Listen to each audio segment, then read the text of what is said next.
I like it when we come together, but there's more than one way of doing things. So sometimes it's really nice when you take me to that place of complete anguish and release and have the enjoyment of watching your face as you let it go all over me. When are you coming over?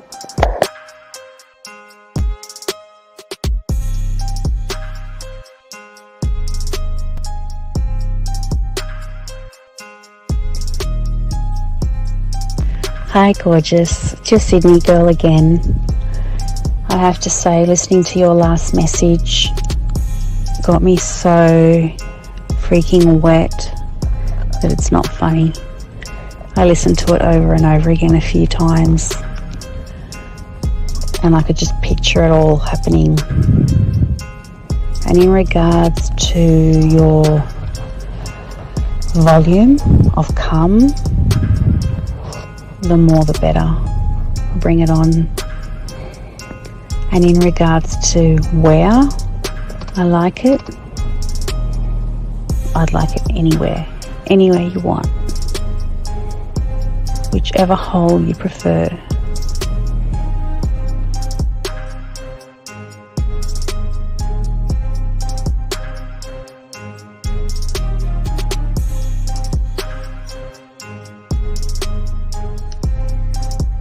When I see you, I'm going to kiss your face. I'm going to put my arms around you. I might even jump up and straddle you. I miss you and I wish I were with you right now. I wish I were with you in the rain, holding your hand, sitting on the couch with you, laying on the couch with you, vertical, horizontal, I don't know. I like it all fours, but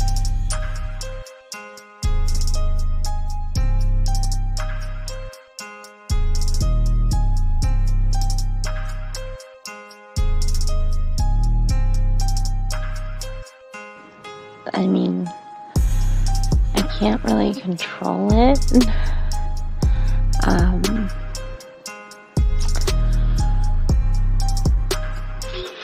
Something just happens to my body when I'm in that place, and I really don't have much control. But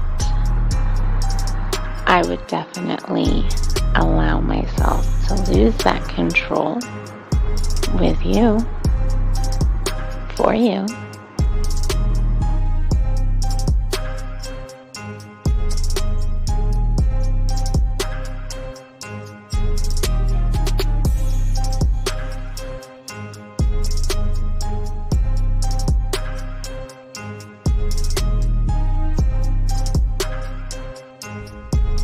Good morning. This is your friend. No. This is your lover. And my day is starting. And I can hardly wait until we can be together again.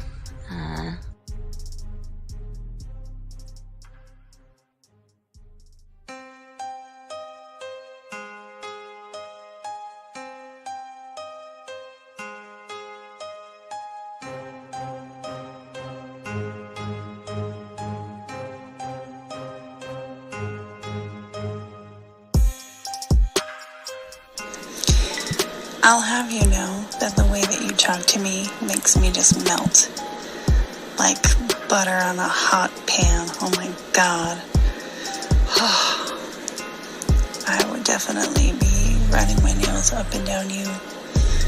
And I could keep them nice and pointy if that's what you like.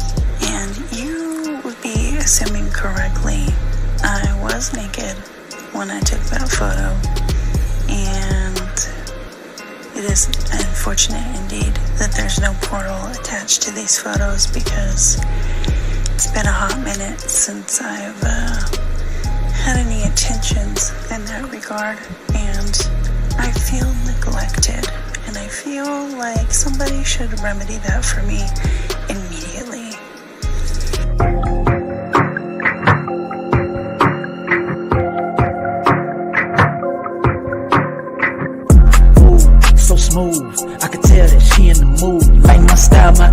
attitude, how I rock and the way I groove, yeah. That's right, talking dirty in the late night. Told her, let's make it happen. Call up Steve the Dean Williams, NK Zaggin'. Yeah, that's for all my gentlemen. You see baddies, I know you feeling them. We got the skills, show you how to seal the deal. And we gonna keep it real, let's go. Whoa. You got a stagecoach to catch or something, huh? Slow the fuck up. Too cool, way too smooth. Show you how to get the girl to the bedroom. Ain't no thing, that's what we do. Get her vibing in the mood. Hey, we got the sauce, it ain't a joke. Come check it out, you should take notes. You'll have her begging for more. Wet like the ocean, you rocking the boat. Hey, all of these brothers the flyers. Give you the game to get her excited. One of a kind, I know you will like it. Only the realest of men are invited. Yeah, that's true. Time to get her in the bedroom. Let's go. All right, wait. Hold on. Let me start it all right, man. I didn't get a chance to hit my jam. One of my songs I created, dog. It's one of my songs I created. We can play for that. All right, got an anthem. Yeah. Here we go. Guys, y'all can sing along to this anthem right here. Ooh, that booty. I want to tap it. You about to make me sit up like We the people tapping that booty. Hooray, hooray, that booty. Ass is popping. Put here for you and me, sweeter than a lemon tree. Ooh, that booty. I will always want that booty. All right, there we go. Yeah, there we go. Hey, what's up, everybody? Hey. I'm a very creative guy, man. I can't sing, but I have no problem letting somebody sing for me when I have the idea. But yes, that was that booty, tapping that booty. All right. Anyway, Zach, what's Hey, look, man? bro. It's a blessing we get to do this, bro. Yeah, it really is. It really is. It's a blessing that we get to do what we do, that we get to get on here. Yeah. At any given point during a week and do what we do, man. Yeah. Hey, that's DJ. Staff Sergeant J. It was 50's fault. Yesterday was all 50's fault. I'm putting it all. I'm not taking no accountability for that mishap. We're not even going to get into that. Gentlemen, the lines are open. We welcome all you guys to the show. We have a very, very great show for you guys. We ask you guys to go ahead and y'all can put a queue if you want to ask a question. Y'all can call in. Gentlemen, we are going to be talking about today doing these doing these 10 things can instantly spark attraction. And we got a video to play for you guys as well. We got a lot to break down for you guys. We'll take questions. Shout out to all the guys. Oh, yeah, you know what, Nova? I was about to say that. I didn't want to say that bitch ass shit, but Zag, congratulations. Shout out to McCaffrey. Yeah, now he's got the Madden curse. So now when he break it, see, what is going to happen is something bad. Okay, so we're going down to Miami, and then we're going to red flight that motherfucker back home to Texas for the late game Sunday night, and I think he might be injured by then. So Madden stop playing, bro. Might have done us a favor, but I'm just saying. All right, so shout out. But also we want to shout out all the ladies in the house, all the ladies. We always want to say hello to the ladies. And Renee, we appreciate all the information that you pop up, post, and all that. We really, really do appreciate that. Shout out to Renee. Renee does, she does a lot. You know what I'm saying? For the click. For the click. It ain't just here. Yeah, she does a lot. She do a lot. Yes. She's very instrumental in absolutely making sure that joints get popped up in the chat for y'all to put your eyes on. So shout out to her. Yeah. Shout out to all the moderators as well. Shout out to all the moderators and everybody listening to the show. We have a good show for you. So, Zag, I guess, would you let me go ahead and play the clip, sir? Before you do, let me say this. Let me plug the joint. Talk on it. Are you doing these 10 things that instantly attract women? Now, what I want guys to understand, when you're dealing with guys that actually know what they're doing, money is never at the forefront for our discussions. Never. Right? We don't talk about man-made things and all of that as far as that being the impetus of attracting women. Okay? No. We talk about you're the instrument. Guys, you are the instrument. You know what I'm saying? So that's what we talk about. You, the man, being the instrument of a woman's desire. Are you doing these 10 things that instantly attract women? All right, we could do it. Oh, yeah. Oh, absolutely. So we're going to play this video. Zag, as always, Zag, we'll let you comment on it. Guys, get your thoughts on it as well. Hey, our favorite Indian lady, let's let her spit. Here we go. Women find attractive. If I was trying to say one word that women find attractive, I would just say masculinity. What I mean by masculinity, and I know that I keep talking about this, but I promise you, women find boundaries very attractive. They pretend that they don't. They'll say, you can't tell me what to do, I'm my own woman, this, that, and the other. But there's something so attractive about a man that says, who's not a people pleaser. And you're with a people pleaser, what happens then is you just can't get that same chemistry for him because he just likes what you like. Whereas when he's not a people pleaser and he lets you know what's what, there's something so attractive about that, because then what happens is you can allow him to lead. Oh, it's a lot to unpack here. I want to go back when we get a moment. I'm not sure if we have that moment now, but I want to go back and kind of itemize and break down. Because she said multiple things, and I really want to get to the meat of potatoes. All right, here we go. Tell me to stop. What do women find attractive? If I was trying to say one word that women find attractive, I would just say masculinity. What I mean by masculinity, and I know that I keep talking about this, but I promise you, women find boundaries very attractive. Okay, let's stop with boundaries. Okay, this is what, I always talk about the yin and yang theory, right? And I believe in it, right? Women represent dark and chaos. Men represent light and order, right?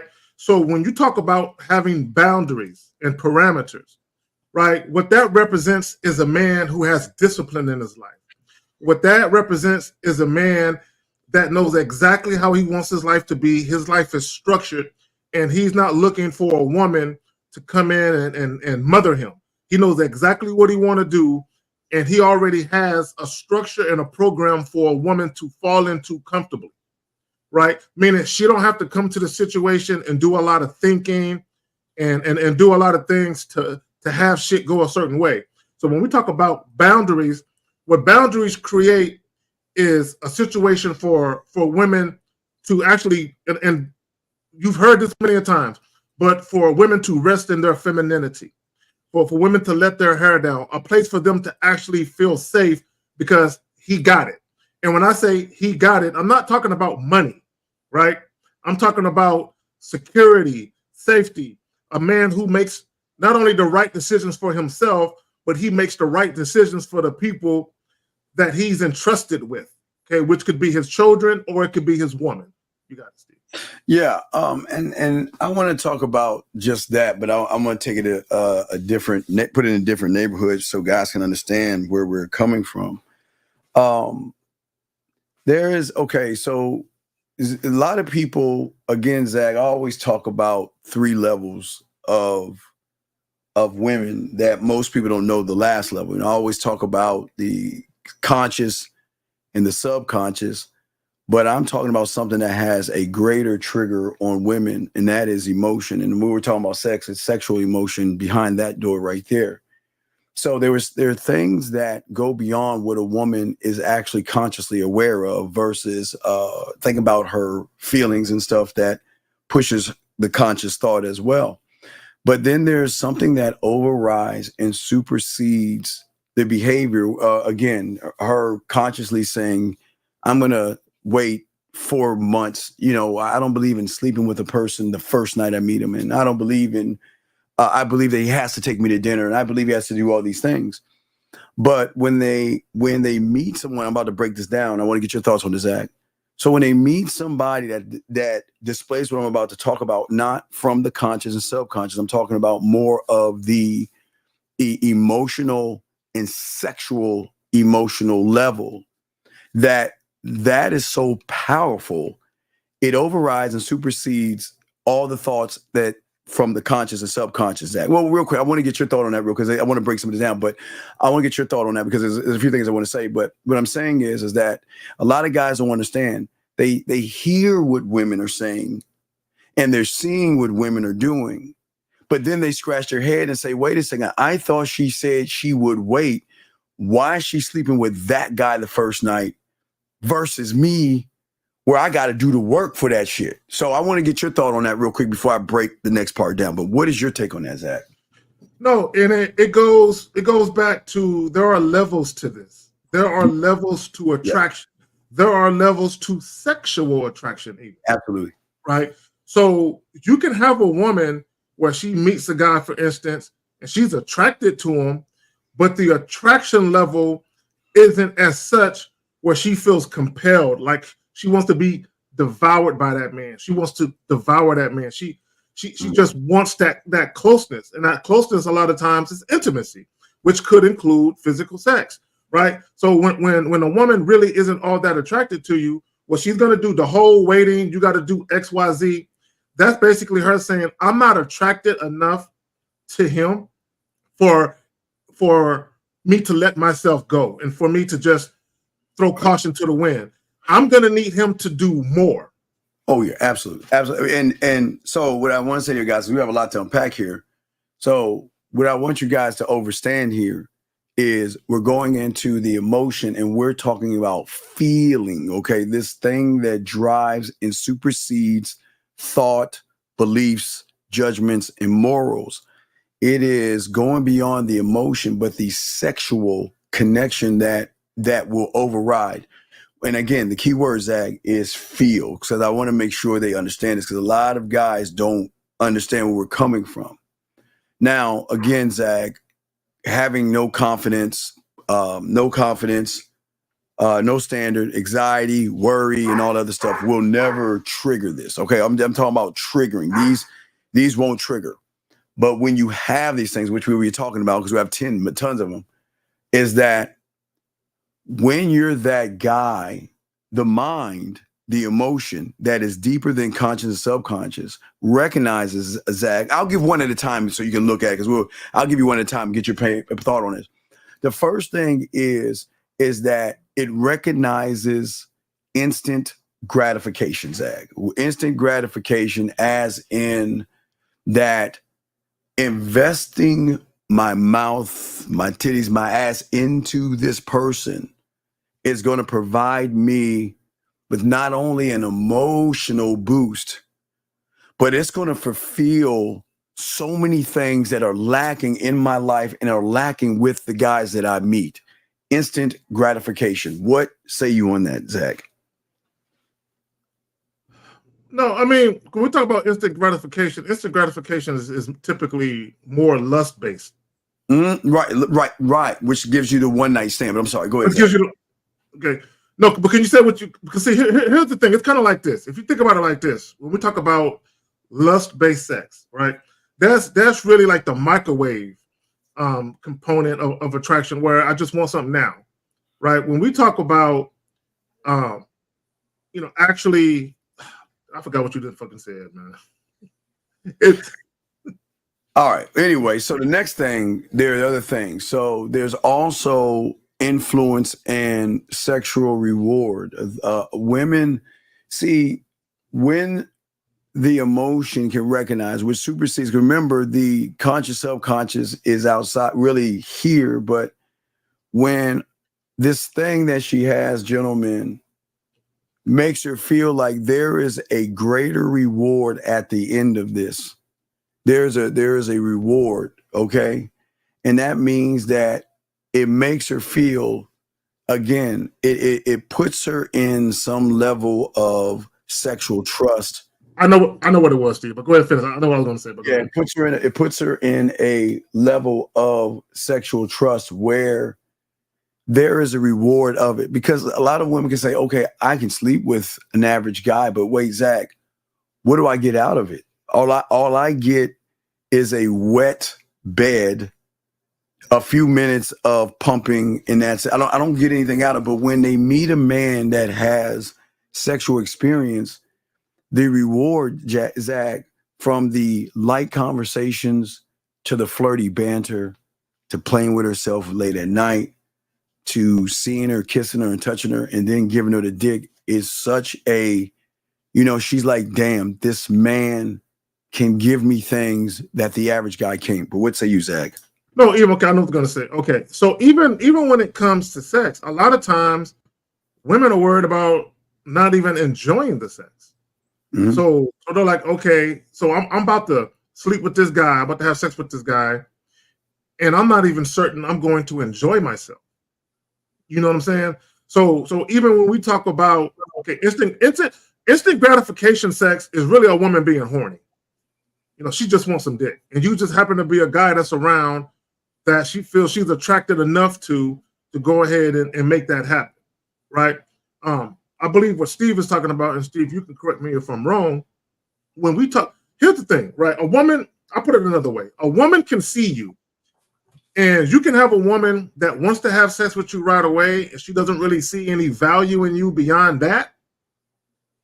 And you can have another woman who also wants to have sex with you right away, but she sees the value in dealing with you beyond just sex, which is why, although she's having sex with you, she still wants to continue to have access to you beyond that initial night, that initial evening, or whatever it is, because she sees value in dealing with you beyond just the sex, which is why you might have a woman, you might take her out on a first date, and she might want to pay for some shit because she actually sees value in you, and that's her investing in the value. So if you guys please get your crayons, I've got a question, gentlemen. Put a Q on if y'all have a question. Your lines are open. But so, gentlemen, we're saying to you young men out here is how much penetration and movement do you have on a woman?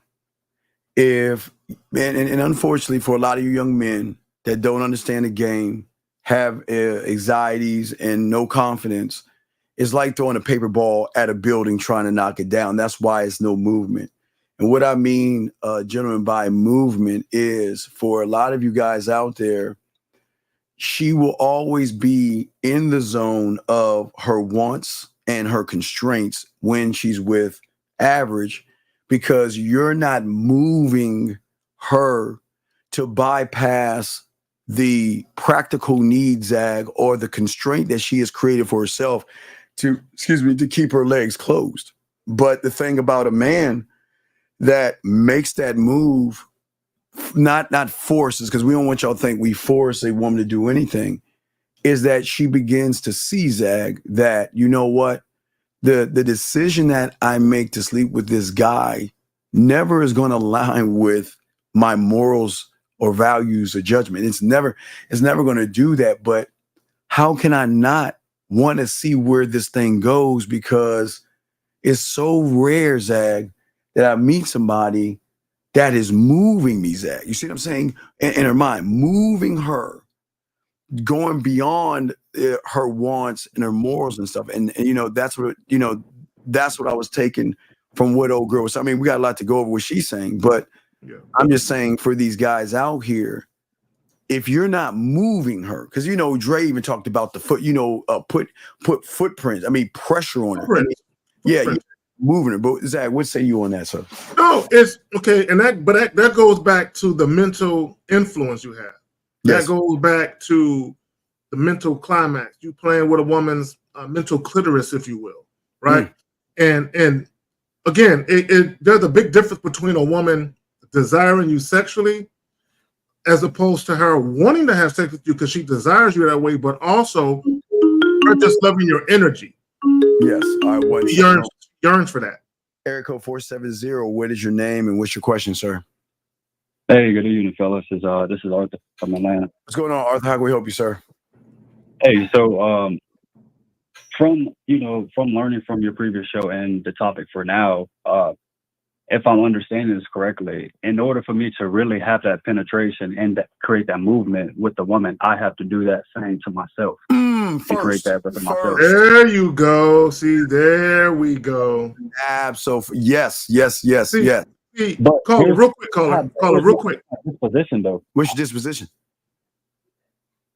Like, I don't know how to like take that first step. You towards, don't like, know. You do know. Wait, no, stop now, Arthur. This is why being a student of the game would solve all that. See, you don't know. You're right. You don't know because you don't have any sexual social skills. You are not sexually bold.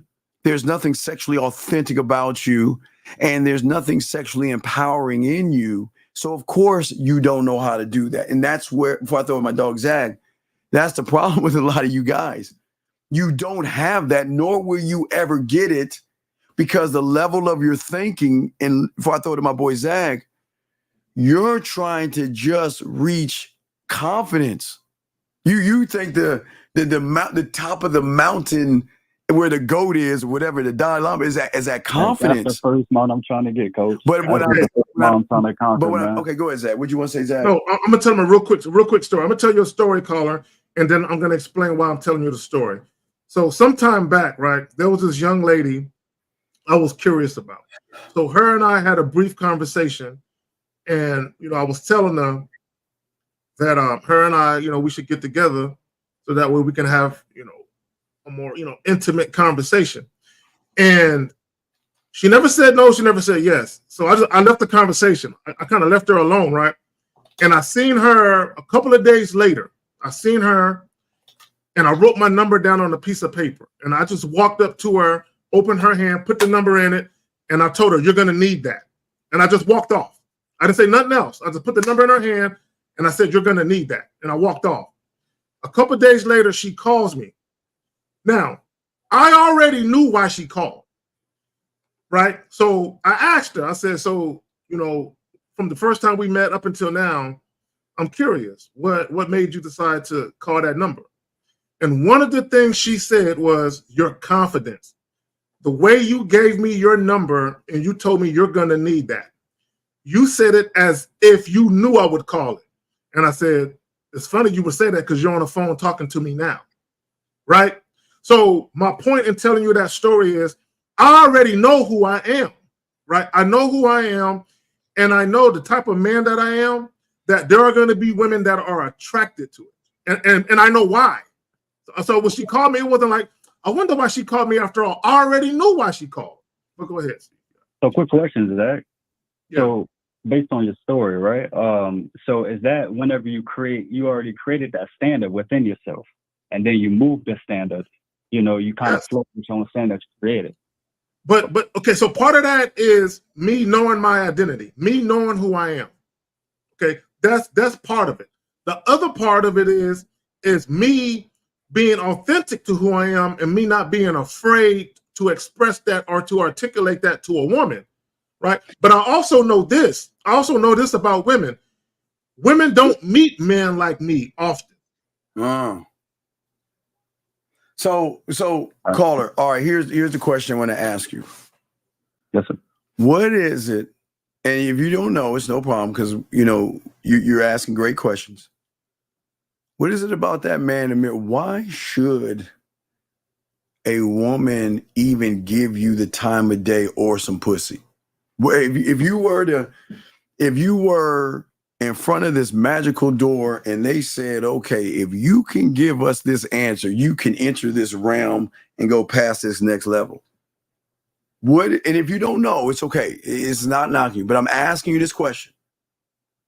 What is it about you that says you should fuck with me because when you fuck with me, I can fill in the blank? I don't truly know. Okay, and I respect that. That is a plus for being honest. So, because of that, you can't see what we see right now because you haven't learned that. Now I can ask Zag, and he run his mouth probably the whole damn show, and you know what you already know what we both can do, right? But the only way you can get in the neighborhood, so you don't have to be on K. Zaggin Street. You don't have to be in Steve Street. You've got to be in the neighborhood of sexual confidence. Confidence is not going to get you to a point where a woman is going to bypass her own moral code and say, you know what? I'm going to fuck that guy. And I'm going to enjoy doing it. I'm going to keep on doing it. And Zach, okay, Carl, let me explain something. I've had students that are worse than you. I mean, you have a little bit of confidence, red pill a little bit, but you have a little bit of something. And these guys are much worse than you. But you know what? They shut the fuck up and they learn the game. And then they realize there's so many doors behind doors behind doors. And then they soaking it up to a point where their problems are. I think you remember even one client. I remember years ago, we had a guy that he met a woman at the shoe store. I don't know if you remember that because we have so many testimonies and videos and stuff. He met a woman at the shoe store. And he's, oh my gosh, she's a 9, and I'll do anything I can to get her, Steve. All right, I got on your boy's wing, got that game, and guess what? He got that pussy, right? He couldn't imagine. He was like, this is going to be the end all be all. If I can just get this woman, I won't ever ask for anything else. I said, daughter, this not gonna work that way. But he didn't understand it until he got her, right? And then as he's going to buy her some cookies to surprise her with some cookies, he met another woman that's even badder than the one that he said across the counter in his eyes. So then he put his bid in and got her, and it just doesn't stop. It doesn't stop because this woman had a man, but this woman was very unhappy. And what you start to recognize in the game, you start to recognize women that are not, we don't mean unhappy like my world is terrible, sexually deprived, sexually depressed.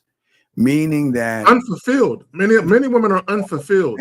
Oh, so unfulfilled that, I have a man, I have a husband, I have a relationship, I live with this guy, but he's just dead. He just doesn't, there's no spark. And then when they meet us, we provide that spark. And that spark is such a great spark that they have no choice. And it goes against what they want to do, but it's this thing that overrides and supersedes conscious and subconscious thought. And that's the level we're on. But what say you, Arthur, on this? So that spark, I think that's just like, man, there's so many things going through my head right now. But no, it's cool. Take your time, dog. You good? Take your time. We got you. Let me say this, right? See, a lot of guys, they get upset when they hear women say shit like, "I'll submit to a man that knows how to lead."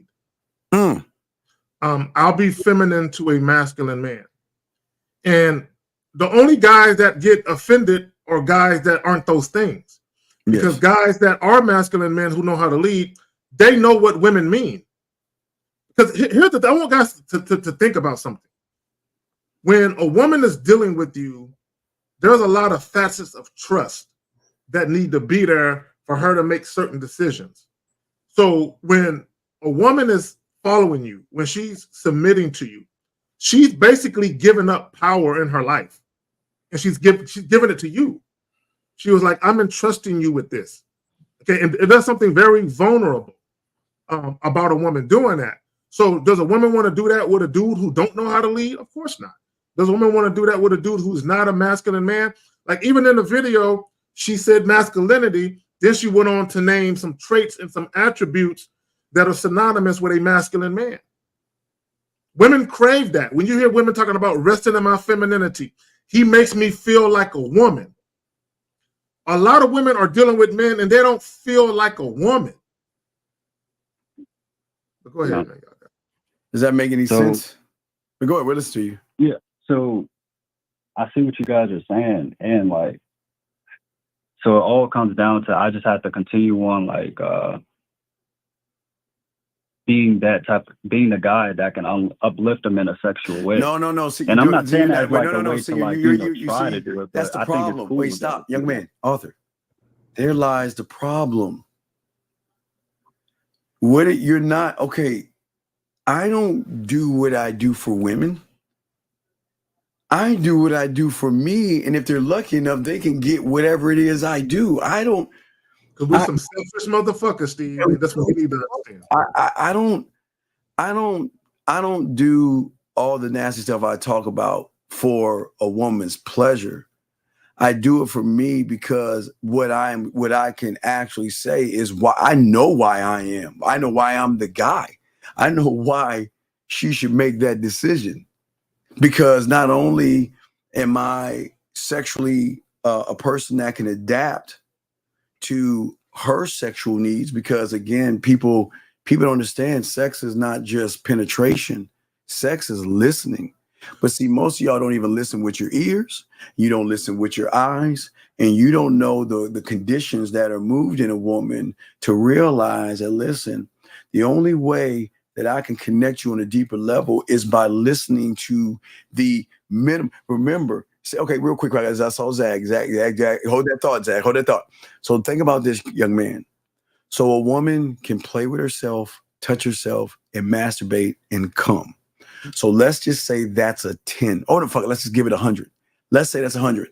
So in her mind, she thinks, I'm the one who knows my body, and this is the highest of the high, and I'm sure nobody can reach that because I know my body.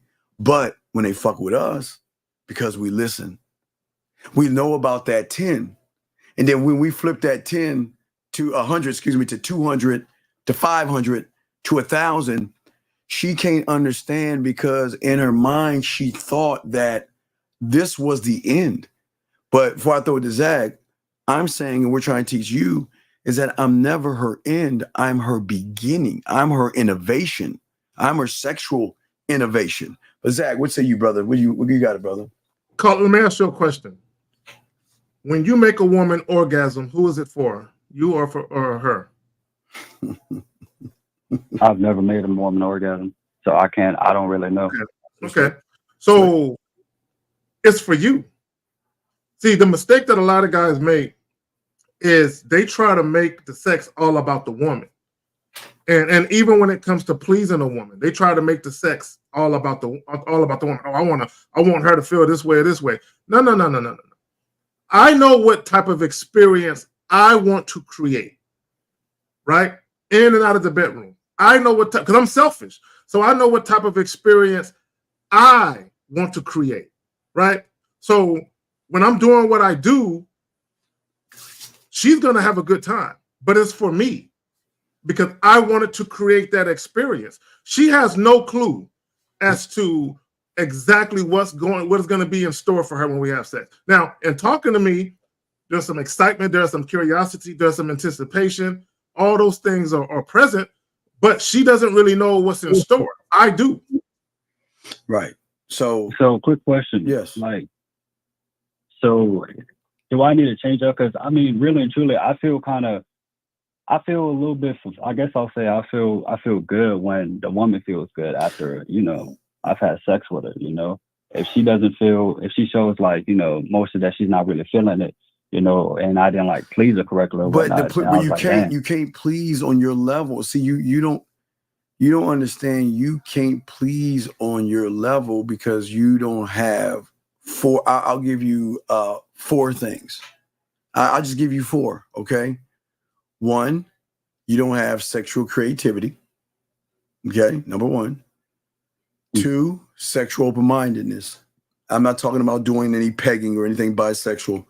I'm saying that most of you guys judge women. See, you want them to be nasty, but when you find out how nasty they are, some of you guys can't accept or handle the nasty shit that they do and the nasty things they want to do. And a lot of you guys cannot handle that. That's sexual open-mindedness. The next one is sexual adaptability, okay? Being able to adapt to every woman because every woman has their own type of fantasy and their own thing that gets them off. But also at the end of the day, sexual solving skills, meaning that her problem, see, Zag and I know her problem. Her problem is that where is that guy that can make my pussy here purr the way they think it's making it purr here? See, the purr ain't here between her legs. The purr is, see, I know. So listen, I was talking to Zach always does. See, what I'm saying is that where is that guy at? Wait, think about it. Where's that guy at? I read about him in romance novels. I see him sometimes in these things. Where is that guy at? Where is my fantasy? Where is that guy that is going to pull my hair, smack my ass, and make me come here? The one that's going to take this motherfucking pussy here. The one that's going to show me that, you know what? Every problem you have will get solved, because I'm not trying to solve them. It's going to get solved just on the general principle. You're with me. Zach, I know you wanted to say something. What you got, brother? No, it's like, caller, like, think of it like this. Like, women have a symbiotic relationship with their vagina, right? Them and their vagina, they're not always on the same page. Okay, let me explain what I mean. Never on the same page. A woman can look at a man and say, he's handsome, he's cute. Yes. I want him to come over here and talk to me, right? And then let's say that guy goes over there and talk to her, and he starts saying very passive things. Mm-hmm. Or he's very indirect, very vague and ambiguous with his conversation. And then her pussy is going to tell her, not him. Not him. Because, yeah, her eyes, visually, she likes what she sees. But as Steve said, mentally, once you start talking to a woman in conjunction with your behaviors, that's going to speak to their mentality and to their mental as to how they're feeling in that moment, based on the words you're using and how you're behaving. So if the way you behave doesn't match the anticipation they had based on how you look, there is no tingle down there. The vagina's like, no, that's not him. No, not him. Right. So, Arthur, listen to me. You asked, now, Pop, watch this, Arthur. Okay, Arthur. What is, okay, and I'm sure you're going to say you don't, but I'm just showing you how deep the game is. So, what is it like talking to Arthur about Arthur for Arthur? What is that like? Tell me what it's like. I mean, and if you don't understand, just say you don't. What is it like? It's like I am like,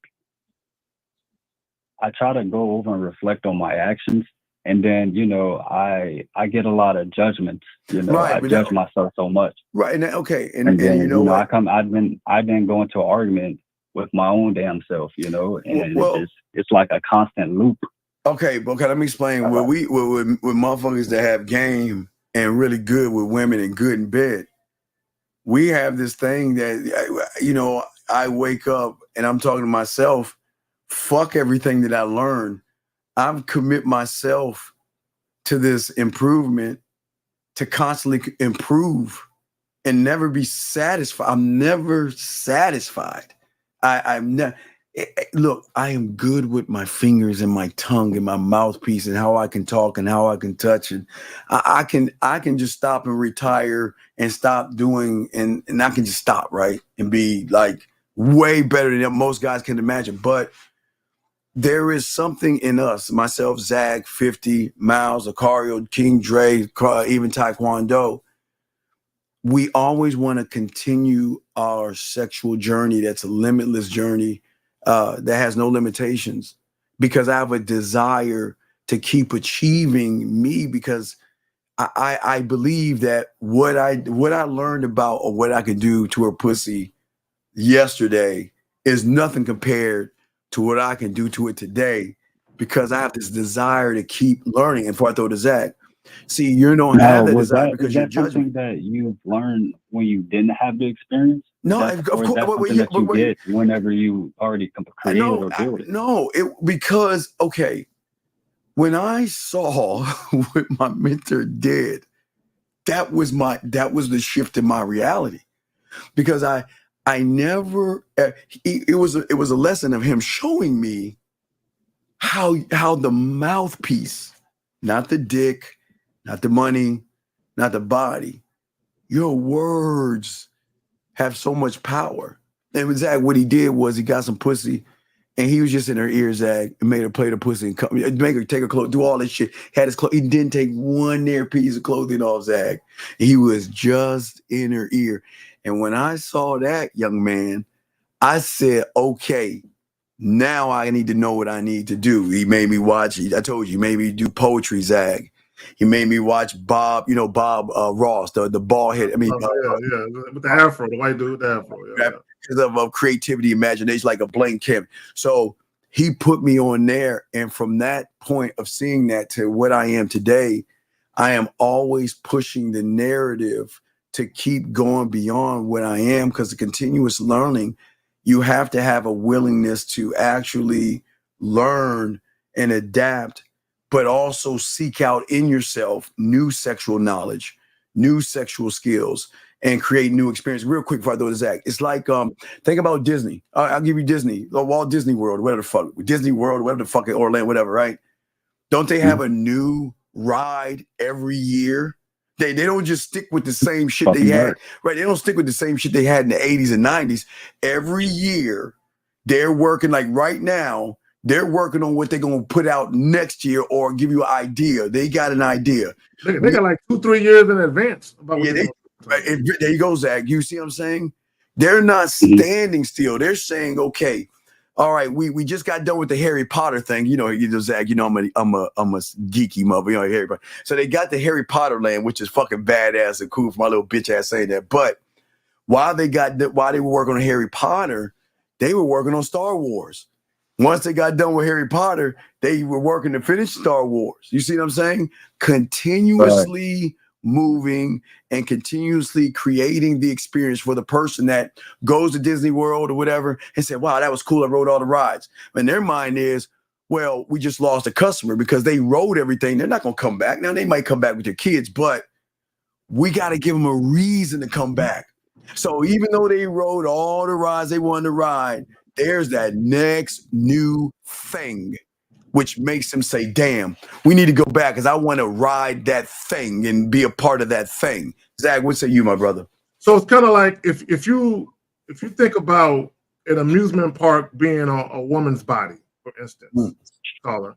Oh, and you're the amusement park designer. Oh boy. Right? Can you say that one more time? So part listen. I'm going somewhere. The woman's body is the amusement park. Amusement park. And you're the designer. You're the designer of the rides, all of that, right? Yes. So one of the things that makes a man not a good but a great lover is what he does with the blueprints long before the construction even begins. So the blueprints is being an attentive listener, right? And what Steve is also saying, being active, always learning, right? So if you think about an amusement park, not only are they always thinking about new and exciting rides to exhilarate as customers, but the older rides, they work on those and make those better. Right? They might take a 300-foot roller coaster and make it a 400-foot roller coaster. And then they might put another turn in it, right? Because they're always attentive to the experience of the person or the people riding those rides, right? They always want to provide the new and improved. So one of the things about being a lover, for instance, the reason why a lot of relationships, the sex gets boring and mundane, because there's no creativity, right? So an example would be, let's say I have sex with a woman and we are in missionary style, right? And her legs are just laying by the side and I'm just, all right. So, all right, on next time, I'm gonna put her feet right here on my shoulders, right? Boom. Because now the penis goes in a different way. Okay, boom. The third time, I'm gonna put them behind my head and have her cross them while I'm playing with her clit, right? So, and all that shit is simple. But the point I'm trying to make, like even with the missionary position, there's a multitude of ways you can do it where the way you're entering her and how she feels you enter her feels different, right? Yeah. Let me just say this. Let me just say, I'm gonna pass it to you, Steve. Let me say the power of words. Listen, we got more to tell you. We got more to tell you. The power of words. Like, caller, I would literally, and I don't want to get too graphic for this joint, but I would literally be inside of a woman, right? And I would stop moving for a moment, right? And I just let it just lay in her, right? And then I'll whisper shit into her ear, right? And while I'm whispering shit into her ear, I can literally feel her get wetter. I can feel it. Like I can feel it coming down. I can, and then she's moving and gyrating, right? You know, trying to basically like keep going. And I'm like, not yet, right? And I'm steady talking. And I can hear her, ooh, I can literally hear her panting, right? Because in addition to the fact that I already mentally got her to orgasm, right, long before the sex, now during the sex, the physical aspect and me continuing to hit that spot mentally with my words is just doing wonders. But y'all got it. All right, listen, I want to show you something, caller. Give me a second. I had to pull this up to give you, I want to kind of give you a light idea. Now, again, gentlemen, when we're showing you this is not to make you feel bad. It's just to actually just really open your eyes to the greatest problem that you have. So let me copy, save this image. Okay, so I want you to see, Arthur, you can see it later on, but I'm gonna show guys two different images, all right? The inexperience versus the experience. Okay, so if we look at the inexperience, we're gonna look at it as a basic playground, okay? A small little playground that has a few little things that a swing, a slide, a merry-go-round, and just some things to climb on. You see what I'm saying? That's just the basic average guy, right? Where the woman's having the problem. Now, let's talk about myself, Zag, and guys that have game, okay? So if you look at the ones that have game and have sexual experience, it's kind of like Disney World, okay? It's acres and acres of different sexual experience. But I want you to understand, watch this, caller. Now, it's not even about the rides that you see in the middle. You see all that green, caller. I mean, you won't see it, but everybody watching. You see all that green on the outside, dog? You know what that is? That is pure, unadulterated new experiences. That's what Zach is trying to say. See, most guys are under the impression that I can't do this and I don't know how to do it and all this other stuff. So what we're saying to you, young man, is that this is where the innovation has to come in with you to say that, you know who you mean? You're not meeting the guy that's going to fuck you, because that's the guy ain't going to get no pussy. You about to meet the guy that's going to fuck the shit out of you. Now, the two different things, listen, not fuck you, but fuck the shit out of you in a way that is so deep, so interesting, and so penetrating that you're going to want to be a return customer all the time without me. Hey, not only a return customer, big dog, you're going to sell me to the other ones to want to get on this ride, because they're going to be so interested in the things that I'm doing with you. They're wondering why he ain't doing it to me. Zag, what say you on that, brother? Cole, I'm going to say this. There's two things women are guaranteed to talk about: a bad sexual experience and a mind-blowing one. Shout out to B Will. Shout out to B Will. Go ahead. Yeah, B Will. Yeah. So when Steve is talking about women are going to sell you to other women, women love to talk about sex. Man. So, Carla, you have a regular job, right? Yes, sir. Do you work around women? Yes, I do. Do you ever hear them talking about sex? Like, you said what? Do you ever hear them talking about sex? It's only just one woman. It's mainly it's in a car dealership. All right. So women love to talk about sex. And again, there are two things they're guaranteed to talk about: a horrible sexual experience or a great memorable one, right?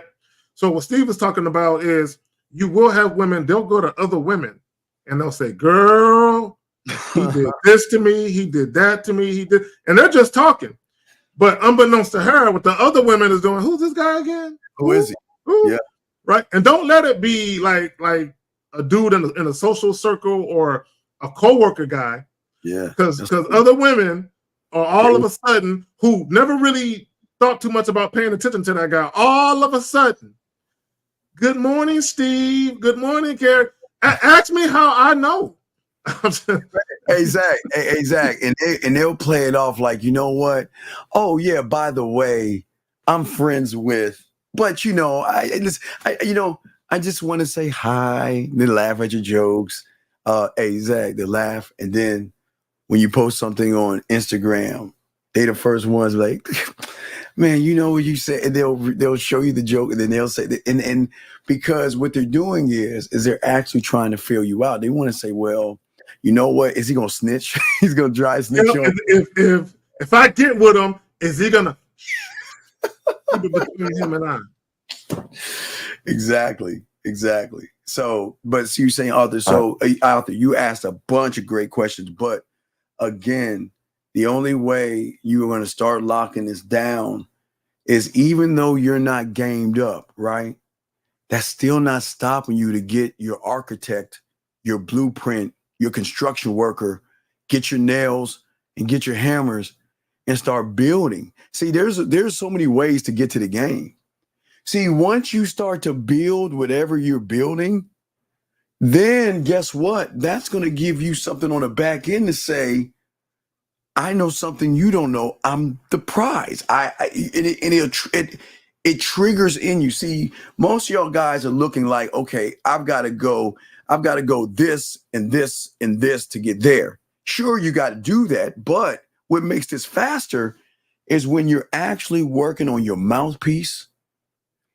You listen, when I got my first apartment for myself, I knew it was a small apartment, but I knew, guess what? I had to create my sexual amusement park. I had the vision. But the vision was created in high school, 9th grade. Cause I was like, when I was always fucking in the house, when the parents were not there, or somebody's house, or we do it in the car or something, because I couldn't afford a hotel. I couldn't even get in a hotel in high school.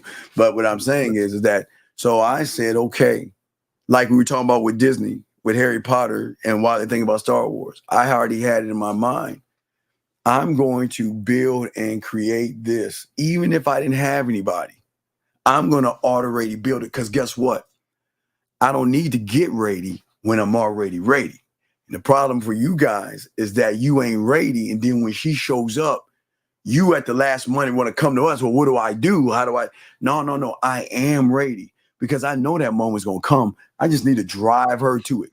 Dad, you got it, brother. There's a saying, stay ready so you ain't got to get ready. And fuck right? yeah. And when we talk about having game, right? Part of that is just understanding that you're that dude. Yeah. Right. So even when you least expect it, shit is going to fall in your lap. Oh, yeah. There's going to be instances that just fall in your lap. So you always got to be prepared, not only for the things that you just anticipate happening, but you got to be prepared for shit that you don't really expect. A real quick example, caller, is this. The first time I had a threesome, right? I was talking to these two chicks I saw, right? And there was one chick in particular out of the two that I was more attracted to. When I first saw them, I wasn't thinking about no threesome, right? I was just thinking about the chick that was the cutest one out of the two. The other one wasn't bad looking, it's just another one was better looking, right? So when I walked up to talk to him, very quickly, probably within the first 30 seconds or so, I realized I think I can get both, right? Again, I wasn't anticipating that. That was not my expectation. But the cutest one that was out of the two, her and I were kind of just looking at each other, gazing at each other. So I kind of figured, she probably down. But the second one I didn't know until I went up there and started talking. So once I realized, damn, I think I can hit them both. So I set it up. But I was prepared here. I was prepared for the unexpected to happen. So when that situation presented itself, I wasn't all shook, worried about what was going to happen. Damn, do I got a partner for her? Do I got to call up one of my friends? Damn, she's going to throw the whole situation off. I just made it happen. But go ahead, Steve. Now, is that preparation something that you learn by actually being in the field, or is that something that you have to you're not listening. See, you're not listening. I don't need to be in the. Okay, listen to me. Listen. I knew that I stumbled on something special called me. I stumbled on it. I unearthed it, and I knew it was going to be doing some great ass things. So I knew that. So I had to prepare that before I even got to that. And that's what we're saying. Right now, you can create these experiences, and these experiences are yours and nobody else's, because they're coming from your thought. You're thinking and creating these things, and all you're doing is driving her to that. But for those that actually have game, anything that I like, if I write poetry, in my mind, for me, because I'm so experienced with my writing, is that I don't write just to write the poetry. I say, okay, can I do it? Write it, Can I say it to her? Can I text it? Can I do it on voicemail? Can I do it on video? Can I make her play with herself and masturbate to it? And then if I'm one-on-one with it, can I use it then? And if I can hit all those things, I'm running with it. But see, that's we're trying to get you to think, big dog. I know you need work on yourself on the left-hand side. All of you, excuse me, not most, all. But what the fuck are you doing on the right-hand side? What are you building, creating, so when the moment comes, you're prepared? Do you see what I'm saying, Adolf? Yes, sir. Yeah, it's mental preparation. Like you're mental. Like no moment is too big for you. There's no big moments. I don't care if it's one chick or if it's two chicks you're talking to, and they're like, "We got 3 other friends that are here. Can you handle all of us?" Shit, hell yeah. You know what I'm saying? Come on. You're yeah, exactly. You're supposed to be like, I got this, right? You know, I'm 52-year-old. I'm stretching. Yeah, come on. Yeah, exactly. But it's all about, and it goes back to this. So as Steve was saying, it's not necessarily about game planning in the field. See, the execution comes when you're in the field. But you have to mentally prepare for prosperity. Okay, and that's with anything in life. You know, being a business owner, whatever it is you want to do, whatever endeavors you have, that's with anything. But when it comes to dating, dealing with women, relationships, and things of that nature, you're supposed to already know what type of experience or experiences you want. So when they come across your way, you are already mentally prepared for it. Like, all right, yeah, this hasn't happened to me yet, but I'm ready for it. Yeah, you can't take her anywhere if you don't have anywhere for her to go. Okay, Arthur? But you have any other questions before you let you go, big guy? Because you asked a ton of great questions. But any other questions? Not at the moment, but just the key takeaways from what you guys said. Yes. Is that when opportunity meets preparation, that's when, you know, the success happens. No, you are okay. Success doesn't happen when you are the success. I am success. Zag is success. I am sexual success. Zag is sexual success. So we don't have to do those things to come together. We already are together. These are just what we call added bonuses that she gets if she's lucky enough to get with us. And that is what makes us so fucking cocky. But being that cocky is what is a turn on, because they're not used to hearing motherfuckers that. And when they hear those guys, they know these motherfuckers is fucking a lot of women. They know they get a lot of pussy. Well, that, but also, caller, you know, the phrase I like to use every now and again, it's a foregone conclusion. like if you think about Nas's album, I'm not sure if you know who Nas is, but it was written in stone, and it was written in granite that exactly what's happening was meant to happen. Yes. Right? I already prepared myself for it to happen. So when we talk about, I've already in my mind cultivated the type of experiences I want to experience. So when I'm out here doing what I'm doing, I'm just giving women an opportunity to be a part of that shared experience. Because I already know what's going to happen. I'm just not sure if it's going to be her, or it might be them two over there. That I don't know. Does that make any sense, brother? Okay. So I gotta play it back, man. I gotta play it back. All right, we'll throw you back in, Arthur, but thank you. Yeah, I'm sorry, guys, but when you ask great questions like this, we can't help but to have conversation, because this is what the show's about. Area code 252, what's your name? What's your question, sir? What's up? Hey, what's up? It's Matt Taylor. How can we help you, sir? What's your question? Yeah, so if this is a relationship question. Okay, what's your question, brother? What's up? And so I was in a relationship, like a long-term relationship for 6 years with a girl, and I hope so. Hope it's with a girl, because we don't do them other type of situations. Yeah. Okay. And, I mean, it's Pride Month. I'm just saying, you never know. You know what I'm saying? So, anyway, what's your question, buddy? What's up, man? What's up, man? And so I teach at a gym as a side job. Yes. And I was getting to know this other girl pretty well, seeing her like 5 days a week. You already clicked with her, vibe with her. And just didn't really want to, but kind of connected with her. End up dating her for the past year while I'm seeing my other girl. And what do you mean you didn't want to? Yeah, what is What do this? you mean you didn't want to? You're a grown man. What do you Like, mean did you she didn't put a gun to your head and force you to? What's that? You said you didn't want to be with this woman. No, I meant like I was kind of like, you know, I like my girl that has been with Wait, for no, 6 no, no, years, no, but no. then, You wait, dog. You have your girl. You got a side. What's the problem? What's the question then? What's going on?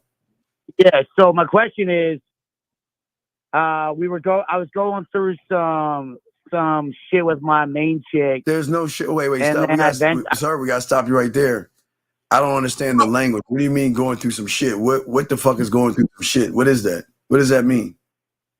like just a little rocky. You know what I'm saying? No, I a little don't know what rocky, you're like, no, I swear to you, I don't know what you're saying. What do you mean rocky? What is a rocky relationship to a human? Because men don't have. What happened, bro? Yeah, Did she what the curse you fuck out? happened? Did she slap you What is around? What she do? What the fuck is No, rocky? like, yeah. So I was in between these two bitches, and I just started like, I said, "Fuck it." It was hard to like, I was, you know, every day kind of thing. So I was like, "Fuck it." I'm playing poker. So I was like playing poker at like different tournaments, different places, and trying to like. And she would get mad. I wouldn't see her sometimes, and then we were fighting over shit. Well, Right? then why do you hate yourself? I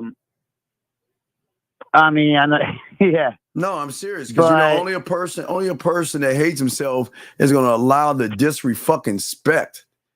What do you mean arguing with me and shit, man? Ain't nobody arguing with no motherfucking woman, man. You mean to dismiss that? That's crazy. He said something that I caught that he didn't finish. And caller, you were about to say you started venting to another woman about your relationship. Oh my God. Is that what you did? Is that what you did? No, I said, what? Girl for a year. No, caller. Did you vent to another woman about your relationship? That side chick? Fam, listen to the question. Did you vent to another woman about your relationship? Be honest. Be honest. Yeah, a little bit. Okay. Yeah, a little bit. Bro, okay. Stop. Hold on, caller, listen. Guys, there is one thing worse than cheating. Women might not get this, but there is one thing worse than cheating, and that's your man telling another woman about the intimate goings-on of your relationship. You dirty bastard, you. Yeah, bro, that's it's one thing for you to cheat on your woman with your dick, right? Yeah. But you never cheat on your woman and divulge the inner workings of your relationship with another woman. Don't do that shit. Remember, as a man, business is always performed on the back end, young man. But what's your question, sir? Yeah, So I'm staying with that side chick now because I think she's a better fit. But I was going to keep my old main. No. Okay, you're all over the place. You shouldn't be with either one of them. Why are you moving one for the other when you're the problem? You're fucking up, dog. Why would you move and fuck with the side and deal with all that? Why did you move in with her? No, it's just that like I was just gonna keep that other chick as a side chick, but she's real mad at me. Like, wait. She don't. I don't understand why. I don't understand why y'all don't love y'all dicks, dog. Do you understand with that type of attitude, you don't even deserve a hello message or a reply message from me. Fuck you. Why do you males and humans, why do you allow disrespect in your kingdom? What the fuck is a mad woman and a pouty woman? Man, that bitch is gone. Excuse me, lady. I'm sorry. You gotta get rid of that bitch. That she gentlemen, y'all have got to have a standard. And y'all got to train these motherfucking women better to let them realize that will not be tolerated. Your fucking attitude. If you want to have attitude, bring that to that bitch ass guy you with. If you want to yell and scream with that sucker, get mad. But you bring that shit over here, you better get your ass going because I'm gonna get rid of you. Why don't you move like a man? But yeah, so my main question is, So we were dating for about 6 years, and now since I've been cheating on her, you know, she's not. You're she not. was really okay, wait. Is she your? Are you her property? No. I So mean, then, what are you doing? we What were do you like mean? Yeah, man, y'all got to get. Man, look, guys, y'all got to stop all this. I'm cheating on and all this other stuff. You're with the side right now. Your main, your ex-main, who you shouldn't even be your main, is all this, have all these issues and feminine arguments and shit. That's the one he's talking about. He's talking about the main chick. Yeah, he's talking about the main chick, but he's with the side chick. Yeah. So what is your question? My main chick, like, she took it fucking hard. Who man. cares? Fuck her. Who cares? Why do you give a fuck her feelings? What? Tell me. Okay, do you want to cry with her? You want to get a bowl of ice cream and sit and cry? What the fuck do you care? And see, gentlemen, this is what we're talking about. Y'all motherfuckers are too fucking emotional and give a fuck. Fuck them. And I don't mean this is not being mean. Please understand this, gentlemen. This is not a woman bashing show. We're not mean to women, nothing like that. But fuck them. Why the fuck do you? Gentlemen, please understand this. And let me tell you why I say this. Do you know women do that to y'all guys all day, every day? It's like, fuck him. Gone, move on to the next. They don't give a fuck about you and your fucking feelings and you all sad and hurting and feeling miserable and hope she come back. She forgot about you and moved on to either the next town or just moved on. And it's a cruel world. Go ahead, you got it, dog. Well, let me ask. So, caller. So, are you saying that your main chick found out that you were cheating? We got in this huge fight. I said, "Fuck it." I said, "Bitch, I said, yeah, I'm actually been seeing this girl for a year." Bro, you did that? Bro, what's wrong with you, bro? Why would you do that, bro? There's all this fighting. Why are you fighting with women? Can you explain to me? No, he's saying he told his main chick, "Fuck you, I've been fucking another woman for the last year." Okay. Why would you tell her that? But they're not even together. Well, the reason why because she blocked me when I was in Vegas on a poker trip. Dog, let me see this. I don't know. I don't understand why y'all guys entertain weak. Okay, listen. It is my way or fuck off. You have an attitude. I love that. Wait. You have an attitude. Bye. You have a problem. Yeah. Bye. You get mad. I don't give a fuck.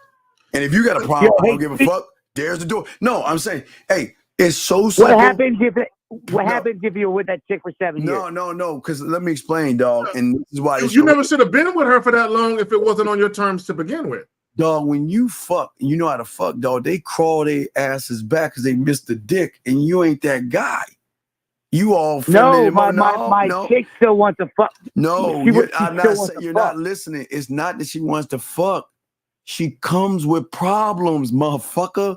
Look at the bigger picture.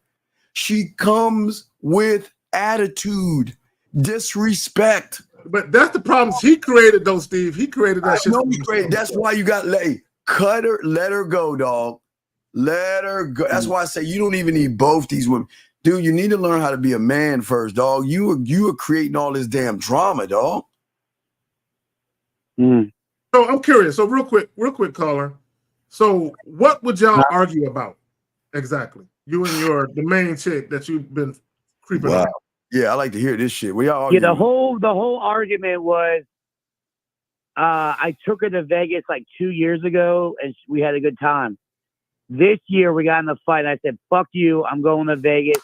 I'm just gonna play poker and have fun." Good. What's the problem? And we were calling in Vegas, and I was FaceTiming her on the strip. No. See, okay. Y'all and she fucking blocked me. Y'all are so used to pussy punishment. Y'all are so used to sleeping on the couch. Y'all are so used to women saying, "You're not gonna get any sex for about a week. I'm mad. Don't touch me." Y'all are so used to pussy punishment. When are y'all gonna start to dick punish these women? By saying you don't get access to me, this dick, my time, my calls, my messages. You don't get access to me because when you fuck up, I'm gonna give that to somebody else until you realize what the fuck your role is with me. Because if you don't understand your role, find somebody else. I'm not gonna entertain that. But Steve, only a solid dude can talk like you're talking. He's not a solid dude. This nigga lying. He cheating and shit. Bro, I'm trying to show him how solid work. Can I ask you my main question now? Yes. All right, so I'm supposed to talk to her tonight in like 10 minutes, right? So she was so mad, like, but I was like, fuck it, right? But then she's like, well, we can still fuck. Like, she's like, all right, I got the answer. I got the answer. You don't even need to finish the question. I got the answer. She was like, well, you don't have to ask the question. I've got your answer. This is your answer. You're going to call her fucking ass up and you're going to say, listen, this is what it is. We will no longer entertain or be in a relationship. See and do what the fuck you want to do. When you want some dick, call me. Other than that, I am not going to bother you. You don't bother me and do your thing. That's it. Okay, I have a question then. Do you care if she fucks somebody else? Okay, wait a second. Dog, are you serious? Are you serious? Wait. You fucking wait. So let me get it straight. So y'all think, okay, are you in this fairy tale world where you get to fuck whoever you want to fuck, and she has to be in her ivory tower knitting and waiting for you to come back to her? You call her? Are you fucking with us? No, I'm for real. I'm for real. Then let her, dog. Well, let me just say this, Steve. She's already been fucking somebody else. Do you really think she's just been sitting there waiting on you? Man, she been fucking. So call her. No. Listen. It doesn't matter. Yo, isn't that like cuck shit though? Isn't that a cuck? Sir, let me teach you something. Let me educate you. When you meet a woman for the first time, right? You don't think she's fucking something, whether it's her dildo, her finger, or another person. Do you think she's, have a nun suit on with a chastity belt and just waiting for Mr. Right? You actually think you can believe that bullshit? If you believe that, I got some Mother Teresa. Yeah, I got some magic beans to sell your ass if you believe that bullshit. So what is the difference between when you meet her now and what she's doing? See, you're not in a cuck situation, because a cuck situation is you sitting there watching it happen. What she does is none of your business. Why are you worried about? See, that whole y'all need to stay off the internet. Y'all watch all of these. No. Here's what I'm worried about. I don't want STDs, man. Wait. But you're cheating on her. Yeah, but you know you're having unprotected sex with that side chick, right? You understand that, right? Right? Yeah, I'm seeing two other chicks. Do you don't think she fucking with somebody else? Come on. Hey, hold on real quick. Hold on, caller, listen. I want everyone to hear what this motherfucker just said. He having unprotected sex with the main chick.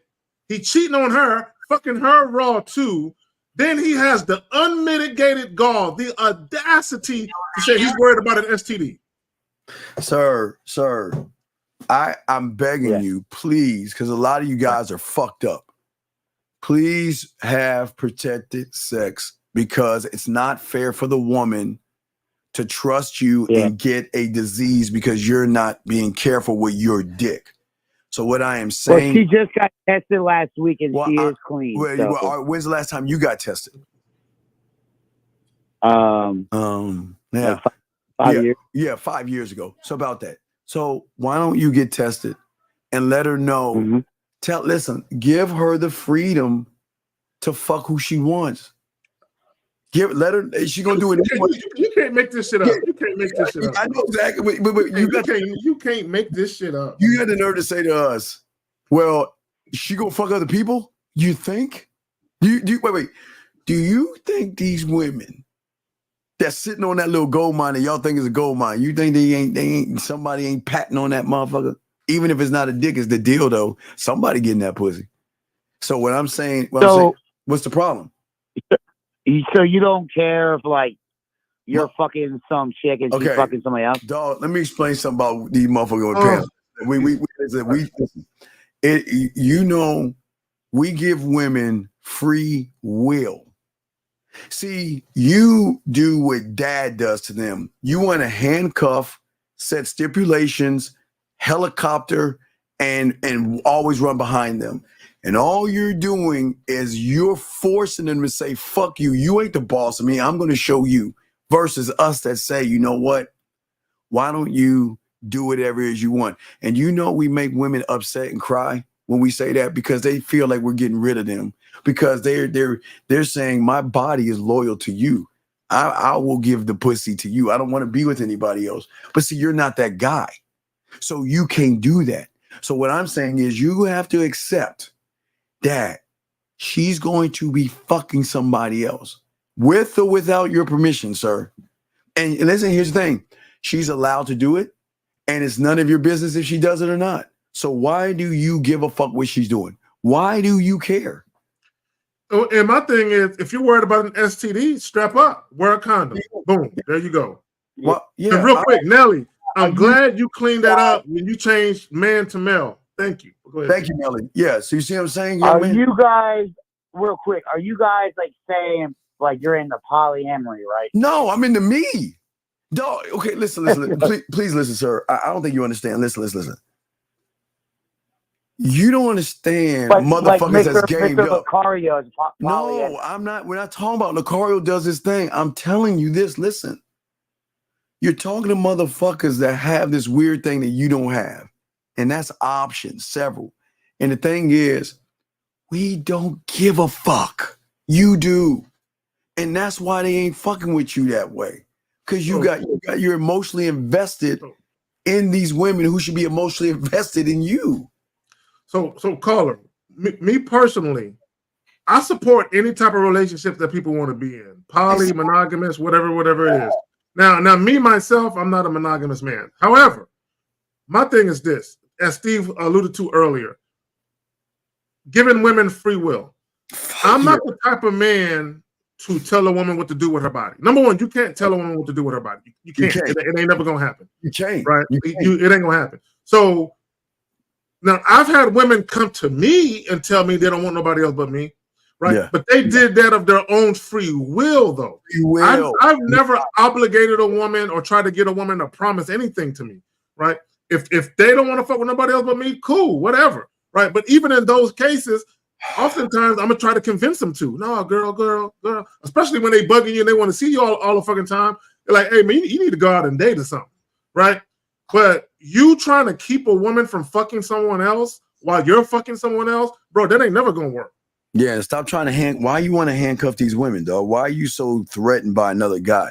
Let me tell you what call it. You know how crazy we are? You ready, caller? We want them to be with other guys. You see what I'm saying? You think, and you probably like, what the fuck? Listen to me. We want them to be with other guys. You want to know why? Because you'll show them how much better you are. Exactly. Right. Because y'all are going to just bring it right back to us. That's what I'm saying. They're going to call it. They're going to run into you. They're going to run into a motherfucker like you and come right back. All y'all guys who don't know what they're doing. And like I said before, they'll Frankenstein you. Robert, he's funny. Michael, he's inquisitive. John, he's flirty. And they're going to Frankenstein, and they're going to take all these guys and build this little thing and still realize that we are all those things wrapped in a one. So she has to make a choice. Do I spend time with all these guys right here, or do I spend time with this one guy right here? So we want them to see, in order for them to see what they're missing out on, they've got to see what they're missing out on. And you're preventing them from, see, you want to handcuff her. You want to say, I can fuck my side chick and I can fuck you, but you can't do anything. You can't do that. Instead, you should be doing is, look, enjoy yourself. Date who you want to date. Go out, because you know what she's going to say? Fuck you, I'm going to do it. And right, Zach, I'm going to show you. And I'm going to show you I'm having a good time. And you know what a good time is? She's going to be sitting right next to this motherfucker doing this. What do you do for a living? When was your last boyfriend? Stale and boring. And it's the comeback caller.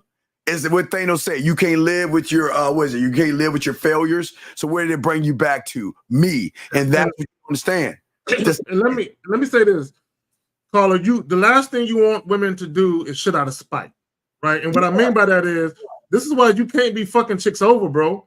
You know what I'm saying? Because you'll fuck around and your used to be main chick, she'll go off, she'll have your ass come over one day, and next thing you know, you eating a cream pie. You know what I'm saying? Yeah. For some other dude, you know what I'm saying? Yeah, exactly. Okay, so Dude, don't say that, bro. No. Wait, Carl. Listen, stay focused. Zach always trying to get us fucking ding. Listen, what I'm saying is this, big dog. What I'm saying to you is this. What I'm saying is, I know you don't see what we're seeing right now, but when you're that guy, you should not give a fuck. When you know you're the guy. Okay, but Steve, yes. But look, were you like, okay, so have you ever, like, let's say you were in a committed relationship before, right? Yes. Would you care if your wife cheated on you? No. Listen, I don't give a fuck. I'll never put anybody above me. I don't give a fuck who it is. I'll never put anything above me. I'm being dead ass. I will never put anything above me. I'm always looking down. I'm never looking up to worship. I'm never gonna put anything above me. But you're not gonna break up with her? Of course. Hey, listen. She can do what she wants, and she knows what's gonna happen. So I don't listen. I don't need to. I don't need to tell her. She already knows what the deal is. Listen, you can do what you want if you feel like doing it. But see, what you understand is the hardest problem with being a man is getting rid of women. You don't understand. You think we trying to bring them closer. We're trying to get rid of these motherfuckers. They don't want to go. They don't want you. We're trying to force them out the door. You don't need me. I'm not the right guy for you. Go find your happiness. And they always come back. That's the problem that we have. You see what I'm saying? Hold on, I see. Yeah. Okay, yeah. That's the problem that we have. So what I'm saying to you, brother, that you're not understanding is that you're making what she does and what she does. You got the wrong person. Oh, I thought you said. Oh, you select the wrong person. Oh, I thought you said who? Yeah, but you got Kenneth instead. I got Kenneth. Yeah, it wasn't supposed to be Kenneth. Oh, my bad, Kenneth. I'll bring you back. Hold on, my bad, Kenneth. Shit. This is Matt right here. No, not you, dog. All right, I'll fix that, Zach. I'll fix that right now.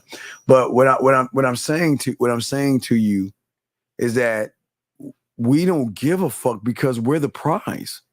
And what I'm saying by the prize is that we are those motherfuckers. And they always come back. Some will take time, but they always come back because they know the value and worth that we have, and they get their shit together. And let me say this real quick. Let me clarify what I said, and I'm not going to repeat what I said. I know a guy that happened to. Okay, I'm not going to repeat what I said, but what I said earlier, I know a guy that shit happened to. So what I'm saying, caller, is this. Because you did your woman dirty, right? You did your woman dirty. So me personally, I probably wouldn't deal with her sexually, right? Especially right on top of what just happened, simply because women can be very vindictive. I let them all out of jail. Yeah, she even told me she will be. She even told me. Oh, she told you she would be. See, bro. See, you definitely gonna be eating a joint, dog. You know what I'm saying? You might. Anyway. What I'm saying, big dog, is this: you're not gamed up right now, and you're gonna be in your fucking feelings. And she knows your chink, and she's gonna throw another guy, and you're gonna get in your pussified feelings and get mad. You're not built for that. So, what is your question? What is your question? My question to you is: should I not give a fuck? Just let her do it. You can't stop her. Okay, please. Okay, listen. A woman is going to do whatever the fuck she wants to do, and whatever she does, it's none of my. So when I talk to her in 5 minutes, do I say, go ahead, do what you want? Yes. Or do I say, no, I don't agree to this don't you say no. Bro, you're not her man. Bro, you can't tell a woman what to do with her body, bro. When would y'all understand that? You can't. What we're trying to tell you, just let her know, do whatever it is you want to do. That's all we're telling you. I know it sounds crazy, but give her the permission. It's not that you're actually giving her permission. You're telling her you should let her know, I don't give a fuck what you do. I don't care. Why do you care? Yeah, why do you, bro? You said that she's a horrible girlfriend. Yeah, You found another chick. Why do you care what she does, man? Yeah, why do you care so much? Honestly, with her, I mean, it is good sex. I mean, Oh that's no, about so it, you you pussy know. whipped now. Oh, it makes sense. So she ain't dickmatized. You're pussy whipped. So you like the pussy so much you don't want anybody else to have it. You want to lock No, it up. she loves her sex. Like I No, tie her up, do all kinds no, of no, it crazy doesn't shit. matter. You just mad that she's gonna be doing that with somebody else because you have no leadership. And guess what? She's already done it. You just don't know. Don't. And it could be, Colin. It's quite plausible that she's already been creeping, but you're the more attentive lover, and you know exactly what to do to get her where she wants to go. Yeah. But don't put it past her after a couple of months, several months, maybe a year, where she don't find somebody else that's gonna wear that ass the fuck out, and then before you know it, she start returning your calls. And the worst part about it is when that motherfucker that's wearing that pussy out finds out he's a leader, finds out he's got a standard, and tells her, I don't give a fuck about you and that pussy, you're fucked. Because at that point, she's going to recognize MAN, and she'll be like, man, I got to keep that dick around, and I don't give a fuck what you're doing. I will be that woman on the side. I have no problem. Do what you want to do, and when I get to see you, please give me your time. But you can't see that yet because you all caught up in the pussy, dog. Okay? Bro, look, Colin. You know, there's a thing that we say, right?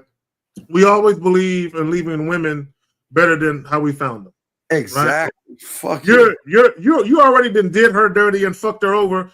At least you can do is give her the free will, but like, hey, baby girl, do you? Yeah. When it's time for us to do the sex thing, I got you. Beyond that, yeah, do what you need to do. You should be telling her, hey man, if you find a new man, if you find someone to love you and all of that, then I support that. You should support that. You should support her finding a man that's better than you, bro. Dog, and I mean that. Yeah, I know it sounds crazy, but dog, you should be cool with this shit. This shit should out. You should be, man, you should be hands down. It's all good. Do your thing, girl. Do your thing. And it's gonna fuck her up, because she's expecting you to tell her no, no, no. And you can't do that with a woman. Y'all better stop that shit. Shout out to my boys, Twin Nation. Twin Nation, they're twins. They're out of North Carolina. Y'all check them out on Facebook. You know, they do dancing. They dope. You know what I'm saying? So shout out to Twin Nation. What's up, Twin Nation? All right, caller. We'll throw you back in, but you good, big dog? Man, thanks, guys. Good call. They don't teach you shit in school. Well, this is the game. You getting laced with motherfuckers. Listen, we're trying to show you this thing called sexual confidence. It's kind of above your level, but everything we're saying you can't comprehend because you think it's failing. That's the win. You gotta get your emotions out this shit, dog. She should be running behind your dick. What's the win? The win is me. The win is you got to earn this dick. The win, like I keep telling her, she better go to the Shire, find Frodo and Bilbo Baggins, go to Gander Mountain, and start climbing the mountain called me to get to my dick. But see, y'all don't see it that way. Y'all make everything about pussy, which turns you into a pussy. So come on, dog. Learn the value of your dick. Don't care. Let her do what she wants to do. And they're going to do it regardless. But why do you care? You see what I'm saying? Yeah. All right. I know you hate to hear that. I know you hate it. Listen, and on these fairy tale YouTube things, they're going to tell you, you know what? She's going to be in that ivory tower and she'll put that chastity belt on. And every night she's going to say, fingers, dildo, dick. No, I don't want any of those. I want my man. And I'm going to stand out that window and wait months and years until you come back around on your horse, right? Fuck out of here, man. Okay? Okay, Colin? All right, man. Thanks, guys. You guys are doing God's work, man. All right. We appreciate you, caller. We'll throw you back in. Let us know what happens, brother. We'll throw you in. Lines are open. Area code 623. What's your name? What's your question, sir? How can we help you?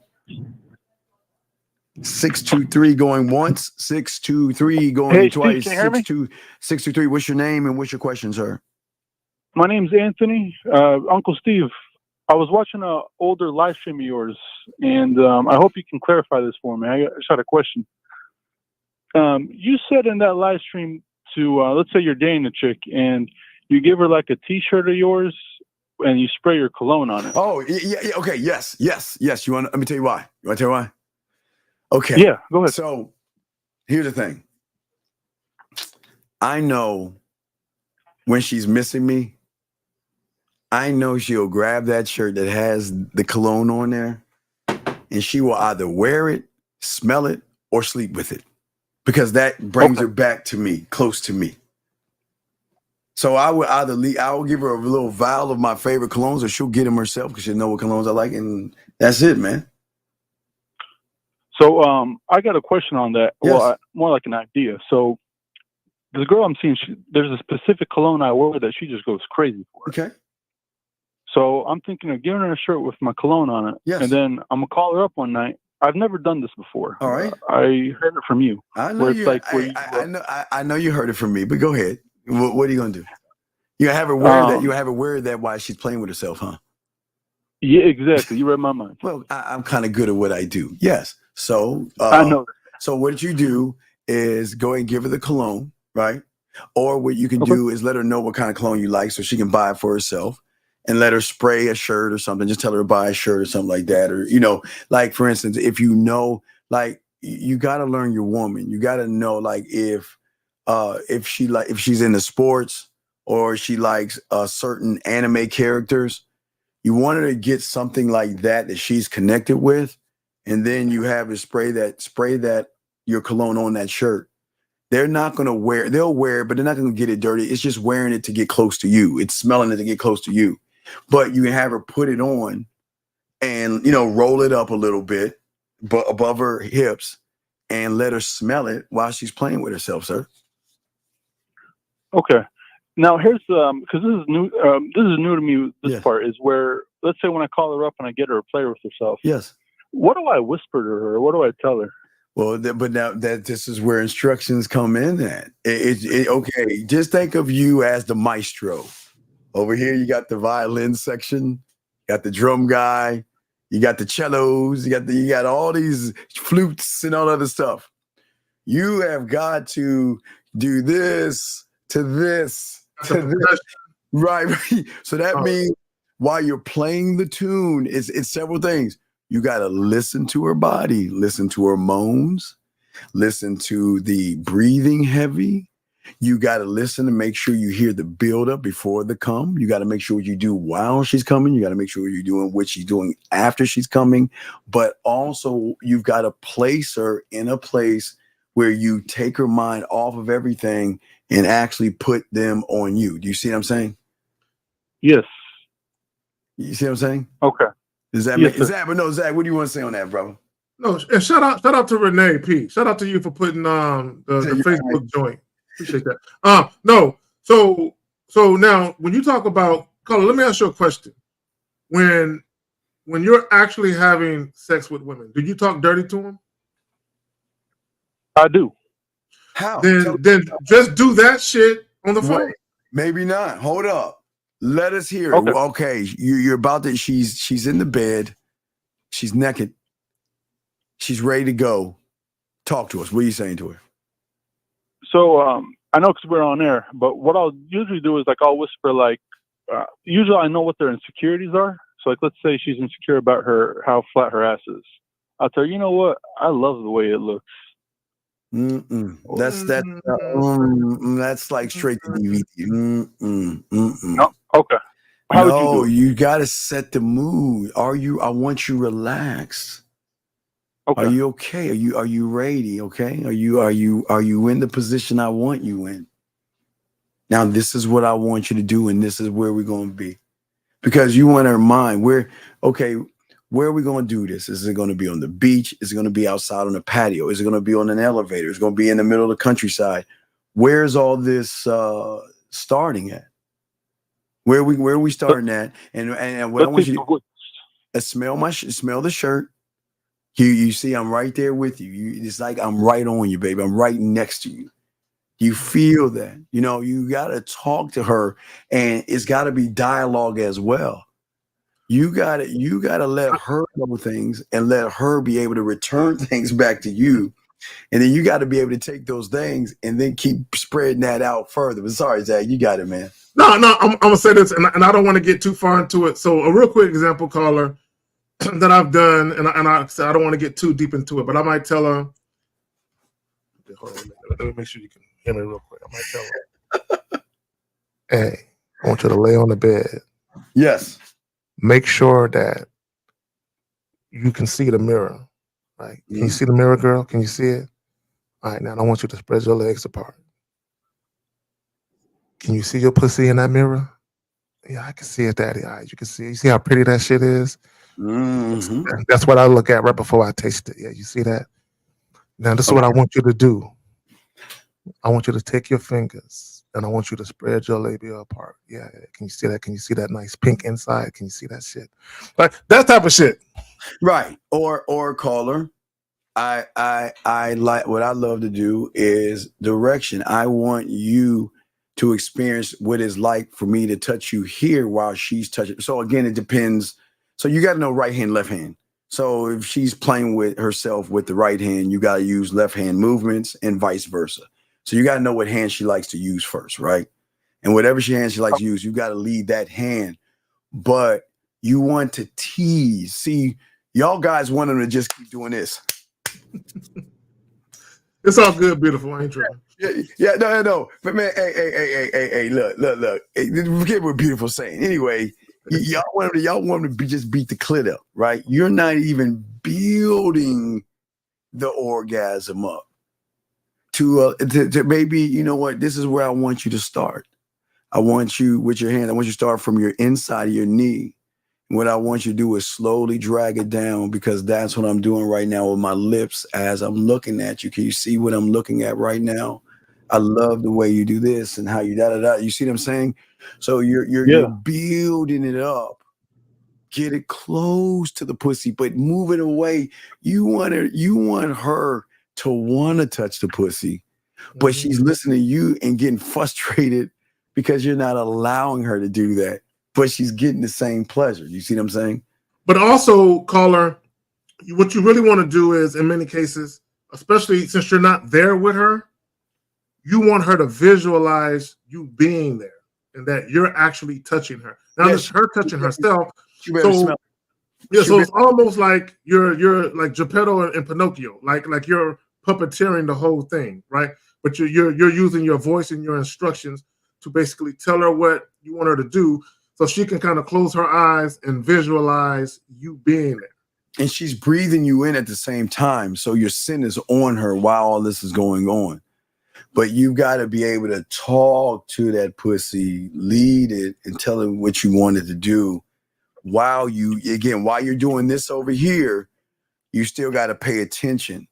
Because the beautiful thing is you got to let you got to let her explore beyond what she knows. And from that point, when you hear the noises that she makes or the moans or anything like that, then you've got to actually scribe that because that's a point that I want to go back to. If let's say she's rubbing the inside of her leg, right? She she probably does it with herself, but hearing someone tell her to do that, but hitting under that knee, just an example, might turn her on. It might give her another tingle where you'll hear the noise of the heavy breathing. So then I know I can go back to that point, but we're not just going to touch that part. Maybe we'll spell something on that part or shape something we're going to do something on that part and keep working that part to expand that part. Do you see what I'm saying? Yes. Yeah. And then, but then you know what? You got to talk and let her know how she sounds. Cause again, there's a lot of, see, if she knows that she's allowed and it's cool for her to talk dirty, moan and let herself go. Oh my God, gentlemen. She's really nervous about opening up, and you've got to make her feel secure enough. Zach, what say you? And you know what it is? Because some women, when they play with themselves, that's their little vulnerable moment, or that's what they do in the privacy where no one's around. So you getting a woman to do that is an extra layer of vulnerability where she's letting you in. Yes. Right. So for you to be able to get a woman to do that speaks volume of how submissive she is to you. Yes. Does that make any sense? And out of the bedroom. Yes, sir. So that's what we're saying. So it's just levels to this. But now watch this. What are you going to do when she has the orgasm? See, there's an app. There's the during the orgasm moment that you got to figure out. Now, I like Zach. I like to stretch it out. Let her make this. So, what are you going to do after that? And then, okay, this is what I learned in the 80s. Okay, I had to take fucking fitness. I don't know why the fuck I had to take fitness, but we had to take like exercise fitness and some stupid ass shit in junior high school. So you talking about PE, nigga? You talking about PE? No, not PE. No, we had to do like aerobic type stupid. I don't fucking remember what the fuck we were doing, but we had to do some stupid. So you had on a leotard, nigga? Bitch, I had no leotard. I ain't nobody no goddamn fuck. Let me change this up because I didn't say. Let me change from that because I ain't gonna let this motherfucker fuck with me. Listen, let me explain something. Football, same thing. Zag. So when we were playing football, okay, before we got between the lines, we had to stretch, we had to run, and then we had to decompress by coming down, right? So when she has that high and has an orgasm, then when a great lover gives her the come down after the come. So after she comes, there's that come down of having a light conversation with her, letting her know how sexy she sounds, how you love hearing her come and all that other stuff, and easing her, letting her relax herself. And by telling her, you can rub her and relax her from that point to give her an ease point. And then there's the reinforcement of that the next day. So there's actually levels to this and doors behind this, if that makes any sense, sir. Yes, sir, it does. Okay. All right. So we'll throw you in. But yeah, the good thing. Wait, what's your cologne? What's your cologne that you have? It's the Acqua di Gio Parfumo. Dog, I'm telling you. That's my shit right there. That's my shit right there too, Colin. Get your ass to Macy's. I'm telling you. The Chanel and the Allure. I'm telling you. These are my goals. I'm telling you. Yes, Allure, not sport. Allure. It comes in deodorant. It comes in lotions and everything, dog. You should. I'm glad you said that, Steve. Guys, for guys that really ain't up on your cologne, get the little package, the one that has the cologne, and lotion, the deodorant, the body wash, yes, get all of that shit, right? Because for me, when I have close encounters of the womankind and they coming over, that shit is on every square inch of my motherfucking body. Yeah, no, and what I'm saying is that you should have these in your fuck bag. See, y'all don't even know about fuck bag. God damn it, they don't even know about the fuck bag. What I'm saying, dog, you should have. Matter of fact, hold on real quick. Go ahead, keep talking. They don't know about the fuck bag. Okay, listen. In your car, you should have a change of clothes, but you got to have your fuck bag. And your fuck bag has. I don't know if y'all hanging, y'all got your magnums in there. Yeah, you got your rubbers in there. Don't keep it in there. You don't want to keep it in a heated situation. But what I'm saying is that you got to have your shit together in the fuck bag. Because if you moving and going to see somebody,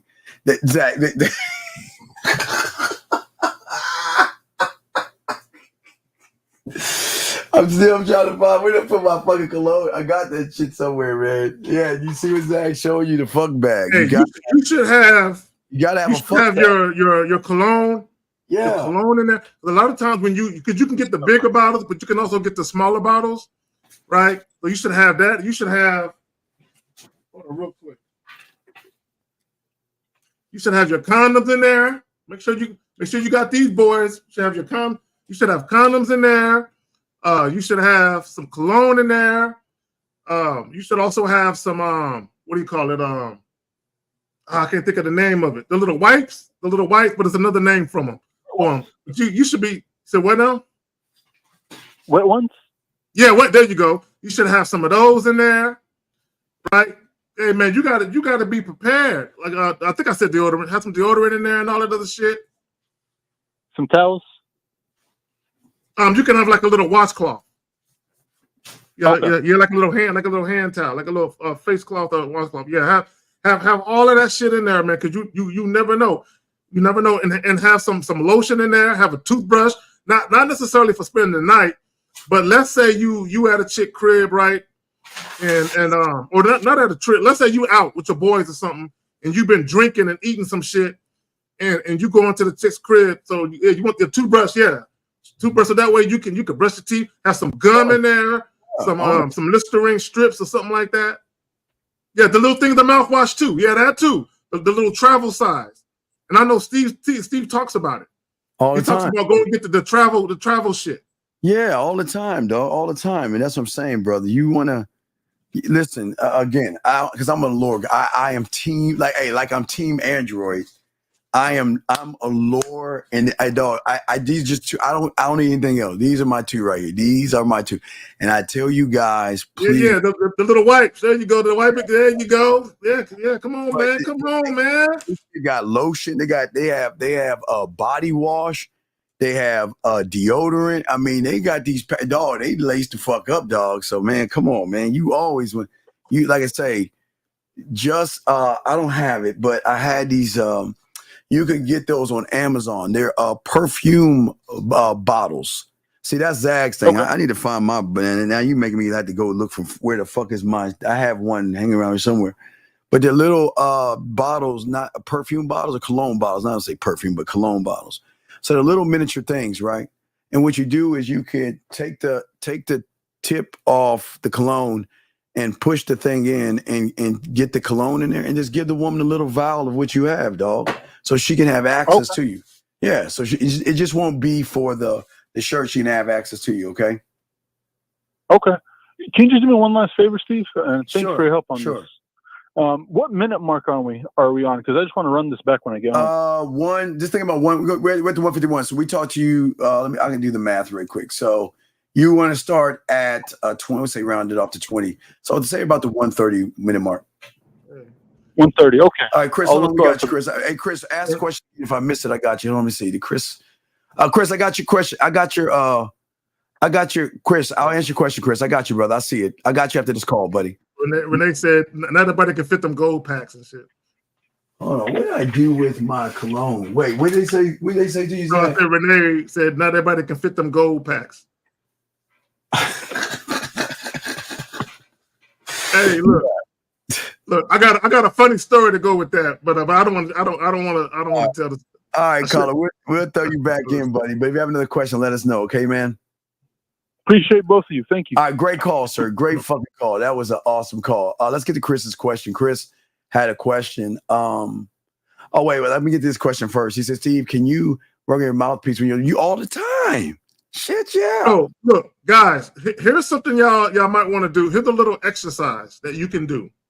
We all got smartphones, right? So you all got the ability to do a voice note or a voice recording. Okay, start recording yourself. Right. So an example, like sometimes me and Steve, you'll hear us kind of, talk a little bit about how we might approach a woman or something like that. We don't really go too in depth into it, but we might talk a little bit. But when you're home by yourself, you can record you literally role playing with yourself like you are approaching a woman, like you're doing an introduction. And then what you can start doing is working on the tonality and the pitch of your voice. Record it. Play it back, and then what you're going to find a lot of times is you sound goofy as hell when you talk, right? But you can clean that up when you're by yourself. Chris had a question, Chris. Sorry, we get your question, Chris. He said, Steve, so you mean even though I'm not yet gamed up, I can still rehearse creating experiences before? Chris, sir, y'all can always do that, okay? Y'all can always do that. Yeah, Steve-O, baby, rehearsing. Yeah, rehearsing. Look, let me tell y'all something. I got a couple of my clients to do that. And for some of them, it worked. They said it worked wonders for them to kind of record themselves talking. And especially when you're developing a mouthpiece and you're saying words you typically aren't used to saying, but you say it to yourself first in a rehearsed way, you record it, and then you play it back. And then you say, you know what? I like that I said that, but I kind of stammered. I kind of stuttered or I stammered right here. Okay, let me clean it up a little bit and re-record it. And you just rehearse that shit. You rehearse it. I mean, rehearse everything. You should rehearse how you kiss, how you fuck, how you eat pussy, how you talk to the pussy while you eat pussy, fucking and touching the pussy. You gotta rehearse everything, dog. If you're going, only way you're gonna master this shit is by right side. Yes, go outside. You got to go outside and actually do it. Because sitting at home recording yourself 10 times and deleting that shit, what's it all for? You got to actually go outside. Yes, you do. Guys got you got a question here. He's saying, comes to poetry, what exactly improves the mouth?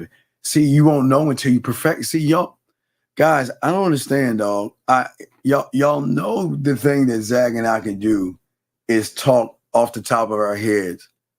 And some of y'all are like, how do you do it? For me, that's where it started from. Now, I got something huge coming down the pipeline for all you really guys. It's something really, really big, but that's going to be a surprise for you. I got something really big. But until then, I'm saying that just start working on it because poetry is expression. It doesn't mean you have to sound cakey and all the other stuff, but you have got to be one with yourself to feel cool enough to talk shit with women, dog. Y'all guys don't understand. They love, Zach, they love how we talk that shit to them. Well, and it shows women how your mind works. Mm-hmm. Like this is why, if y'all really think about it, music for women, especially like slower music, it tends to do more for them than it does for men, in my opinion. And what I mean by that is, this is why Mary J. Blige was so popular and shit. You know what I'm saying? Because when women was going through shit, with their men problems, they're throwing some Mary and shit. You know what I'm saying? Because it puts you in a certain mind frame and puts you in a certain mood. This is why, see, even we had the fuck tapes. Yeah, I got to show him something after this. 610, what's your name? What's your question, sir? What's up? 610 going once, 610 going twice. This is Sean. Yes, Sean. What's your question, buddy? What's up, Unc? What's up, Unc K-Zag? What's up, man? Yeah, I had a question. When you're introducing yourself to a woman, right? What I know you say you got to make an impact, but what's the fine line between making an impact and you just adding bullshit? Because it's about how you see, dog. Y'all missing the point. It's you. Okay, you can't make an impact if you don't know who you are. You can't make an impact if you're not sexually confident. You can't make an impact if you don't know what to do. You can't make an impact. Again, we know how to make the pussy purr. We know how to make the pussy wet. We know how to make the pussy miss us. So if you can't do that, you're just being like everybody else and just saying hello to a woman. You ain't making any impact. You're just saying hello. But that's the thing. It's like I want to talk shit, but I know you can't talk. I'm not there yet. Okay. So this is what I would say for all the guys listening. Before y'all can think about saying smooth, suave shit, that's the last domino in a sense. You need to learn how to be honest with women first. Okay. The first thing is you being authentic, you being assertive and transparent in what it is you really want. Now, along the way, you're going to learn to clean your verbiage up, and you're going to articulate yourself in a better way, assuming that you're actually learning, and then you're going to get better at it. But you, at the bare minimum, you got to learn how to be authentic and real first. Yeah, like, okay, okay, you say you want to impact a woman for what? Oh, to show her why she should fuck me. But you ain't that guy.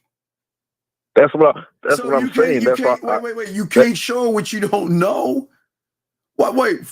Show her why what? Tell us why she should fuck you. Like I just said, that's why I hold my tongue, because I know I'm not there yet. So then stop acting and moving like you know. Okay, you know what your problem is? Y'all listen to what we're saying here, and y'all just take the words as if they're going to come to fruition or some shit like that. When we say we're showing a woman why they should fuck us, we got the knowledge and the know-how to back that up. You're just saying shit. Again, on paper, you're just saying shit. You ain't about this motherfucker. So stop talking like you're the guy. You're not. So all you're doing is fucking things up because you're being disingenuous to your own self. Talking about why she should fuck you, but you don't even know why she should fuck you. I'm not saying that to her. I'm not saying that. No, you no. You don't have to say no. You don't have to say it. You can say it in your words and your actions and your movements. Why?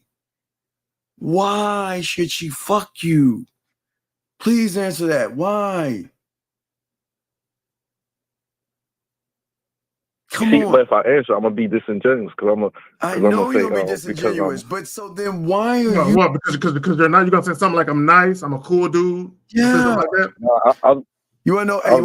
Hey, you wanna know why they should fuck me? Okay, so after I had a few operations on my throat and everything, so I love these things right here because they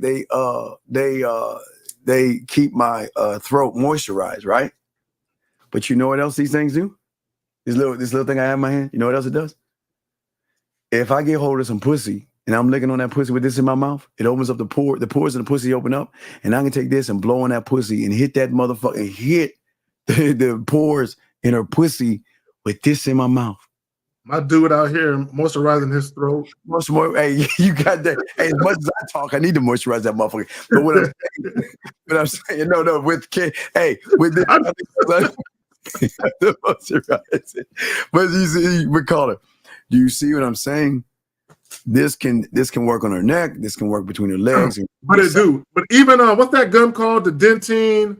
Nice. The one I told you. Dentine Ice. Yes. You know, they in the black box. You know what I'm saying? Right? Yeah, it's that one specifically. I can't remember the name of it. Yeah.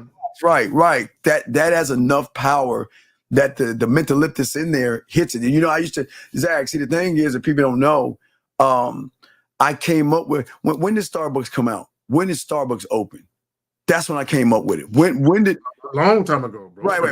Can anybody give me a date on when Starbucks started having stores? Because that's when this is way before Jimmy. About 20 years, 20-something years. This is way before YouTube, gentlemen, when Starbucks came out. Because see, before caller, Starbucks used to have these things. Now they don't have the potency of they had back in the day when they first came. They had these little cans of what they call coffee mints, and they were little tiny mints. Those motherfuckers have the same impact as this and damn near Dentine Ice. And they came really small. So when I was teaching guys a game, you know, before YouTube and all that stuff, I was giving them, this is what they put in the fuck bag. Those little, get them little coffee mints from there, but they don't have the potency now. But what I'm saying is, this is what Zag and I are talking about. Okay, wait. I'm sorry, guys. Wait. I mean, wait. Time out. Y'all little assholes. Okay. I was born in 71. So hold on. Let me back this up. Okay. Hold on. Okay. All right. So first of all, okay, Starbucks started in Seattle, Washington. Right? But it didn't become nationwide in the chains until about 20 years ago when it started getting popular. So it's been around for a while, but the popularity didn't start blowing up until about 20-something years ago. When they started to spread out. So for me, y'all talking about 1871. Now y'all being dicks and shit. But you see what I'm saying, caller? I'm saying that you're too busy talking about it, but you ain't being about it, okay? Yeah, so I am his oldest star. Yes, I am. I am. Yes, I was born in 71. Yes, I am. I am as old as Starbucks. Yeah, but I don't think I look as old as Starbucks. But you see what I'm saying, caller? Yeah, you're saying that I have to create an experience. Well, with you, not with her. With me. Right. So every experience. So from the moment we begin to talk to each other, my first level of experience is in the way I communicate: land, sea, air, space, right? That automatically separates me. But if we look at land, sea, air, and space, we've got to look at the flow chart of what actually connects the land, sea, air, and space. Am I not the only one that tells you about the wine above his bed? Yeah. Am I not the only one that tells you about the lost and found box? Yeah. Am I not the only one that tells you about the different color shower lights and the ice cubes, the diamond ice cubes? Am I not the only one that tells you about that shit on the internet? Am I not on YouTube? Right, exactly. See, motherfuckers, I told you, this is what motherfuckers who have game do. So all of that stuff is the second door that's going to lead to another door. Just whichever door I want to move her to is going to lead her to those doors. Do you see what I'm saying? Okay. Because you already made the experience with the wine above the bed and the lights. Right, So, because I know what I can do. It allows me to draw, because if I'm going to use video and communicating with her, that's going to be excitement. But after she gets done looking at me and all the exciting things that I say to her, she's going to look behind me at that point, my environment, where am I at and stuff. And then she's going to start to see everything I position myself to do, which is going to draw her out even more to want to know more. What is this stuff that he has? Because that's my sexual playground. That's my sexual amusement park, right? That okay. Right. You see what I'm saying? So what I'm saying is, yes, go ahead, sir. Oh, you can go. No, I'm saying, if I throw this at, I'm saying that this is before I even talk to her. It's already there. I just got to bring her to it with my horse and buggy, beautiful. But yes, I got to bring her to it. I saw what you did. I know, talking cash shit, man. So caller, it boils down to this, right? Is again, once you know yourself and you have a firm footing in who you are as a man and your identity, and you're comfortable with that, the average guy, when he meets a woman, he has on a mask, right? He has on a mask. So most guys, they're trying to conceal something, right? They're either trying to conceal what they truly want from the woman, or they're trying to conceal how they really are, right? So either you don't like yourself and you're trying to placate the woman or act in such a way that you think she might like that, or you ain't shit and you're hiding that part from the woman, right? So that's why when I say when the guys wear masks, they either don't know who they are or they know who they are and they know they ain't shit and they're trying to hide that part of them for as long as possible to get what they want. But once you actually, like when Steve says, why do you hate yourself? Once you actually love yourself and you're proud of who you are, why wouldn't you want to show that to the world? Why wouldn't you want to let that out the bag as soon as you meet women, you introduce them to you because you're proud of who the fuck you are. You actually like who you are. Now, you're not concerned about people liking you, but you like who you are. So it's just a matter of time before you come into contact with women that are feeling that version of you too. And who are we? All right, we. And I can speak for all my dogs because all my dogs will say it in their own way, but we are the motherfuckers. So you guys are trying to get to assertiveness. We're already in sexual assertiveness, okay? Because we are able to talk about desires and needs and all that other stuff, and we don't shy away from anything, and we don't apologize for what we say because you guys are looking for charm and charisma. Like some of these 10 things, y'all are looking for charm and charisma. But behind that door is sexual charm and sexual charisma, okay? That means that we don't just draw women to us. We draw their mind and their motherfucking body to us because we have a way with words, okay? And our words are very persuasive because they're free will words. And then y'all guys are always trying to be mysterious. Y'all are trying, y'all want to wear this long trench coat or something and pretend, because you know everybody's saying women love mysterious, right? But we are mysterious because they're trying to understand and figure out, why isn't he trying to fuck me? Why isn't he doing what every other guy is doing? Why isn't he trying to take me out to eat? Why isn't he trying to get me to spend time with him? We ain't doing that motherfucking shit. They start to get curious about us because the next door behind that, and I'm gonna give you 2 more doors before I throw the zag, is the sexual unpredictability about us, okay? So that means they don't understand our behaviors, sexual actions, and things like that always keeps women on their toes. They don't know what what is he going to do next? What he's going to do tomorrow? What he's going to do in the next few minutes? What is he going to do on the next text message, the next voice message, the next video message? What is he going to do? Because whatever he does, before I throw it to Zag, behind that unpredictability comes sexual adventure and sexual excitement, meaning that we are thrill rides of experiences that come with the mental aspects of sex. Zag, what say you, sir? I'll say this, and I want guys to think about this. So, Carla, when you think about sexual attraction, right? When a woman is sexually attracted to a man or she desires a man sexually, Zach, that usually we talk and then use that because that's finally the person whack. Okay, there we go. And I alluded to that earlier. So Beautiful is saying, I pretty much want to be able to turn my brain off with you. And that's exactly what women want, to kick their feet up and literally not think.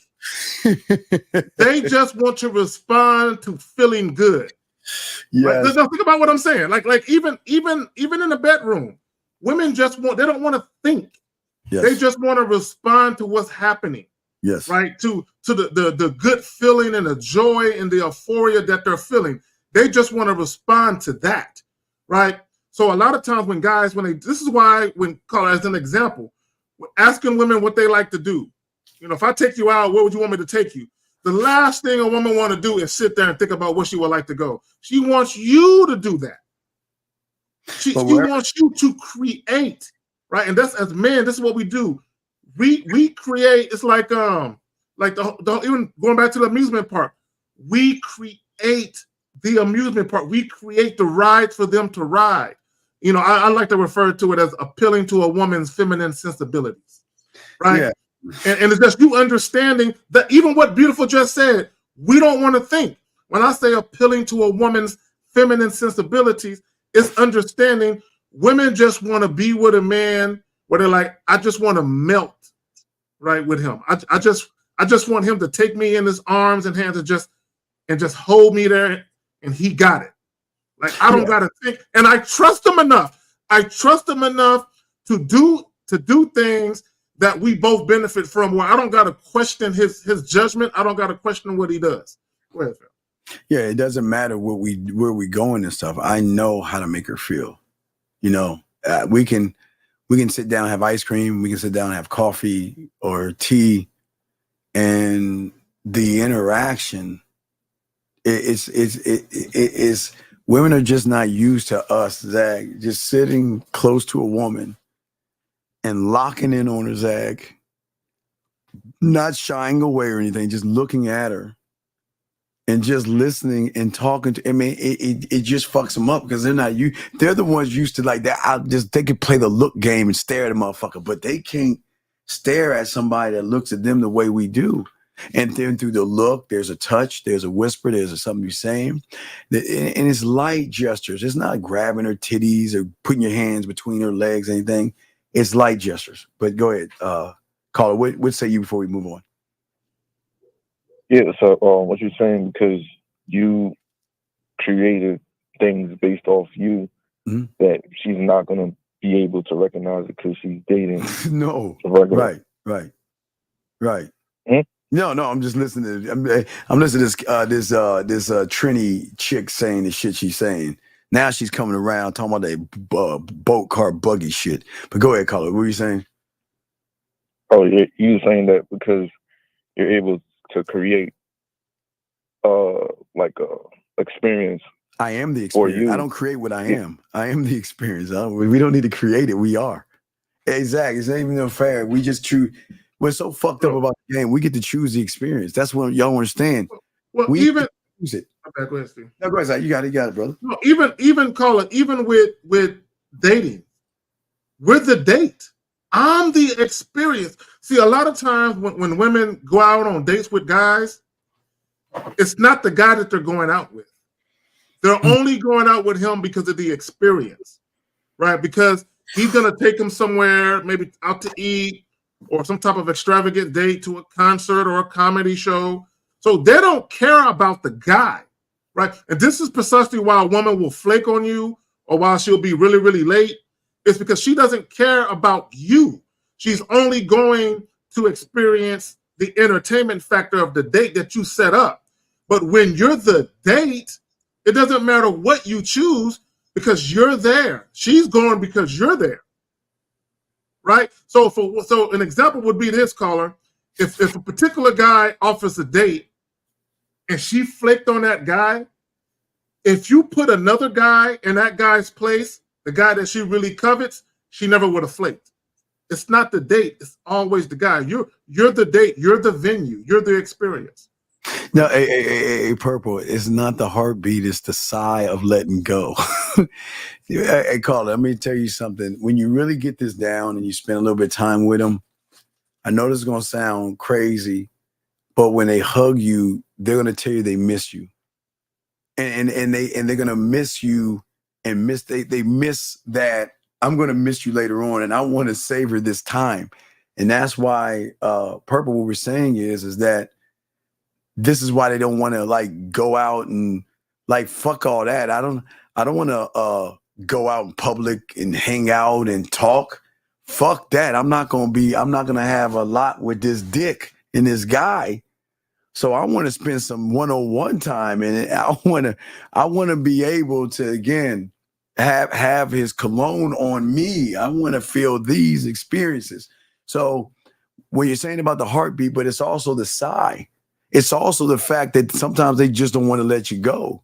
They don't want the day to end. They don't want the night to end. They don't want anything to end. So it's a several things, if that makes any sense. Well, it's like they're high and they don't want to come down from it. Yes, exactly. And this is why sometimes you might have some women, for instance, caller, like if they're dating you or seeing you and you try and push them to other dudes, they feel like, I don't want to because I don't want to ruin the feeling that I'm having with you. Then I got to go date a dude who can't measure up to the feeling that you provide. And then I got to go be disappointed, which is why, Steve, when you think about this is why a woman may be out on a date and text you. Or she might go to the bathroom and call you because she's thinking about you. The last time you were together, that longing feeling she had about missing that feeling has reemerged. And now that she's out with this dude who can't really bring about that feeling, she's thinking about you and she's missing it. Like, God damn it, this lame dude is making me miss Carrie, is making me miss Steve, is making me miss whoever. Yeah, and last thing, and they always say at the end of all this, this is why we want them to see other people, caller. This is the main reason. Do you know what kind of impact you have on somebody when they're with another guy and they're thinking about you by measuring up what these guys are doing versus what you did? Oh, it's a fucking mind fuck, caller, okay? But we'll throw you back in if you got any other questions. You asked a bunch of great questions, big dog. Great questions, okay, buddy? I appreciate that. Hey, got any more, call back, okay? But great fucking questions, okay, my friend? All right, man, y'all are kicking ass with the questions today, man. Y'all are fucking, damn, man, they killing it with the questions. Let's see here. Let's see, Deshaun P says, if a woman messages you late at night around 2 a.m., while you're asleep asking, are you awake? Would you say Uncle Zag the next what would you say the next? Oh my God, dog. Fuck. Brandon Alexander, I think this is 417. Is this you, B? Hey, yes it is. It's Brandon Alexander calling in. What's up, B? How can we be Brandon? While yes, I take my on the my throat. topic you're talking about. Your windpipe soother? No, it's more than windpipes, you nigga. Hey, nigga. No, go ahead. I'm sorry, man. What's up now? Oh, yeah. So on one of your other streams, the topic we're talking about, you mentioned stuff with the pop rocks, like the candy. Yeah. Stuff like when you put it on your mouth and it touches her. How does that work? Like, what type of pop rock candy do you use? No, I'm just saying, but see, that's more of a 5-play pussy eating thing. I don't want to put the pop rocks on them. See, the thing is, not literally on them. I'm fucking kidding. No. See, there are different ways you can give a woman an organ. See, y'all don't understand the different ways you can give her. Again, Zach, I got to pull this one. I got to pull out my bag. I got a bag. Guys, when we open up the membership, y'all going to get access to these things I have in my hand. But every orgasm can be a different orgasm in the experience based off what you want to be to that person. So again, Zag and I and those that are good in bed, we're going beyond those things. I'm saying that if I had some pop rocks and she's about to have that orgasm, I can put a bunch of those motherfuckers in my mouth, go right down on that pussy and shit like that while she's shaking. Hey, look, you remember I told you this kid, head, shoulders, knees, and toes. Hey, head, shoulders, and lock in. Lock in right here and lock in. And she came with dog. It's gonna be like those movies where they climb the walls and shit. She's gonna be like backwards and shit. So, not letting her move anywhere. Yeah. Only thing she can do is rotate her hips to the rhythm of what the fuck I'm doing. Zach, what you think, brother? It's like even with that, you got to remember a woman's clitoris has like 8,000 nerve endings, bro. Do you know how many different like there are so many different ways you can stimulate that where they can have a different. You said what now? 8,000, right? Something like that. Probably more than that, but it's right around there. 8,000 nerve endings in a woman's clitoris, bro. It's extremely sensitive. Like do you know a woman's clit gets erect like a penis, bro? I mean, it might not, but it gets. A woman's clitoris gets erect. It's bigger. Like that's how her clit gets bigger and stuff when she's really ready to go. But there's another element that y'all are missing. That you're missing the greatest ingredient to all that. And that if you can learn this and lock this down, that ups the ante of that clitoris feeling. It ups the ante. So y'all are just thinking, no, I don't want this to come. I don't want that to come. I want this to come because this ain't coming. And she don't even know what the fuck I mean with that. That means when we talking about if we examine every woman that hasn't been with a motherfucker that's one of one, it's got cobwebs on it. It's those little things, those little circle joints that have the cobweb because it's not even in use. It's just all let's go back to something, Colin. I'll give you an example, right? So there's women I've dealt with where I've performed cunnilingus on, and when you talk about levels of orgasms, right? When you truly know a woman's body, which is one of the things that I pride myself in, right? Knowing, like when I would have sex with women for the first time, they might be like, "God damn!" I'm like, "Yeah, you ain't seen nothing yet. Wait until I learn your body." And just me saying that would always entice them to be like, "I'm game. I'm signing up. I want to see what else you got for me." Right. So once I learn a woman's body, like now I know how to make her come, right? But with so an example would be this: if I wanted to just please her, performing cunnilingus, and that's it, like I wasn't trying to actually enter her, I know how to get her to the point where I can make her come and she's good. She's like, I'm done, I'm going to sleep now. Or if I actually want to enter her, I can still make her come, but not as hard. Right? Like if you think about Mortal Kombat, when you do the move, finish her, right?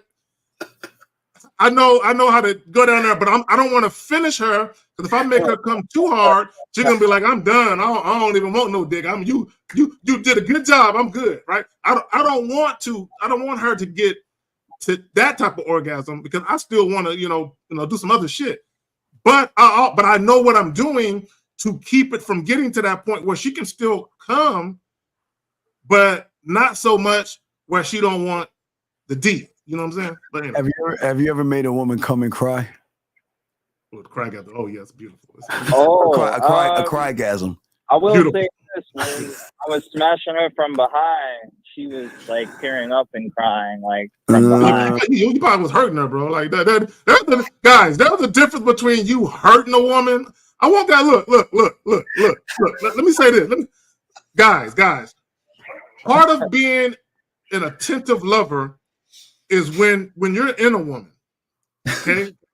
You are so in tune. Listen to me real quick. Hold on. This is important. Because a lot of guys, they just want to climb in a woman and beat it up. They just want to fuck her hard. And it's like, nah, bro, like chill. So No, listen to what I'm saying to you.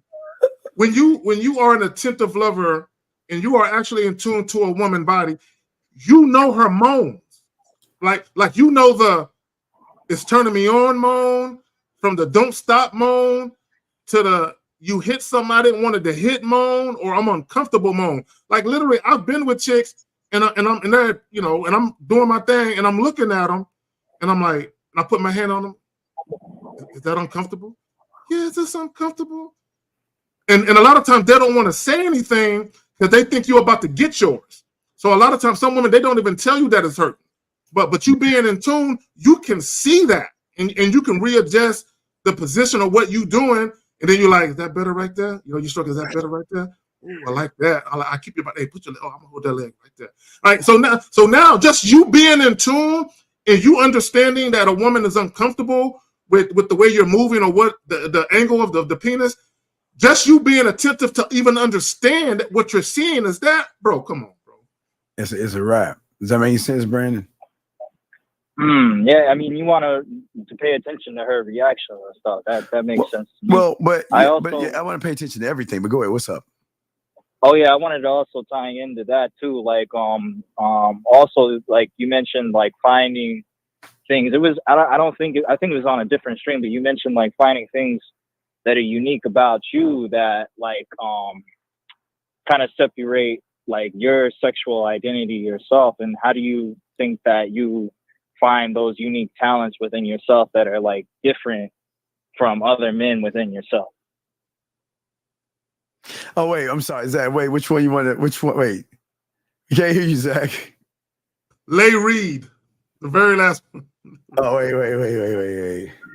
What the fuck are you talking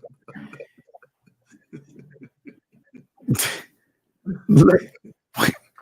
Man, I'm sorry, dog. Go ahead. Because she talking about she had a paraplegic do it. Hey, from the neck up, he was good though, huh? He was just from the neck down. And shit. Motherfucker like this. He like this. He's like,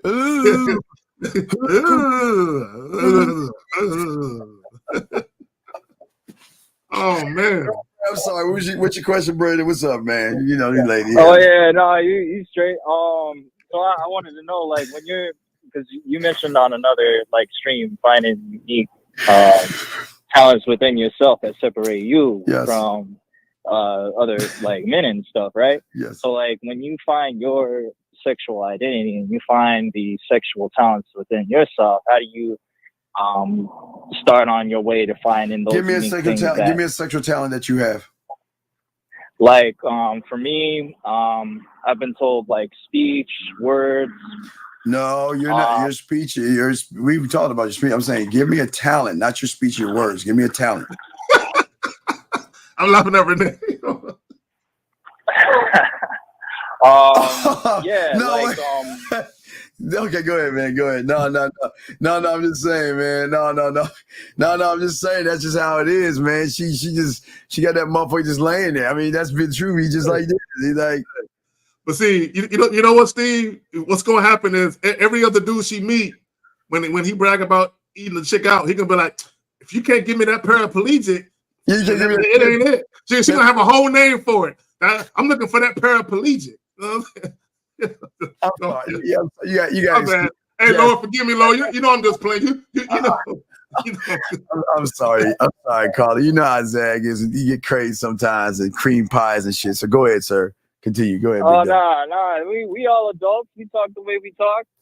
But yeah, I'm just kind of thinking on that, like on that other stream, and I'm like, okay, like when it comes to what separates you and your uniqueness, like, do you think that just comes as you're continuing to learn and everything, or like what would you say the first step would be for somebody to find those unique things? Well, the first, I always say the greatest power one must have is, I always was taught, is to touch the pussy without touching the pussy. It's one of the most powerful things, meaning that I can touch you and I don't give a fuck where you at.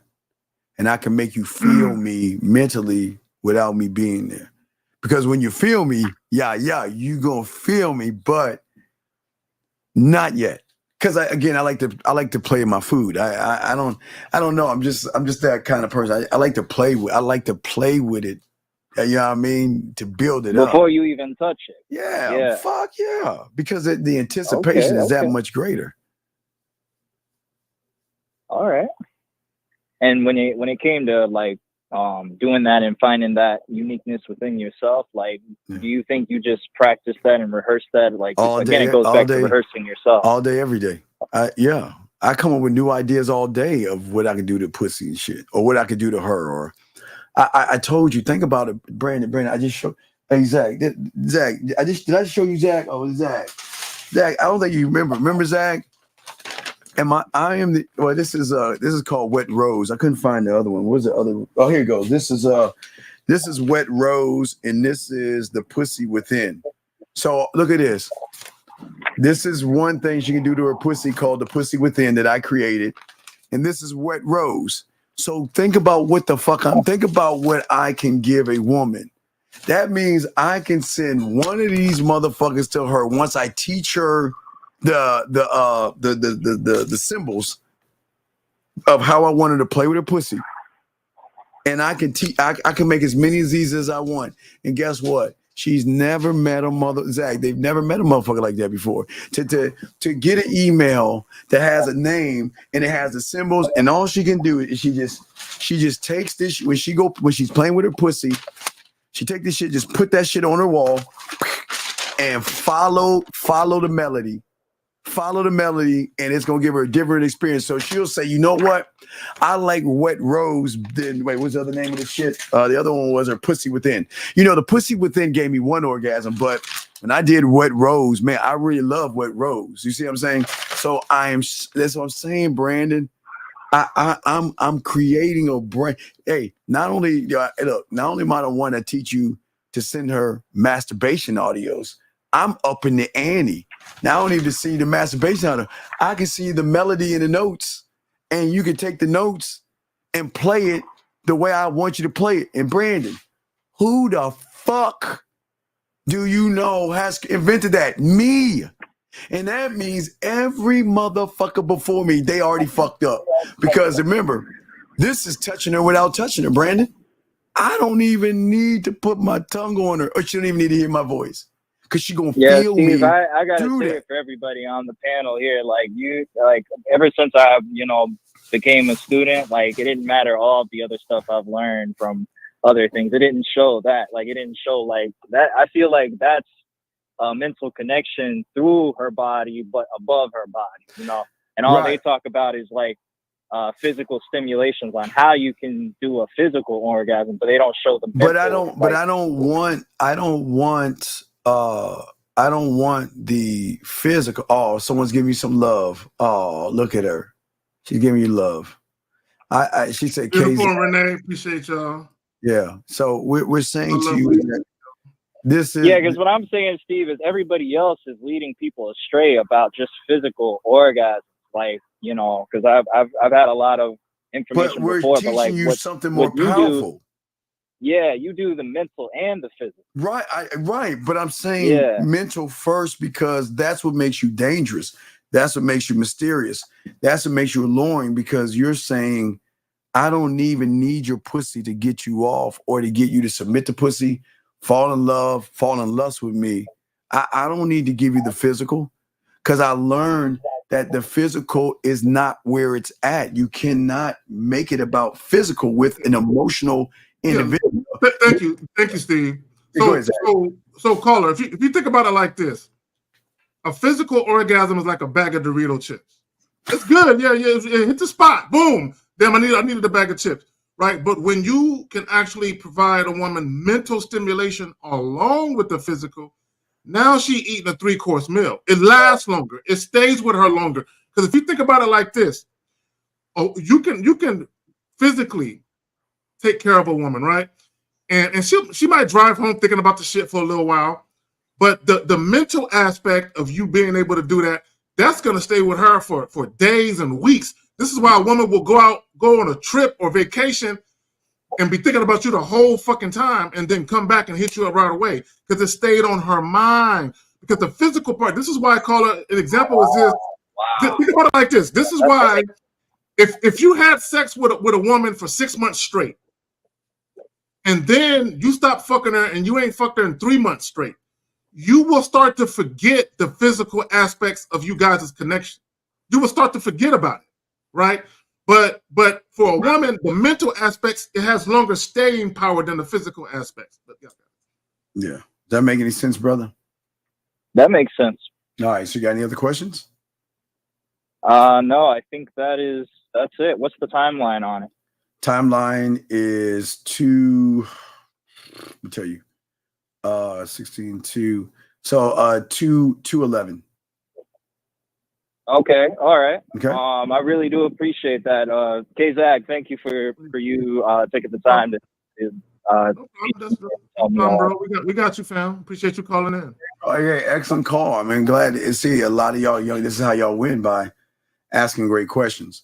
So let's get back to what you were saying, Zag. Let's go into showing our favorite Indian right here, lady right here. She's chopping it up. Here we go. They pretend that they don't. They'll say, you can't tell me what to do. I'm my own woman, this, that, and the other. But there's something so attractive about a man that says, who's not a people pleaser.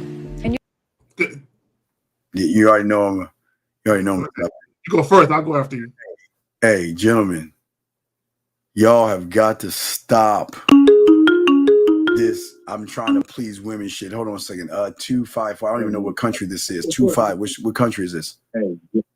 Hello. What country is this? I'm from Kenya. Kenya. Okay, Christian from Kenya. What's going on, buddy? What's up? What's up, Steve? What's up, K-Zag? This is Chris, by the way. Yes, First of all, I appreciate you guys answering my question before. What's up? So, right now, I just finished high school, and congratulations. Thank you. I'm looking for ways to make money on the side, because the setup here is not like in the US. You, as a high school graduate, you can't just get jobs at the malls and the shops. You can't join. Is there a military that you can join? A military.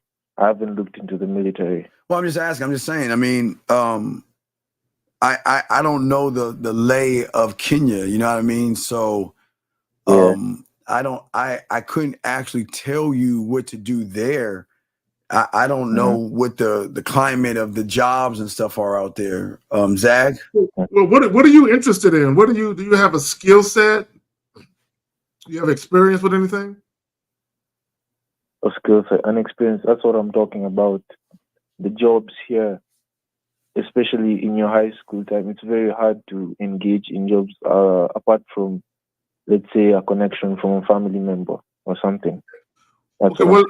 Okay, but this is what I'm asking you. Do you have any experience, skills? Are you good at something? Yeah. What are you good at, brother? I just finished a course on digital marketing. Oh, okay. All right. So, okay, I understand that. But what I'm saying is that okay. So, again, I don't know much about Kenya, but I know they have cities there. Am I correct? Cities? Yes, they do. Okay. So, I still think you can still do the same thing in America by trying to, because every building has a mail room that passes out mail. You see what I'm saying? Yeah. And what I'm saying to you, do they have in Kenya? Do they have job agencies? Were they job placements and stuff? Job placements? No, they don't have that. Okay, so what I would do? Most of the stuff you have to go physically to the building. Okay, I go visit the building and see if we can get applications, see if there's any openings for mailroom jobs. Because what I'm saying is, I want you to get into a company. You can't get in a company right off the bat without having any kind of skills. But everybody can get in from the mailroom. You see what I'm saying? And you can grow with the company and move up that way. But I don't know the lay of the land there to help. I don't know. Zach, I don't know. You just gotta. So because you said you finished the course in digital marketing, do you feel that that's something that you've learned enough where you can teach people shit? No, not to that level. Yeah, see? Okay. And the reason why I'm asking is because one thing about a lack of job skills or experience is you have the internet. The internet is the fastest, most easiest way to make money. right? And I know y'all motherfuckers in Africa be doing all types of shit on the internet. You know what I'm saying? And I'm not saying that in a disparaging way. I'm just saying, but my thing is, because if you have, that's why I'm asking you, did you have a skill set or an experience? Because you can go to the internet and you can create a niche for yourself. You know what I'm saying? I can, but right now I have zero experience, so I think I'm going to start with going physically to the buildings, then start to get into the mail rooms, and I think from that. So let me ask you another question. So where you're at in Kenya, do they have like a lot of Westerners there? Where they have businesses there? They do, especially in the main town, because I'm in the capital city. That's Nairobi. Yeah. So why don't you go to like? Do they got like resort places and shit like that? Resorts, yeah, they do. Have you thought about working for one of the resorts? No, I haven't. I should take that into account. Yeah, because you speak English and shit, so that's gonna matter. Yeah. But you see, now it connects, because now the resorts are looking for people with experience, especially degree experience. It don't matter, bro. Guys, listen to me, guys. There are going to be places that say they need experience XYZ. So all that guarantees is that you might have an interview with them. But my thing is, you still apply. Apply, because if you get an interview, you can still sell yourself with the interview. All right. So what? I'm not looking at my dentures. All right, caller, write this down. Yeah, just give me a second. All right. Guys, don't when you see like certain jobs and they say they need experience, don't let that detour you. Still apply. Okay. Now, if they say you need a master's degree and all you got is a GED, then come on now, like we gotta be. All right. It's ke.linkedin.com. Okay. But what I want you to do is I want you to go to Google, type in mailroom jobs, Kenya, Africa. I had put that in there just to make sure. And I see 30 mailroom specialist jobs in Kenya, 4 new ones. So it's right there. What's the site? Quickly repeat the second site. It's ke.linkedin.com. But I'm saying go to Google, type in mailroom jobs, Kenya, Africa. I just put that in there, right? And then right at the top, I see it. It says 30 mailroom specialist jobs in Kenya, 4 brand new ones. So it's there. Okay. You just got to look. Again, that's the best I can do, dog. I'm just saying. And let me just say this about being a man as well. Part of being a man is being resourceful.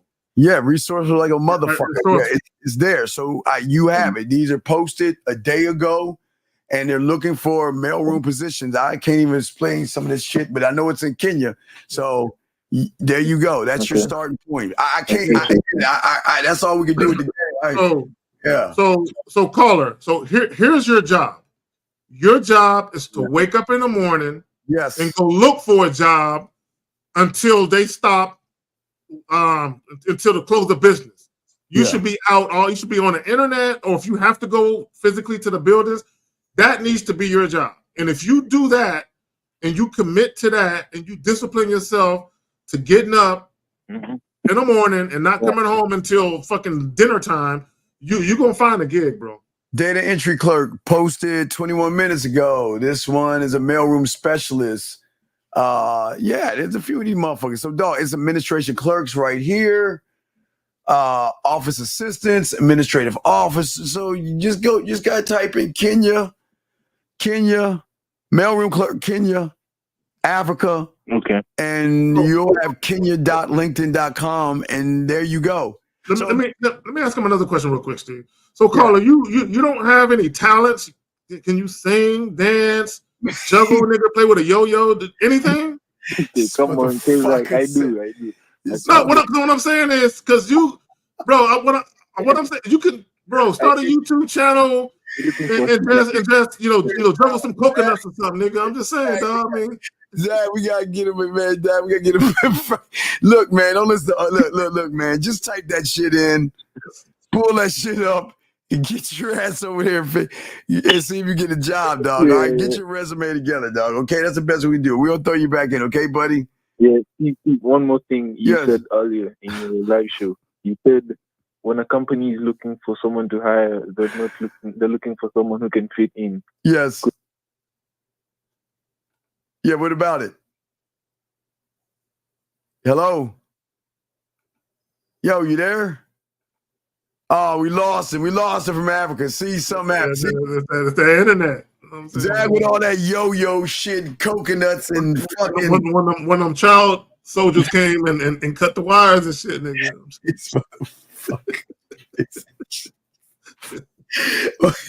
Well, yes.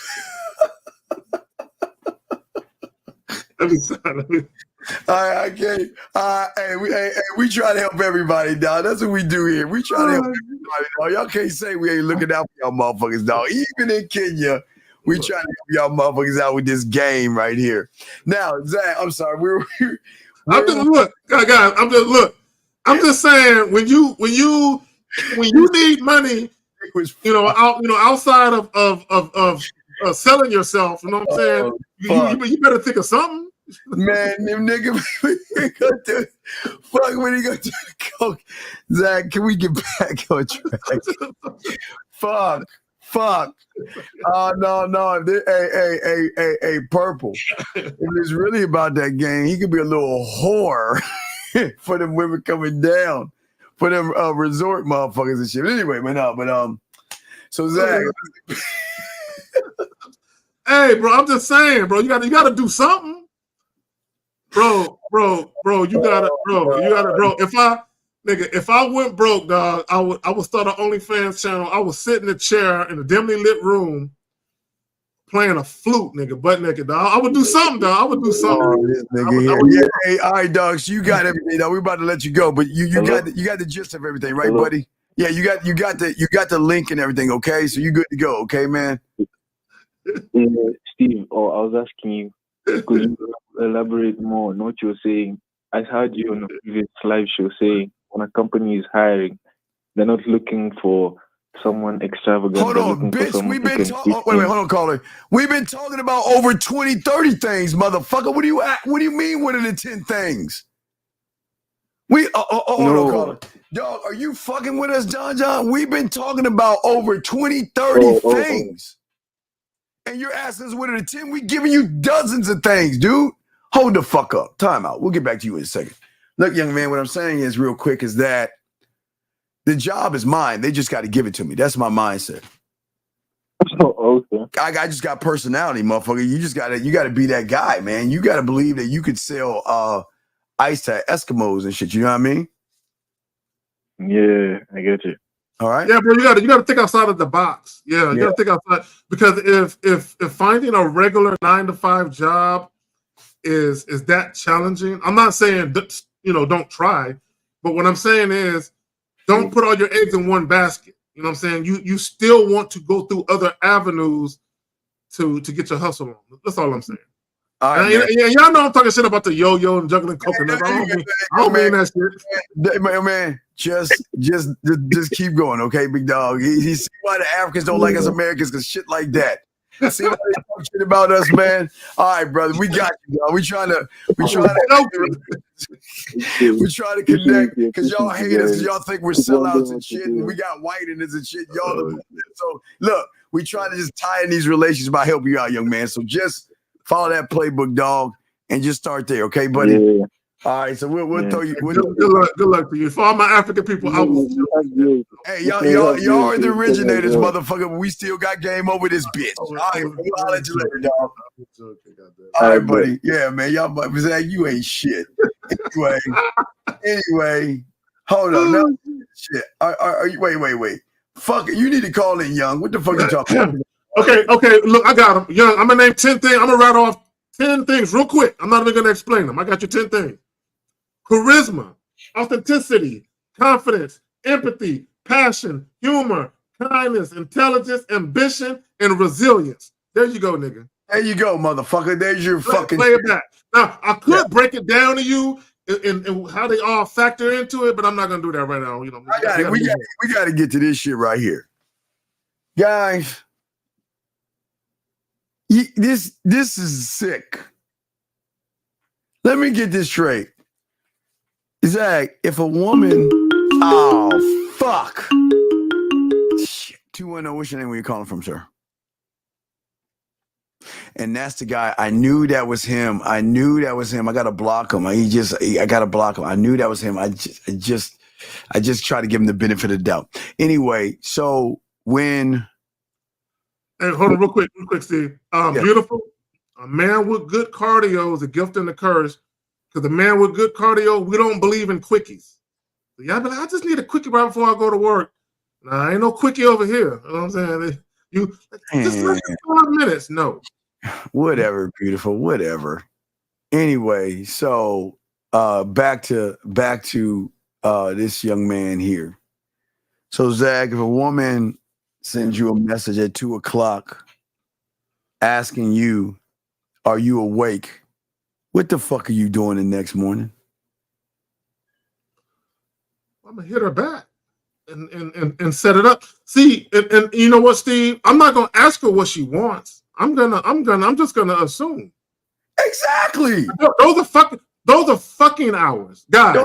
If a woman hits you up during fucking hours, oh right, my God, those are fucking hours. Those are fucking hours, dog. And the fact that you're asking how to proceed, what I would say is, Thor, you ain't the guy. If you can't recognize that she's asking how that dick doing, then get the fuck out the game, dude. Yeah, women typically will not. Okay, and there are exceptions, but women typically are not hitting dudes up at 2:00 in the morning that they don't want to get at. Exactly. 510. What's your name? What's your question, sir? 510 going once. 510 going twice. 510. Yo, can you hear me? What is your name, sir? How do y'all miss this when we calling? What is your name, sir, and where you calling from? Thomas calling from East Oakland. Okay, Thomas from where? East Oakland. He said East Oakland. Okay, what's going on? Hey, Oakland, boy. California. Yeah, okay. What's going on, buddy? How can we help you, man? Yeah, man. So I got a question, man. So yeah, what's up? I got married when I was 19. Oh. My girl was 18 or whatever. I'm 28 now. You know, she's been back and forth with me. I cheated throughout the relationship. I cheated a few times throughout the relationship when we was younger. And I felt like the last 4 years, you know, she's been punishing me in a way like leaving, coming back, leaving, coming back, leaving, coming back. Get rid of her. Huh? Okay, get rid of her. Dump her. And so get rid of her. There's nothing else to say. Okay, so real quick. So number one, getting married that young, because you don't know yourself yet. You're not even developed into a full grown man yet, and she's not developed into a woman. So, and let me just say this real quick. One of the downsides of getting married or getting into serious relationships that young is that they very rarely work out. Okay? I'm not saying it's impossible, but I'm not saying it's not possible, rather, but they very rarely work out. So the problem, caller, is the guy that she first met, that she fell in love with. You're not that guy no more. Okay, you're the guy that cheated on her. You're that guy, right? So even though you're older and you probably evolved to one degree or another, the guy that hurt her, lied to her, and all of that, you're that guy. Right. So but right? Last year, I had enough of that shit. She left me in March. Then, because normally when we would split up, it would be like a month or 2 month break, and then I'll call her, try to get back with her. Why do you hate yourself? Wait, how old are you right now? I'm 28 now. I'm about to be 29. Okay, so why do you hate yourself? Why do you hate yourself? I know, but look, that's what I'm saying. But I know let what a whole saying. year go by. I start fucking with some other hoes, Latinas or whatever, all these other chicks, and now she begging me to come back. And I finally, after months, a whole year going by, I was dealing with another chick, had another chick living with me, and she found out about the other chick, and now she want to come back. And then last month, I let her move back in a couple months ago, actually. Dog, what the fuck are you And then doing? it's like, I don't even want her. It's like, I don't even want her no more, Steve. I don't even want to fuck her no more. Fucking stop, dog. I'm trying to get rid of her, man. and she When don't even you want to get learn out my how to house be no a more, man. fucking man, god damn, what's wrong with you bitch ass motherfuckers? Don't stop. Why y'all acting like I don't want it no more? I don't want it no more. Man, bitch, stop the fuck up, stop lying. What the fuck is wrong, man? Y'all just don't have any fucking game. Caller, are you trolling? Are you trolling? No, this mother, you can tell he ain't trolling. This motherfucker's broken, dog. The fuck? Why the fuck are you so soft? Why are you so fucking soft? So caller, let me ask you a question. Fuck. Why did you want her back? Why? I don't even want her no more. To like, you know. But why? But listen, brother, my brother, listen, and I hope 50 ain't listening because you doing Oakland bad right now. You doing Oakland bad right now. Fifth he would have a coronary right now if he was listening to this shit. He lucky he didn't call in tomorrow, boy. We would be hard on that shit. No Diddy. Oh my God, you are making the Bay look bad, dog. What? See us DMV. See from the DMV, we would just use what you say to laugh at 50, dog. You from Oakland and you're behaving like this, bro? Let me ask you a question. Why did you want her back to begin with? Exactly. Look up right there. Oh, there you go. Purple. She just kept begging, man. Okay, cool. I got you. So purple. I got you, purple. So caller, give me 3 reasons. Now think. I want you, as I'm asking you, I want you to think about this. Give me 3 reasons why you wanted her back. Don't the begging shit. Take that out. Give me 3 reasons why you wanted her back. Don't say nothing about how she looked. Don't say nothing about the sex, and don't say nothing about your feelings for her. Give me 3 reasons why you wanted her back. Pussy. I would say I do got 3 boys with her. I got a 1-year-old, I got a 2-year-old, and I got a 7-year-old with her. So I'm gonna say something, bro, and I don't mean to be offensive. Are you sure those 3 kids are yours? Yeah, all 3 of mine. Yeah, I made sure I had them tested. DNA. Okay, all right. So is that why you let her back? Because you want to do the family thing? Is that what it is? You said what? Is that why you let her back so you can do the family thing? Yeah, that's what I was thinking about. Like, I ain't gonna lie. Look, Steve and Zach. I cut my mom off all the women because I was raised by, a single mom. So a lot of their influence, obviously growing up, didn't have my father. So I listened to y'all about like the leadership. It's on my father for not being there and being that leader, to make sure I didn't have these, sitting there getting married young. And now when I look at it now, I cut my mom off. All the women in my life, I cut them off. No, and I you don't do it, dog. Stop. You don't punish your mother for loving you, man. We ain't saying cut her off. We're not saying cut your mother off. I just been trying to listen to y'all, no, man. You're and not paying attention. Not Nobody ask said for no advice from women and nobody deal with none said of cut that. your mother off. She was the one telling me to get back with her and work it out for my family. So what? Okay, just because your mother makes a request, don't have to listen. Nobody's saying cut your mother off. She didn't do anything wrong. Why are you cutting your mother off? Right. Man, dude, why would you cut your mother off, though? Don't cut your mother off. Be a son to your mother. Right. But we're saying that, listen, you are your own man, but don't blame your mother. I hate when y'all guys say, well, I came from a single parent home. That's not cool, man. Well, your mother just tried to love you in her way and protect you in her way. That doesn't make her a bad person. But you don't cut her off because you are feminine. Your feminine energy comes from the fact you didn't have any masculine man around. That's where it's coming from. Right. So, but go ahead. Prior to my mom passing, she would try to give me advice and all of that, and I would just ignore that shit. Yeah. You know what I'm saying? I mean, there would be certain times where she would say some shit that would make sense, and there would be other times she would say some shit like that shit is goofy. You know what I'm saying? And I would just laugh at her. I literally laughed in her face and laughed. Yeah, right, mama. You know I'm not doing that goofy stuff, mama. I don't know why you even saying that to me, mama. You know what I'm saying? I would literally tell her that. You know what I'm saying? And she would just call me stubborn and shit. This question, right? In the beginning, when I first was dating my wife, my mom was telling me she no good, don't mess with her for years, man. Every time, and then we start breaking up, and she would leave and get back with me. My mom was telling me to divorce her.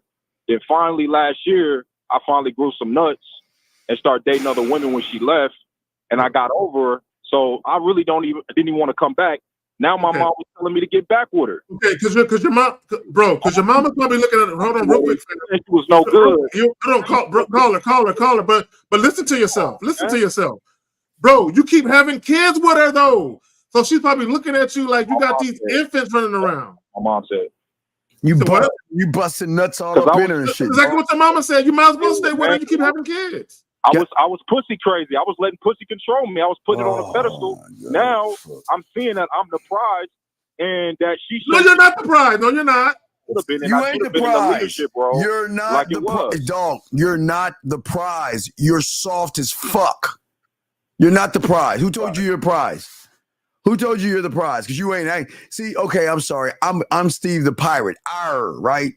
Just because I said I'm a pirate, where the fuck is my ship and my parrot and shit, motherfucker? Stop saying some shit that you're not. You're not the fucking prize. You are a soft, effeminate male that hates his mother, blames his mother, and you don't even know how to be a fucking man, dog. But you want to say you're the prize? Shit. Yeah, brother, you got, bro. How long you been listening to us now? Fuck. For the last few months. Well, actually, for about 2 months to be exact. Yep. Okay, all right. It's not too late. Since I've been listening to you guys. It's all good, sir. Okay. Yeah, bro. Don't cut your mama off, bro. Rekindle that relationship. All you gotta do is tell your mama, "Hey, mom, I know you love me. I appreciate you, but this is the journey I got to take by myself. You know, I gotta fix my mistakes by myself." So, Carl, here's the thing. Exactly. Here's the thing. Are you on child support or anything like that? Yeah, I put myself on it. Good. Okay, good. Now wait, So, did he do DNA tests? You said get a new DNA test? No, you have 3 kids. Did you do DNAs to make sure they're yours? Yeah, on the first one, but the other 2, but they look just like me, but I'll still do it. No. Okay, caller. This is what you do. Go to CVS or Walgreens or Walmart, specifically CVS or Walgreens. They have a paternity test. It's going to be about $30, $40, some shit like that, right?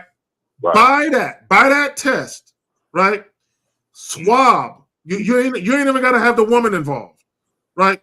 Swab yourself and those 2 kids you have, and it's going to cost you about $100, right? When you send it in, so the test is going to be about 30, 40, maybe $50. But to send it off, it's gonna be like $100, $99, whatever the fuck it is, right? And test those babies. Man, dog. Hey, QD, please shut the fuck up. There ain't no feminine energy, dog. You fucking serious? Dude, I hope you call him. Please don't ever say no shit like that on this show, dog. Take that shit to the manosphere, nigga.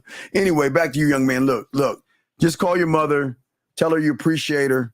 Tell her that, you know what, I'm my own man. I got everything covered, but I would just want to let you know that if you need anything from me, just let me know, okay? Just patch that up with your mom. It's not.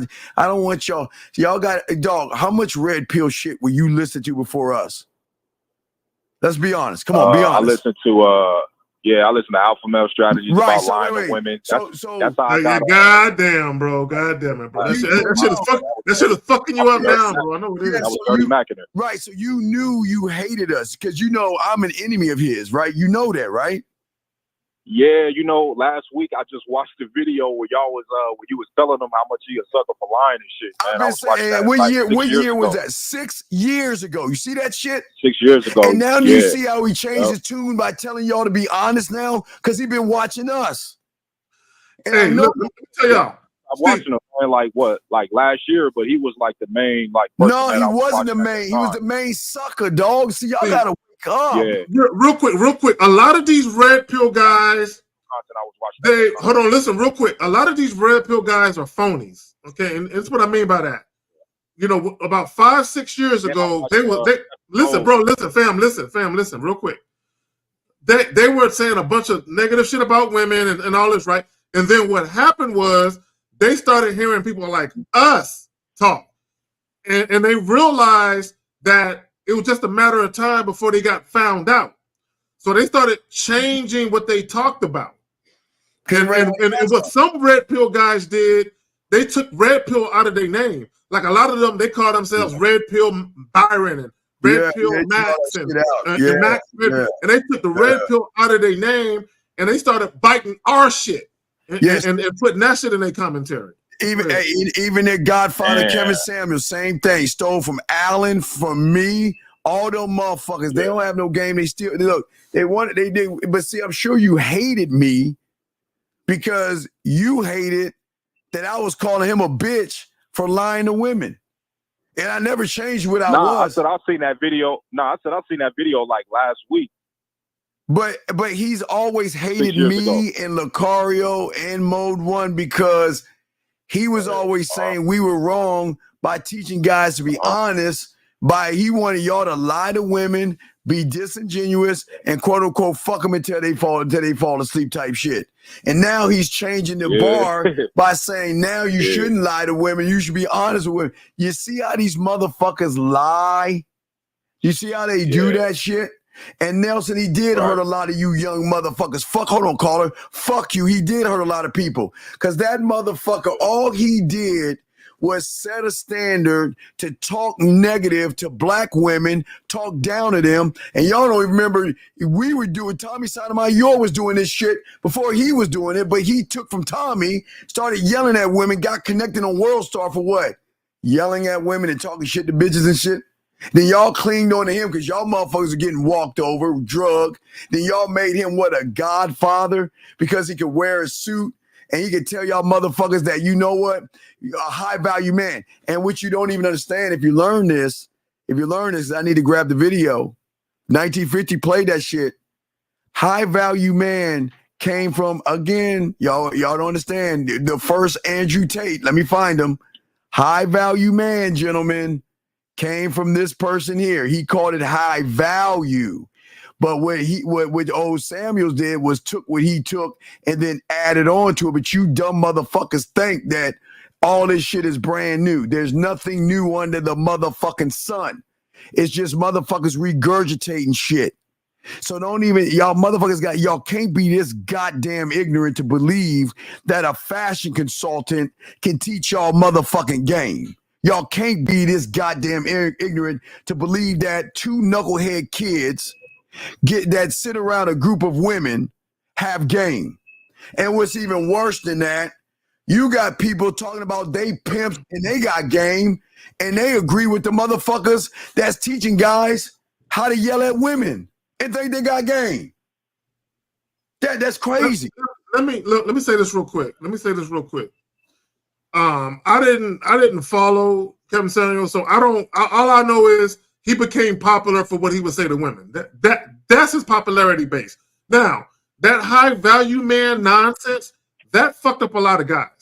Yeah, but that came from fucked up because he got guys believing that as you get older, you get better. And women and as women get older, they get worse, you get better. Guys, there are 50, 60-year-old guys right now that get walked over by women. Okay, just because you get older, because you become worth more and your earning power increases, that doesn't make you a better catch. It just makes you a better sucker. That's all it does. But you got to remember, Kevin Samuels openly advocated for tricking. He told you guys, if you don't got at least 3,000, he made videos talking about this. Money. He talked about money, about you spending money on bitches and treating women to dinner and how women money should be no good with you. I'm telling you guys, hashtag her debit card works too. He's telling you guys no. Yeah, you know what? You know I'm going to do, caller, tomorrow before we do the Pineapple Show. I'm going to do a show on y'all daddy. Because this is the beginning of the red pill. This is the beginning of Rollo Tomasi. All y'all motherfuckers that follow the rational male red pill manosphere, this is your daddy right here. And this motherfucker, and I'm going to show you him telling you that the book that he created, where y'all talk cold approaching, negging, all that red pill and pickup stuff, he admits it's fake. And I'm going to play it tomorrow. I'm going to show y'all. I'm going to educate y'all motherfuckers, ignorant ass motherfuckers. Because everybody y'all follow from the red pill, it used to be in that pickup artist community, and they ran. That's why we have the Real Game No Theory. You remember with Real Game No Theory? Since the fall of the PUA community back in 2007, the pickup artists had to go underground. And they had to create something brand new because they ran out of content, because the women woke up, which then they created the red pill. But I'm going to show y'all all this, and you will realize when you hear him say high value, because he's the first one that breaks it down. Samuels took high value and added man to it. And y'all think it's something brand new. No, motherfuckers. The first Andrew Tate. The first Andrew Tate. Because y'all thought Andrew Tate is the originator. No, motherfucker. This guy's the first Andrew Tate. And you dumb motherfuckers think he's real. That's crazy. That's crazy. I gotta understand. Look, let me just say this. I'm gonna say something to you guys, and I want y'all to think about this. A lot of these guys that y'all feel are popular, Andrew Tate, Fresh and Fit, Kevin Samuels. Look at how they were before they got money. I'm just gonna say that. Look at how they behaved and how they spoke before they got money. And then once they got money, they reinvented themselves. And they reinvented their talking points. Y'all didn't know that Myron, I told you guys, Myron was sitting right next to me before he even started the Fresh and Fit podcast. And because Donovan Sharp showed him the game. He laced him with game. Donovan laced him with game. I can't lie on that. He was up under Donovan Sharp's tutelage. And then what he did was he figured out something where, you know what? A lot of these guys are having a hard time with women, right? So here's the thing. Here's the play. Just like how Kevin Samuels was talking shit to women, they took that to another level and had the bitches around them on the table to do what? Talk Just shit to women. yell, scream, and talk shit to women. And you want to know why they got a big fan base? Because all them motherfuckers are cheering them on. Yeah, you talk, yeah, yell at that bitch, scream at that bitch, she ain't shit, yeah, you get her, kick her off the show. And they're not teaching you a motherfucking thing about game because they don't have game. But here's the fucked up about it. There are motherfuckers that claim to be in the game that get these motherfucker green lights and say they in the game. There are motherfuckers that say that they got game, and they're trying to say that these motherfuckers they gamed up. How fucking crazy is that? There are motherfuckers right now that claim to be pimps. They claim to have game. And then they looking at these motherfuckers and think, look, I'll give them marketing, but they ain't gamed up. Because if let me say this. About women, real quick. The game ain't about women. Then why they got all them bitches on the table?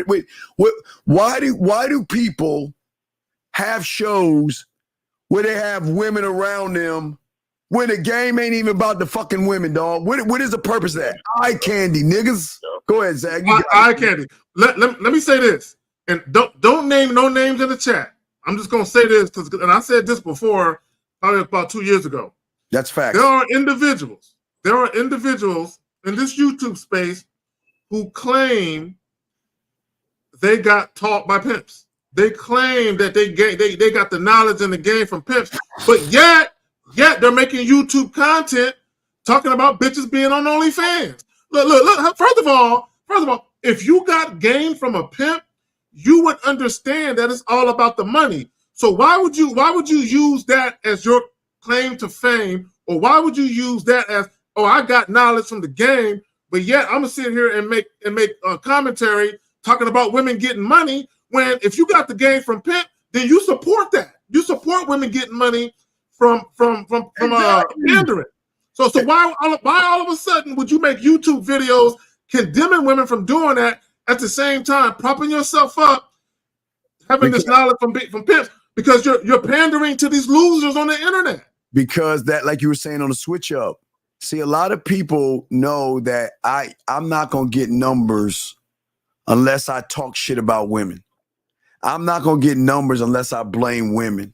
I'm not gonna get numbers unless I make every excuse in the world and it surrounds women. That's what y'all don't understand. Everybody doesn't understand that part of the game.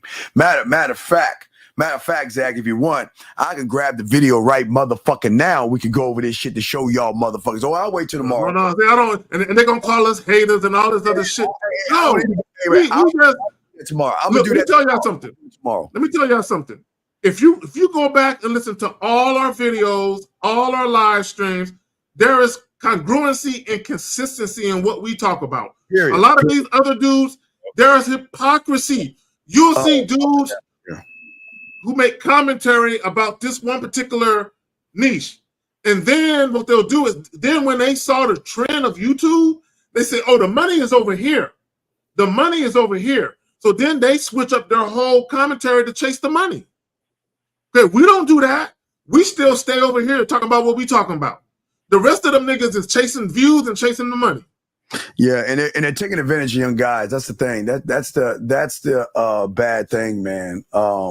It's really bad, dog. It's really bad that it's sad that they're doing that. And no, I saw it. That's why I'm getting the video. I'm gonna talk on it myself tomorrow in more depth because I was there. Y'all understand? I was there when it was happening. I not there with them, but I was there trying to help men at the same time. I'm still doing it now. So y'all have to understand, I was there when all this shit was going down. When the seduction community was at its high, I was there to see it at its high, just like the red pill's at its high right now and the manosphere. But what goes up is going to eventually crumble down because I'm glad that the FBI finally is waking the fuck up and realizing these acts of terrorism to these young boys becoming incels and having hatred are based upon these motherfuckers gaslighting them up to make them hate women to a point where they want to do shit to women. That's fucking crazy. Can you bring up Spirit of Elijah's comment at 10:11? See the difference. See, Ty is young. I think he's like 22 years old. So and he's super relatable to the vast majority of people around his age group on the internet. So Ty gonna be all right because of his youth, and the because when you think about the age demographic and all of that on the internet. I'm sorry, exactly. I'm sorry, Levita. Oh, I got to hey, ladies. I'm a minute short. Ladies, all the ladies, Yeah, my girl always come in at 11:11. She is always on point. Thank you, girl. Listen. At 11:11, Zach, I apologize. Hold on, caller. 11:11, all the ladies, please pull your dildos out and rub that dildo and make your wish. 11:11, go ahead and pull that dildo out, rub that motherfucker, and make your wish. I'm sorry, Livy. She has to remind me sometimes as I forget, but I'm sorry I'm a minute late, lady, but grab them dildos, rub that motherfucker, rub on that dick and make that wish, girl. All right, caller, we're going to go ahead and throw you back in, caller, but we appreciate the call, okay, brother? Appreciate you. Yeah, Ty gonna be all right. Ty gonna be all right. You know what I'm saying? He's straight. So my thing is with the wife now, she back at the house right now. I'm a truck driver. I'm on the road right now, and she at the house. Why is she trying so hard now? I told her to leave. Dog, listen. Now she's trying so hard to stay with me. What is that about? Dog, it's about you not being a good leader. You're inconsistent, dog. You just look, dog. Listen. Just stay where you at. Everybody can't be a lion, dog. Just stay where you at, dog. You ain't ready for this game. You ain't ready yet. Caller.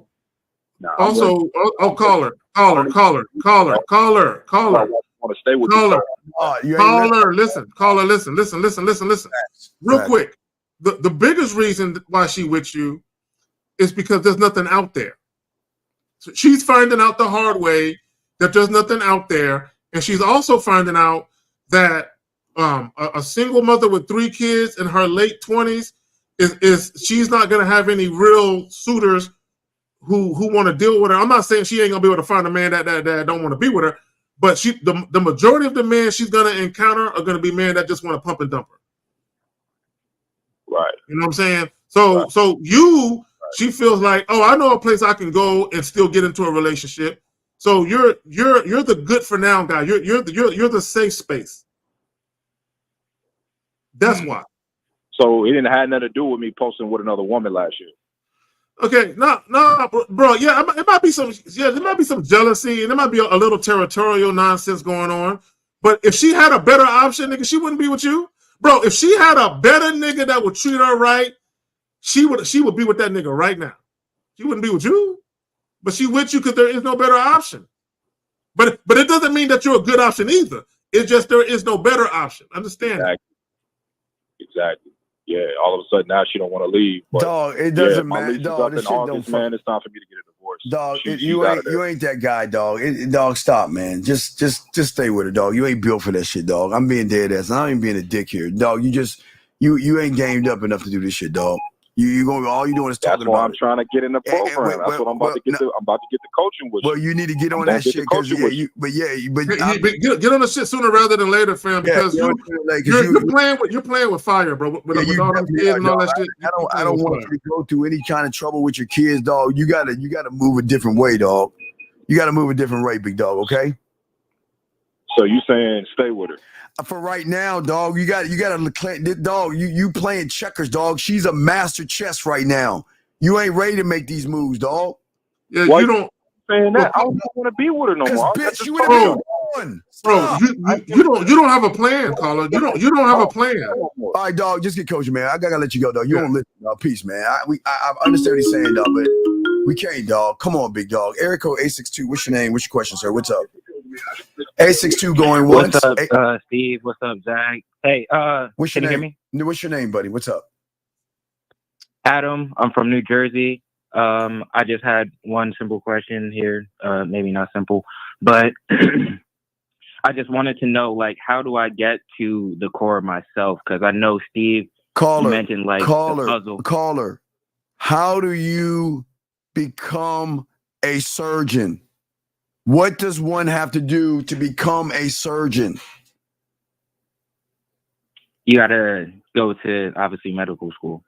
How many years of medical? See, y'all want to see. Okay, let me explain something. I'm not trying to press you, but to become a surgeon, I'll pull it up because I always have it on cue. Hold on a second. Hold on. Oh, fuck, man. Let me pull that shit up so I can. Hold on a second, Zach. Hold on a second. Hey, man, I'm watching the WNBA, man. They finally got some cute chicks up in this motherfucker, dog. Man, they do have a little bit. They do have some shit, yeah, but everything's all white. Cute chicks now, but back in the day, they was all kind of, you know. How old are you? I'm 27. Okay, you're 27 years old. So, in order for you to even become a doctor, and just a doctor alone, okay, you gotta go to college. I mean, you gotta finish high school. You gotta do your 4 years of college, right? And then you gotta earn an undergrad degree then you gotta take your MCA test that takes a while, right? Then you gotta apply to medical school. And then you gotta complete medical school. And then you gotta get a residency program. And then you gotta get a medical license. Do you think you can do that in a year, sir? No, definitely not. So that's what I'm saying, dog. We can't talk even core when you don't even know who the fuck you are. We can't talk core, buddy. Yeah, see, caller, what a lot of guys don't want to do is you have to scrap everything you've been taught, everything you thought you knew, all your illusions, all your falsehood. You literally, it's kind of like if you think about a computer, you gotta wipe the hard drive. You gotta wipe the hard drive and reinstall new software. Right? That's what you gotta do. So you let me say this, Steve. Yeah, go ahead. Let me say it real quick. See, what a lot of guys like to do, caller, is they like to keep their old way of thinking, and then they want to pile new shit on the old shit, and all you get is oil and water, right? So you got to literally relearn shit from the ground up. Plus, added to all the red pill and manosphere shit that you were listening to. You see what I'm saying? How much of that shit you were listening to? Yeah, I have been listening to No, that no, shit. sir. I'm not- I want to show you something. Okay, you're 27 years old, right? Right? Yeah. Okay. When did you realize there was no such thing as Santa? Oh, when I was still a kid, maybe like Right. And if anybody 8, tells you 9. there's such thing as Santa Claus, you laugh in their fucking face because you know you're woke now, right? Mm-hmm. So how many years were you sleeping by watching that red pill shit? And it's no judgment. I'm dead ass serious. How long were you watching for? Honestly, I really started like last year, and then I found y'all guys. No, and it's all good. recently. It's all good. But what I'm saying is the why would a 26-year-old man believe? Who are you listening to? Why are you laughing? Fit the main, So what I'm saying. So what did they teach you? Yeah, I'm curious. But tell us what they taught you. What the fuck did they teach you other than hating women? What did they teach you? Honestly, nothing. That's why. Then if they that's why I'm listening to you guys now. If you're a somebody, why would you watch a bunch of nobodies? That is in your common sense. Why would you not recognize looking at those two kids who are wet behind the ears with a group of women around? How do you not recognize that? What was the thing that drew you in? Was it the women or was it the subscriber count? What drew you in? I was just like I got women before, but I never really had I never really knew how. What? Then like I was kind of stuck, and then I found them. Hey, what's up, baby? What's up, baby girl? What's up, girl? No, what I'm asking you is this. What did the women have to do with anything? So, because he said, caller, hold on, real quick, before you answer the question. You said that you felt like you were getting women before, but you wanted to improve. So, what about them made you believe they could teach you that? Yeah, what were you trying to? How can they improve what you were trying to have improved? To be honest, I was in a place where I wasn't getting anything, and I was kind of more in that phase of like I was just I didn't know what to do. I didn't know what. No, but young man, I'm saying you're a grown man. You recognize Santa's fake. You couldn't recognize that they're not teaching you anything but hatred, to hate women, to talk shit about women, to kick women out. What did they teach you? What? Give us one thing that they could teach you. Because when you go to these shows here, our shows, my shows, Zag shows, we teach you shit that you've never even heard before. What did they teach you other than regurgitating information from a rock star guy that has a book called Rational Male? What were they teaching? Yeah, they didn't teach me. They didn't teach me anything useful. Like that's, but then, that's wait, why but then, I had but, to but, go but, start looking for like other sources. But sir, you were listening to them for over a year, and it didn't dawn on you the first week, the first day, the first hour. What did they say to make you say, "Wow, these guys know what they're talking about"? God, and this is no knock on you, young man, because we appreciate the honesty, dog. Because it sounds like you want to learn, but these are the hard questions, and this is not to make you feel bad or laugh at you. What did they teach you, or tell? What was the hook? It had to be the women or something. There was something that they were doing that made you stay. Yeah, that made you think they could help you. What was that? That's what we're asking. That's what we're trying to get to. What was that thing? Yeah, I think it was mainly like the fact that they had women around them, and then from my perspective, it was like it was like they weren't taking any bullshit from the women. But wait, okay, all right, I understand, and I appreciate that. Okay, so there's nothing new under the sun, yes? Yeah. So I'm going to show what is a marketing 101 tactic they used in the 60s, the 70s, the 80s, the 90s, and the 2000s on up. place a woman next to a product and you will sell the product to a bunch of gullible motherfuckers that think they're going to get that pussy if they buy that product. So they have a bunch of women around. What do women have to do with the game? Nothing. So then that should be the first question you ask yourself. What are the women there for? What am I learning by arguing at women, talking shit to women, and kicking women out? What am I learning?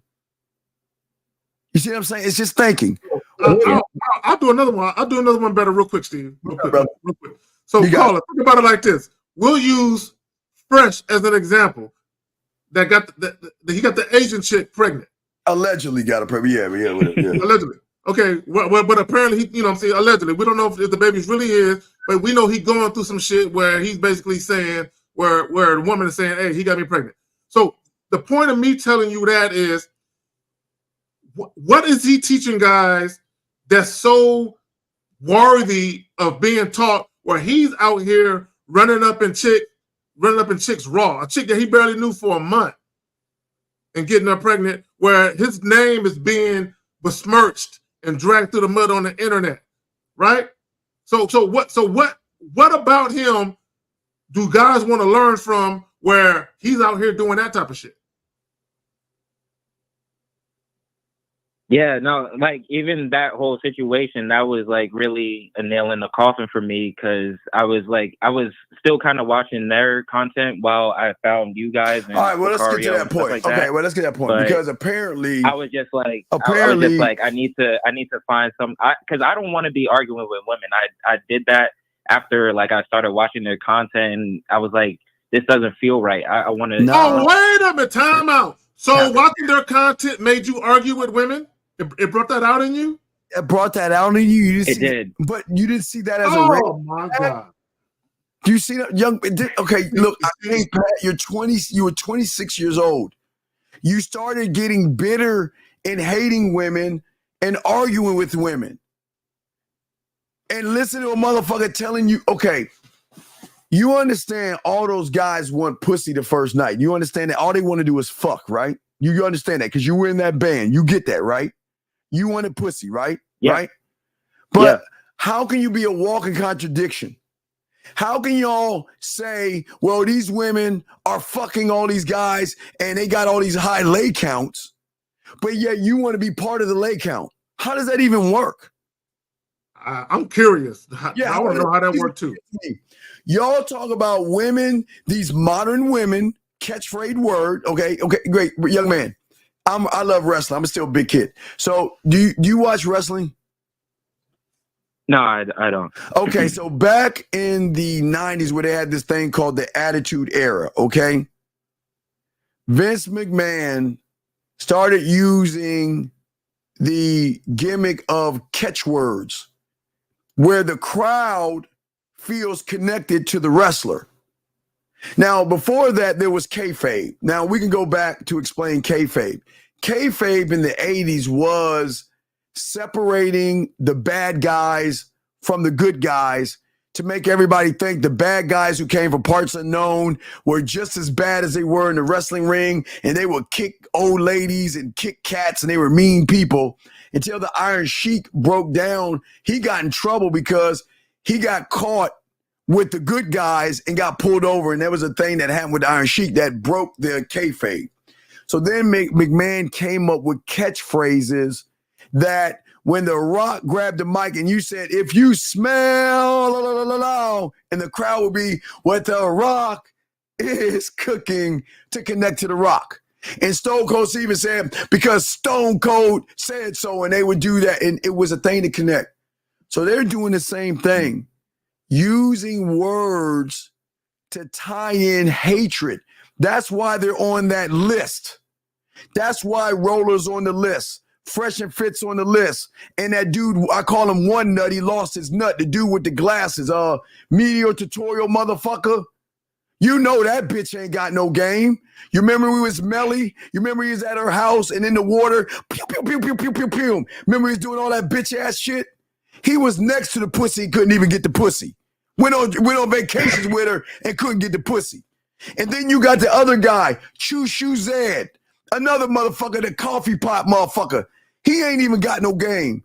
But y'all think these motherfuckers have game because they do reaction videos to motherfuckers who ain't got game. And y'all think these motherfuckers got game. And all these motherfuckers, do you not understand? All they do is regurgitate the next man's point. Modern woman, hypergamous, riz, drizzle, drizzle, drop with handsome man game. And you motherfuckers don't even see as grown men that you're the joke. Because you don't understand. Do you understand some of these motherfuckers are hired by marketing companies to fuck y'all over? So when you meet a girl, what are you going to do? You're going to buy, you ain't got no choice to take her to dinner. You ain't got no choice to buy her shit. Because these guys never put you in a position to win. They never put you in a position to win. So you come over to us. Why come over to us? Because we're honest and we get pussy? Because guess what? Watch what you say. See, Red Pill says, Steve, K-Zaggin, where are your receipts? At least these Red Pill guys are showing us the women that they're with, knowing, nigga, that most of these bitches are being paid actresses or trying to sell to OnlyFans. And y'all don't even see that shit. But see, Steve, peep this. If we were talking about women and dogging women out, they would never ask to see receipts. They'd never ask to see receipts. They would never ask. I want y'all to think about that. If you're dogging women out and talking shit about women, they don't ask about receipts. But when we hold you guys accountable and we try to teach you actually how to be a man and stop lying to these females, instead of those dudes saying, hey, those guys got some real fucking content there where they're actually teaching men how to be men, instead of them saying, let me listen to the shit and see if I can get something from it. Oh, let me go talk shit to these dudes, because here's the thing about the truth. You're either going to appreciate it or you're going to hate it. That's what the truth does. You're either going to appreciate it or you're going to hate it. See, people that hate the truth, what it does is it forces them to look in the mirror at the fact that everything about them is a lie. Yeah. And here's the thing, young man. And last thing I want to say to you. So the thing is, young man, is at the end of the day is this. Is that, does a motherfucker with game have to show you a receipt when he's teaching you shit you never heard before? Shouldn't that be the receipt right there? Things you've never heard before. Things that are not regurgitated. Shouldn't that be receipt enough? To make it about you versus the woman.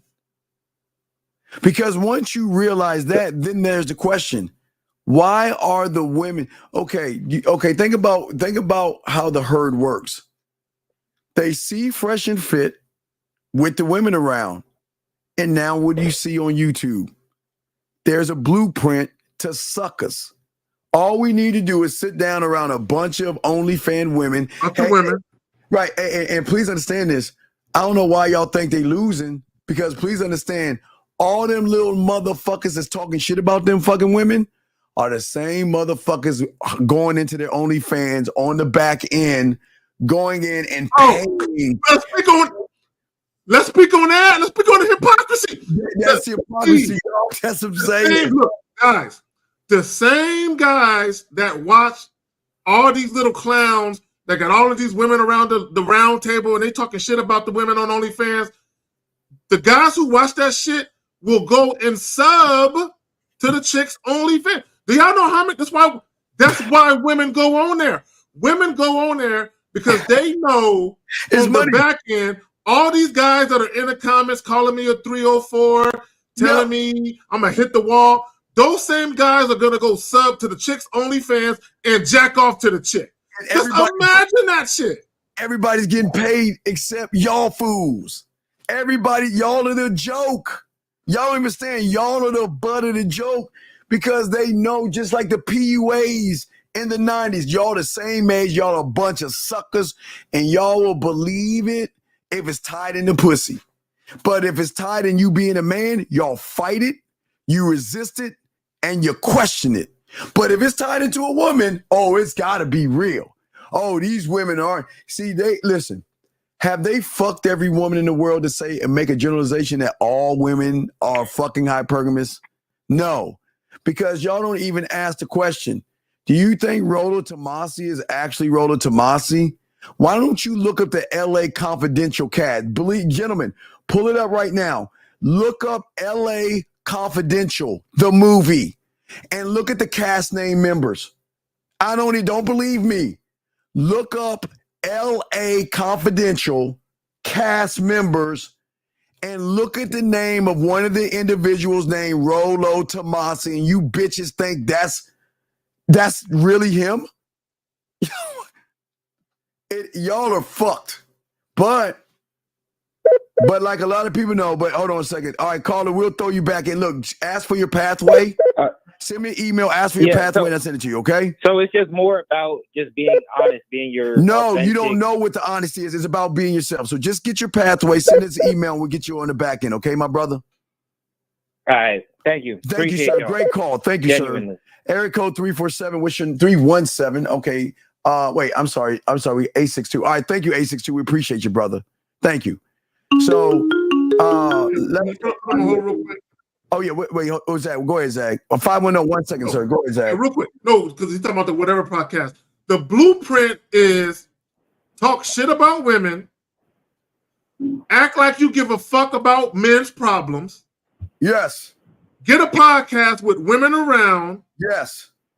And handpick the women that you know are going to make fools of themselves, right? Pick them, get a couple of cute chicks, and then pick another woman.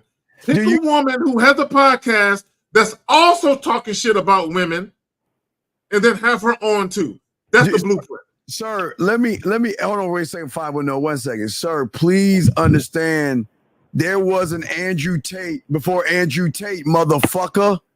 And tomorrow I'm going to show you this Andrew Tate told you guys that all this shit you've been following this book, he stole from black people. He's going to admit it. I'm going to show you. He stole it. And this is Andrew Tate before there was an Andrew Tate, motherfuckers. Wake up. Y'all believe that Andrew Tate, look at how he used to be with hair. He shaved his hair and he started to act out. Y'all thought he was cruel. Fuck out of here with that bullshit, man. Nigga ain't got no game. But anyway, 510, what's your name? What's your question, brother? What's up? Oh, no. Oh, my name is Bruce, and I'm 40 years old. What's going on, Bruce? Hey, this is not a question. This is not a question. This is going to be the comment. And I'm glad you're making a video about this tomorrow, because I'm going to tell you this, man. I used to be listening to that shit. I used to be losing that shit. I've been listening to that shit before I even started listening to you guys. Like, I've been listening to you guys for 2 years, since 2021. Man, y'all had changed, y'all content had changed everything. Because the reason why I started listening to you guys, because I can relate. And for all the young, I'm going to say this, man, for all the dudes who are out there who listen to that real good shit, trust me, I see the damage. I see what they shit, there's the damage. And ever since I've been listening to you guys, I've not been going back to that at all. And my whole life has changed. The day in life and everything has been improved.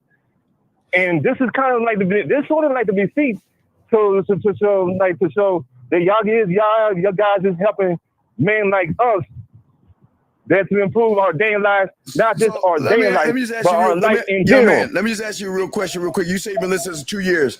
Have we ever changed in 2 fucking years? What y'all been helping a guy like me improving the day life, not just the day life, but teaching us to be more responsible. Right, but what do you think? But young man, what do you think has changed in the last 2 years? Remember, it was money, clothes, status, high value man, handsome man game, Riz, and Drizzle. So in 2 years, think about the changes that you guys went through when men have never changed at all.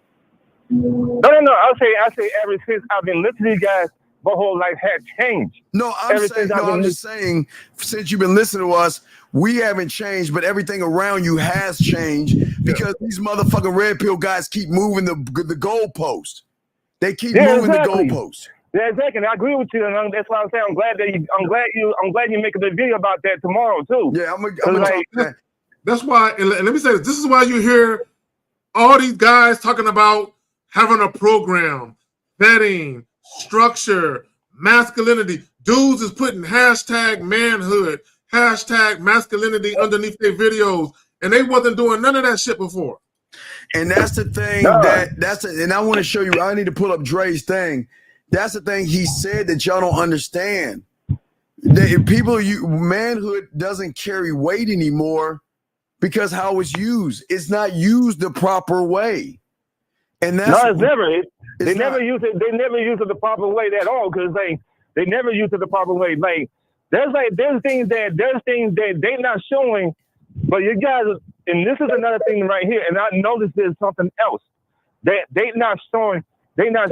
Excuse my noise, to kind of stubborn a little bit, but there's another thing they not showing a lot of young men either. They not teaching them. They're not teaching them the time management. They're not teaching them the time management. They're not teaching them the after effect of how like hating on women affect their life. They're not teaching them all this stuff. They're not teaching them like they always say like, oh, it's always the women's fault. This guys go to jail. But really, it's our fault. It's the guy's fault. It's the guy's fault because we're not the one leading them. You know what I mean? Well, yeah, I talked to a lot of guys that, and we'll throw you back in, caller, because we got to answer more stuff. But we appreciate the call, brother. Okay, I'm gonna chop it up tomorrow. Man. Okay, brother. Just make sure you check it out. Okay, thank you guys, man. I appreciate you, brother. All right, so real quick, let me see this call real quick. Area code 317. What's your name? What's your question, sir? 317 going once. All right. So anyway, so the thing is, Zach, and I meet a lot of guys out here that they go to the red pill because they fucked up with the woman. They fucked up. And then they got mad at the woman for dumping them, using them, and they got so mad that they blamed the woman and looked for a safe play. We're going to talk, hey guys, we're going to break down cult control tomorrow. I'm going to break some things down because y'all guys don't understand how the manosphere is nothing but a cult full of motherfuckers that ain't teaching you anything at all. Because anybody that teaches you something that has a table full of women aren't teaching you. All these guys that have women around them, they ain't teaching you no game. Because that's fucked up. That fucks the game up.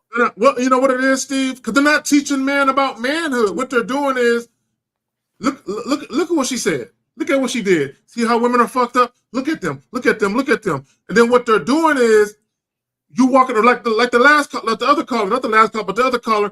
Now you're walking around. You're being taught hatred. You're being taught how to despise women. Like I saw a post the other day where they said all women by the age of 21 are ran through, and it's like, what? Fuck what the fuck are you talking about? Like just even saying that shit is how fucked up shit has gotten out here. 346. What's your name? What's your question, brother? What's up? 346 going once, 346 going twice, 346. All right. So yeah, area code 587. What's your name? What's your question, sir? What's up? 587 going once, 587 going twice, 587. Okay, goodbye. All right. So anyway, as we said before, this is why we're saying that there can't be any attraction to things that you hate. If you guys hate women, I always tell you something. Hey, Sophia, with your eyes. Hey, Sophia, back in the building. What's up, Sophia? One of these days, you need to call in, girl. Hey, so what we say to y'all, and Purple, you need to call in too. But one of these things for you guys out here that we tell you, and nobody tells you, let me show you the downfall. See, the red pill and the Mansfield people don't teach you that they're fucking you over, and y'all don't understand this. When you meet a woman, guys, when you get involved with a woman, meet a woman and start dating a woman or meet her online, she's going to go do a background check on you motherfuckers. And if they see, I've been telling y'all this for decades, if they see any red pill or woman hate on your channel, they ain't going to fuck with you because they got this sisterhood bond. And if they go through your thing and you know y'all save because y'all think it's funny by someone talking shit about a woman, you gonna fuck yourself out of some pussy because that woman's ain't gonna fuck with you guys. Zach, what you got on that, brother? I had an ex, bro. not only did she check my social media shit, which there was nothing there, but she had a godmother who was an active FBI agent. She had her godmother run my shit, right? And I'm just saying, but to me, I actually kind of like the fact that she went as far to have her FBI godmother agent run my shit because that's how careful she was being. That's good. Yes, ladies need to do You know what I'm saying? To where she running my. So there was something that came up, and so we were talking one day, and she was like, she asked me a question pertaining to something that was in my background. Right? It wasn't no fucked up shit, but she asked me this question. I'm looking at her, and she was like, "Yeah, I already know because my godmother is an FBI agent, and I gave her your name, and yeah, I know." You know what I'm saying? So she asked me about the little bitty bullshit, and I said, "Yeah." So we talked about it. But my point is that they're out to kind of piggyback on what Steve is saying. There are women out here that will check. You know what I'm saying? As to who the fuck they're dealing with. Yeah, and as a gentleman, as I always say, I'm undefeated in this. Ask yourself the $1 million question about all them red pill motherfuckers. What are they teaching you that can show you they actually been in the game? What can they tell you that's so different and so new and so unique that will prove to you that they actually were in the game? What they can't teach you everything when they read. Guys, we're gonna talk about the cult of the red pill. We're gonna talk about why, and I'm gonna show you its daddy, because even the great Rollo Tomasi, who's supposed to be the godfather of the red pill, followed fucking this guy. I'm gonna show you the first Andrew Tate. The first Andrew Tate, gentlemen. Because y'all think he's an original. Nah, nigga, there was a first. And the first Andrew Tate is going to tell you guys, not me. I'm not going to tell you. He's going to tell you it was all fake and lies. Because like I've always been telling you, just like Elvis Presley did. Because y'all, again, guys, I always tell you, and I'm going to show you again, and this is not a race issue. It's just an honest issue. Y'all guys think Elvis Presley was the king of rock and roll until you do your homework and learn about Rosetta Thorpe. See, y'all didn't know about that. Most people believe that she was the first rapper because she was. Did y'all know that she was the first rapper on MTV? But as she told you the story, she went to the street with Fab Five Freddy, saw some black people do some shit, and she put it on her song, went on MTV, the first rapper. Blondie, Rapture, look it up. I'm telling y'all. So what y'all got to understand, this guy finally admits, your first Andrew Tate, that he went on the street, took shit from melanin motherfuckers and made it easy for those who have book smarts. And we'll show you that tomorrow. Hey, Sophia, how you doing? How you doing, Sophia? Wait, Sophia, she left. She's back? Yeah, she came back. Oh, Sophia came back? Oh, you're back now, Sophia? So real quick, guys. So let's get back to, are you doing these 10 things to instantly attract women? So Steve, we can get back to the young lady so we can finish breaking that part down. Yes, we get that back. So let's get back. No, wait, we were talking about let's get back to a little bit she was saying because we got to the big part. Let's get back. Here we go. This is what she was saying. So you can't tell me what to do. I'm my own woman, this, that, and the other. But there's something so attractive about a man that says, who's not a people pleaser. Okay, let's get back to the people. Yes, let's talk about that part of it. All right, so gentlemen. The number one thing to get that pussy purring, the number one thing to get that pussy wet is when you're not out to please a motherfucking woman. Pleasure, gentlemen, must be earned. Listen to me, guys. We're not out to please women. We're out to show women that if she can cooperate If she can follow the program, if she can submit, then she will be pleased unlike anything.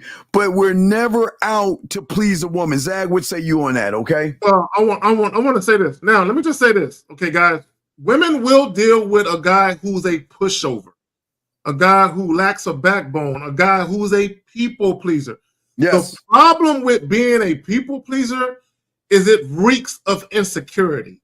It reeks of acceptance. It reeks of validation, right? So the last thing that women want to do, because women have a lot of insecurities on their own, the last thing a woman wants to do is to deal with a man with low self-esteem, or a man who's insecure, or a man who lacks confidence. Because a lot of times when women deal with certain men who are very self-assured men and very confident men, they get empowered by that shit. Yes, sir. Area code 201. What's your name? What's your question, sir? How can we help you? Area code 201 going once. Area code 201 going twice. Area code 201. Okay, go ahead, Zach. You got it, buddy. Go ahead. Yeah, so they get empowered by that shit. But also, if you are a people-pleasing male, what women, whether it's a subconscious or a conscious thing, women will come to the realization that, oh, he'll do anything for pussy. Yes. He'll do it. So if he'll do anything for pussy, that means he can be controlled by pussy. And now here, this is on a bigger scale, on a relationship scale. Yes, so if a woman gets into a relationship with a man that can be controlled by pussy, who else can control him with their pussy outside of me? Right. So if he's such a people pleaser and if he's easily controlled by sex, that means he doesn't have the boundaries or the fortitude to be the type of man that if I'm with him, where another woman can't come in and just swing her panties in front of that nigga face and he won't jump over there because he's so easily controlled by pussy. He lacks discipline. Yeah, that is such a sexual thing for a woman because all they get, Zag, are males that do everything they can to please women. Y'all walk on eggshells to please them. Y'all try to impress them to please them. You try to feed them to please them. You do everything under the sun. You even listen to what they want to even try to please them, only to end up in the friend zone. And then, see, here's the thing. Y'all have to understand. We didn't say hate women because we don't hate women.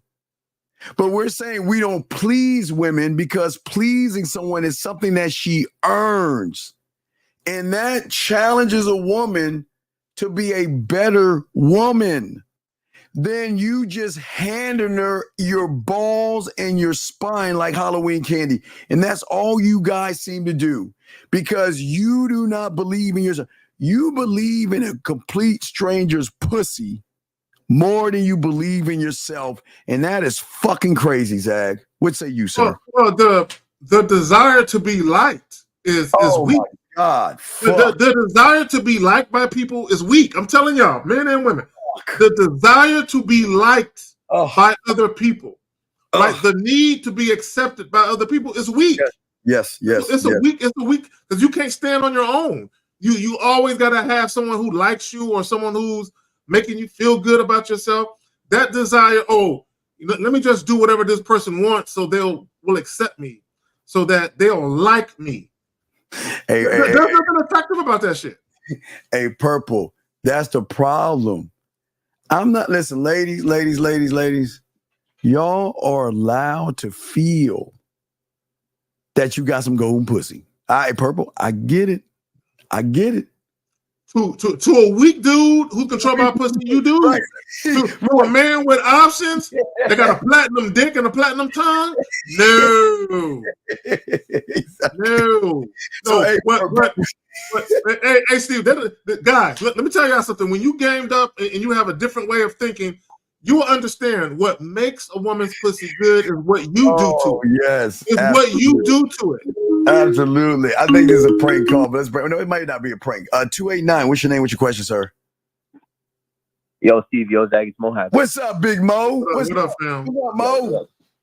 Yo, Steve and Zach. Yo, earlier in the show, you're talking about dirty talk, right? And then Steve, you said the elevator, like a woman, like one of the scenes could be an elevator. Yeah. So I was I was wondering if you had a story or whatever you were saying, a little story. Oh, what I you're the love to elevator. do is I love to go and sometimes I will choose the morning because of rush hour or the afternoon or a busy something that's happening. And it's nothing like bringing a woman on an elevator full of people or going on the subway or something like that with a bunch of full of people. Have no panties on. Have a sundress, Zach, because it's sundress season. It's sundress season, and women gotta have their toes out. It's if women are wearing tennis shoes, tell them take that shit off. Hey, Purple, I'm going to use what you're saying and rub that golden pussy to make her control herself where she doesn't come. You're in the elevator with everybody. You just get up on her slightly and you can have your hand and you can slide it. Now it's an angle that you slide it, get under her leg, or you can be in an angle and come up underneath. So you can come up underneath and get between the clit right underneath while she's in the elevator going up and down with everybody else and no one's knowing what's going on. That's a high because she doesn't know. She has no idea what's going on. Look, let me tell you something. No doubt, Zach. I got you. Women have that exhibitionism in them.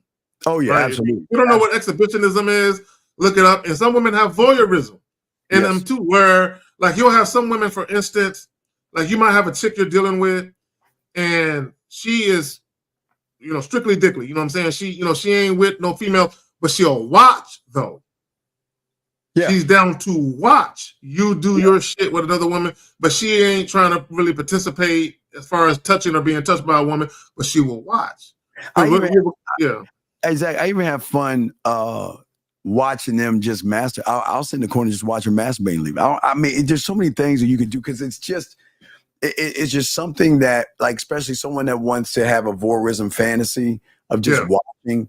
So it could be opening up the screen, the shutters or whatever, and fucking her like in the window, not knowing who's watching, or out on the balcony, or making her play with herself on the bed while you watch. So there's a lot of things you do. But why are you asking about the elevator, big dog?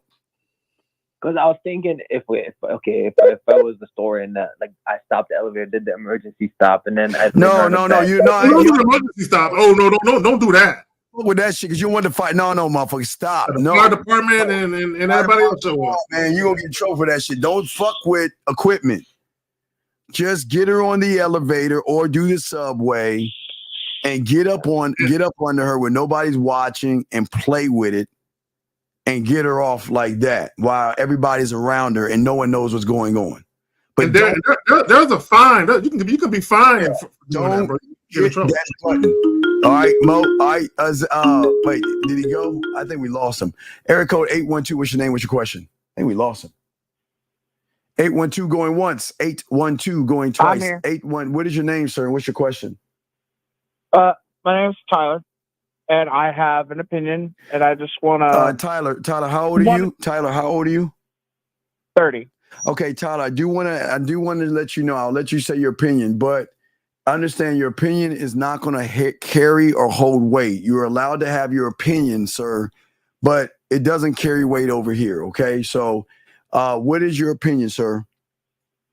Well, I believe. Okay, you believe, but okay, please understand, no one gives a fuck what you believe over here because what you're about to say is some bitch ass shit. I know it's coming. No, all due respect. I'm gonna let you say what you want to say, but I'm just trying to prevent everybody. Zach, I'm undefeated with this shit.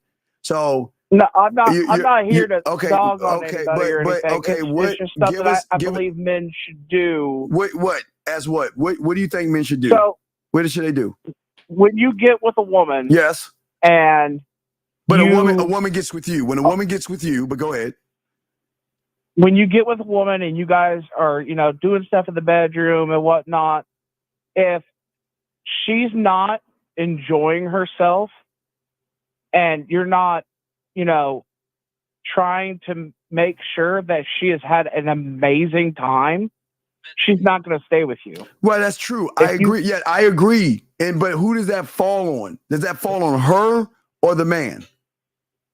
Well, it it's a little bit of both. But if you're not paying attention and can't discern if she's faking sounds. Well, hold on, real quick, caller. Hold on. Let me say this. Let me say this because you said something that's not completely accurate. Some women won't stay with you. Some women will. Right? If you have other things that women can utilize, they'll stay with you, but they'll cheat. Y'all got it. Yeah, that's another thing. If you're not, making sure that once you get your woman, and if you're not making sure that she's satisfied in the bedroom and in life, then you're not going to keep her. But well, we don't believe in trying to keep women. We don't. That's not the mindset we have. Why would I want to keep her? Why would I want to keep her? Because if you find a good one that'll take care of you, young man, but you're missing the point. The door is open. If you don't like it, get the fuck on. I'm not trying to keep her means I'm going to do some manipulative, disingenuous shit to keep her around. You want a woman to be around because she wants to be around, not because she has to be around. And I think that's where you're missing the point in all this, big guy. Yeah, and let me before you continue, caller. Hold on, real before you say anything else. Let me add this: me pleasing my woman has nothing to do with me fearing another man coming and taking my place. I'm never worried about a woman leaving me or another man. Me pleasing my woman is because that's what I like to do. Yes. I'm not worried about keeping her or worried about her leaving. She can leave if she wants. Go ahead. Does that make any sense? Yeah, that makes sense. Yeah. I mean, but the problem is you're into this like we run behind women type shit. Why would I run behind a woman? Am I not the prize? Am I the prize or is she the prize? You yourself are the prize. So then if you're the prize, then who should be running behind the prize then? The woman. I have a fiance and she's nuts about me. Okay. But I've seen a lot of guys that are just not, they're not doing what they should. But they don't know what they should do. Okay, young man. I understand what you're saying, but a lot of young men don't know what they're doing because they've never been taught the game. They've only been seeing books or they go off of what they see on TV. So they're awkward in high school and it carries over to college and they still don't have anywhere to go because they choose not to want to learn the long, hard way. They want no diddy. They rather get it easy out by blaming everything and everybody. Yeah. Also, if a woman puts you in the friend zone, there's no such thing. You just don't talk to them. You're never getting out. I'll never leave that person alone. I don't even know what the fuck. How do you get put in the friend zone? How does that even work? How do you get put in the friend zone? I'm dead ass serious. I was in the friend zone. Right. I'm asking you, how did you get there? What happened? Because I was dead ass. I've never been put in a fucking friend zone. What is that? How do you? I've never been put in a friend zone, and I never willingly walked myself there either. Exactly. So how do you get in the friend zone? Okay, so here's what happened. So, this chick that I was, I think 14 at the time, and I was a lot more of a bitch back then. But me and this girl were, hanging out in the hallways and shit at school, and I been through a lot of shit. But anyway, she defended me from some of the bullies. And wait, a woman defended you for some bullies? A lot of these guys get bullied in high school, and most of these guys get bullied. Well, he said that the woman defended him. I know because she got in the way of the bully telling him to leave him alone type shit. A lot of these young guys because they haven't learned self-defense. They get picked on because that's the laws of the rules of the nature in the game, dog. The weak will always get used and bullied. Well, it's not even that I didn't know self-defense or anything. I was getting bullied at school and then abuse at home. Well, sir. And I was just in a cycle of bullshit. All right. Okay, sir. Wait. So we gotta move to another call, buddy. But we appreciate your call. Okay, man. Thank you. Yeah. Thank you for your call. Have a good one. You too. Thank you. Area code 810. I think this might be Utah. 810. Oh my God. I'm gonna try it again. 810 going once. 801 going twice. 801. All right, fuck, dog. Stay on the fucking phone and stop listening to the show. It's a delay, dumb fuck.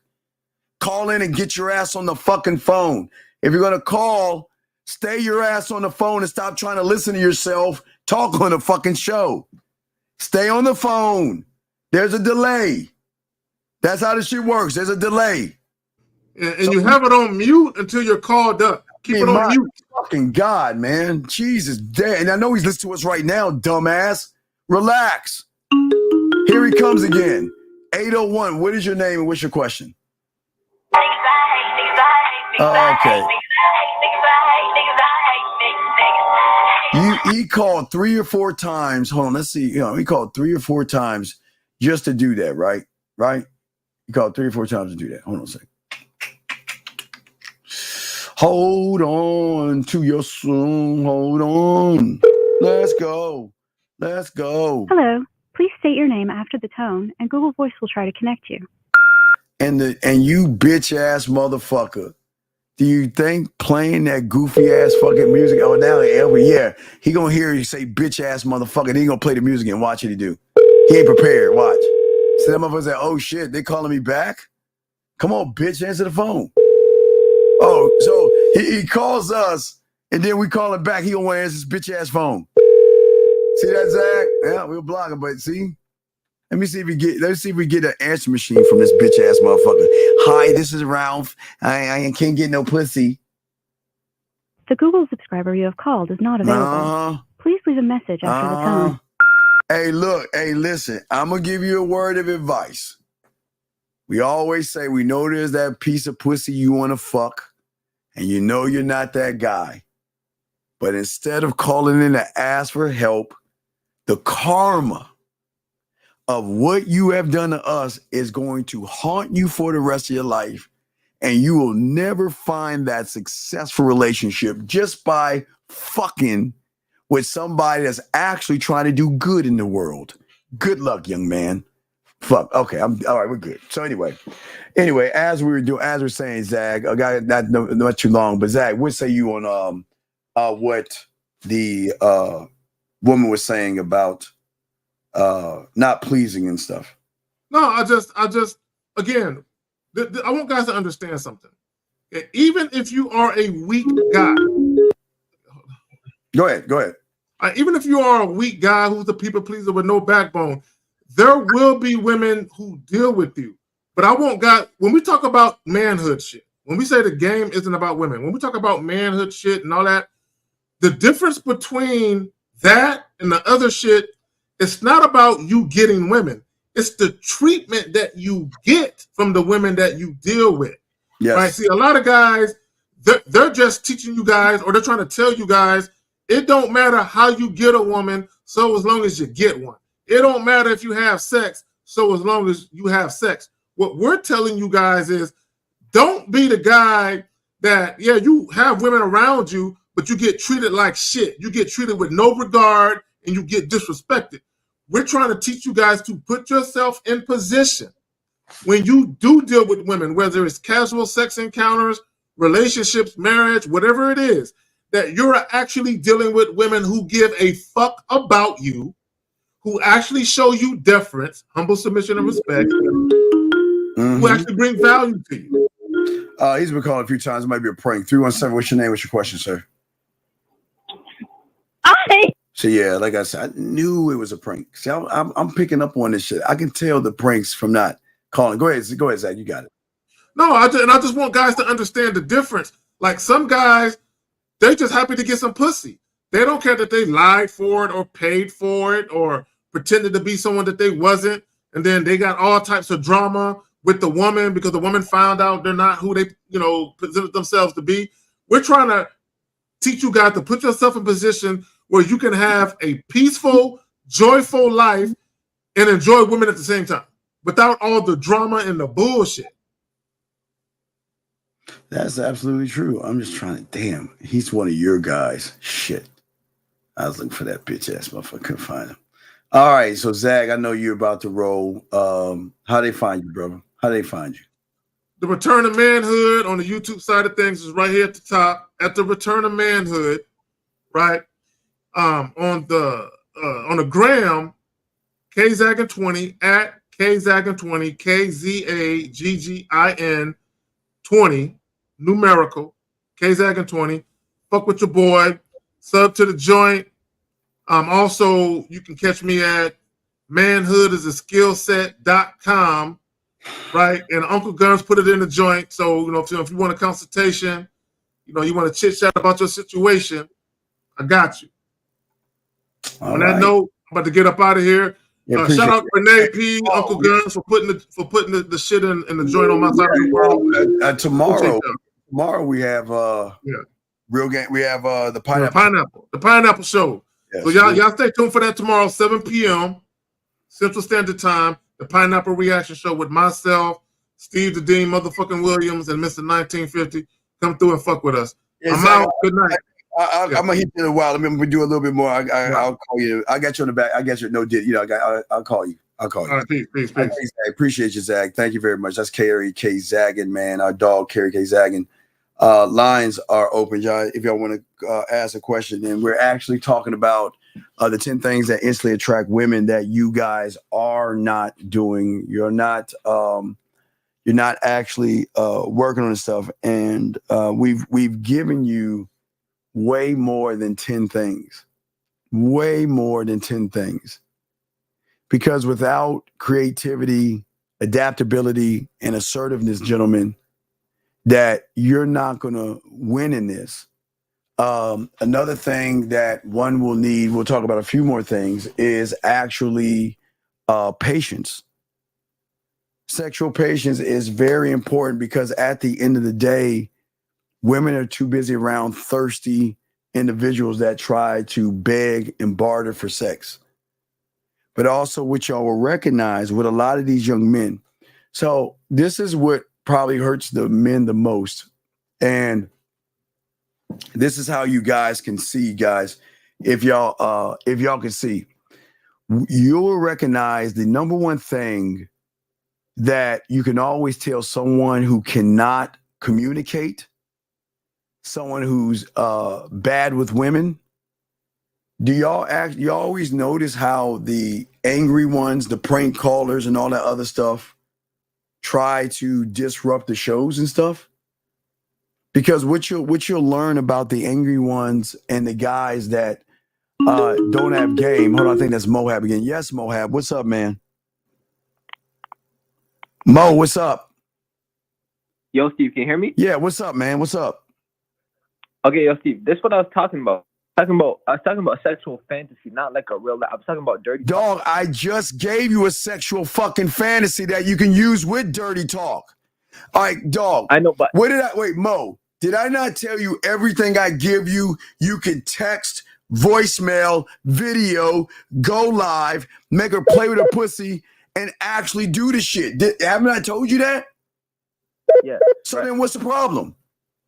Okay, my question is, Steve. Okay, if we're in the elevator and I'm making her play with her pussy, right?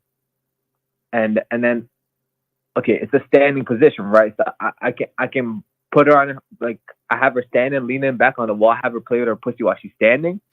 What do you think? Yes. And painting a picture. Imagine all these people around you waiting to go to work. You got to be quiet. You can't moan. You can't make noises. You're not allowed to come. Jesus, fuck. This is what I'm talking about. I was talking about the communication. Hold on a second. 239, what's your name? What's your question, sir? Yo, what's good? What's your name, sir? And what's your question?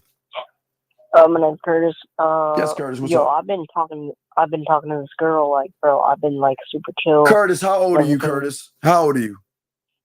15, bro. Okay, Curtis, you got 3 more years. Call us back in 3 years. You got to be 18, buddy. But you have a good day, buddy. Yeah, you have a good day. We can't talk to kids. But what I'm saying to y'all guys real quick, the number, not even one, zero problem. At its core, at its core, gentlemen, and hey guys, I got something for y'all. I got y'all, but at its core, gentlemen, that all these guys have is a problem and stuff. Hold on, 201. What's your name? What's your question, sir? What's up? 201 going once, 201 going twice, 201.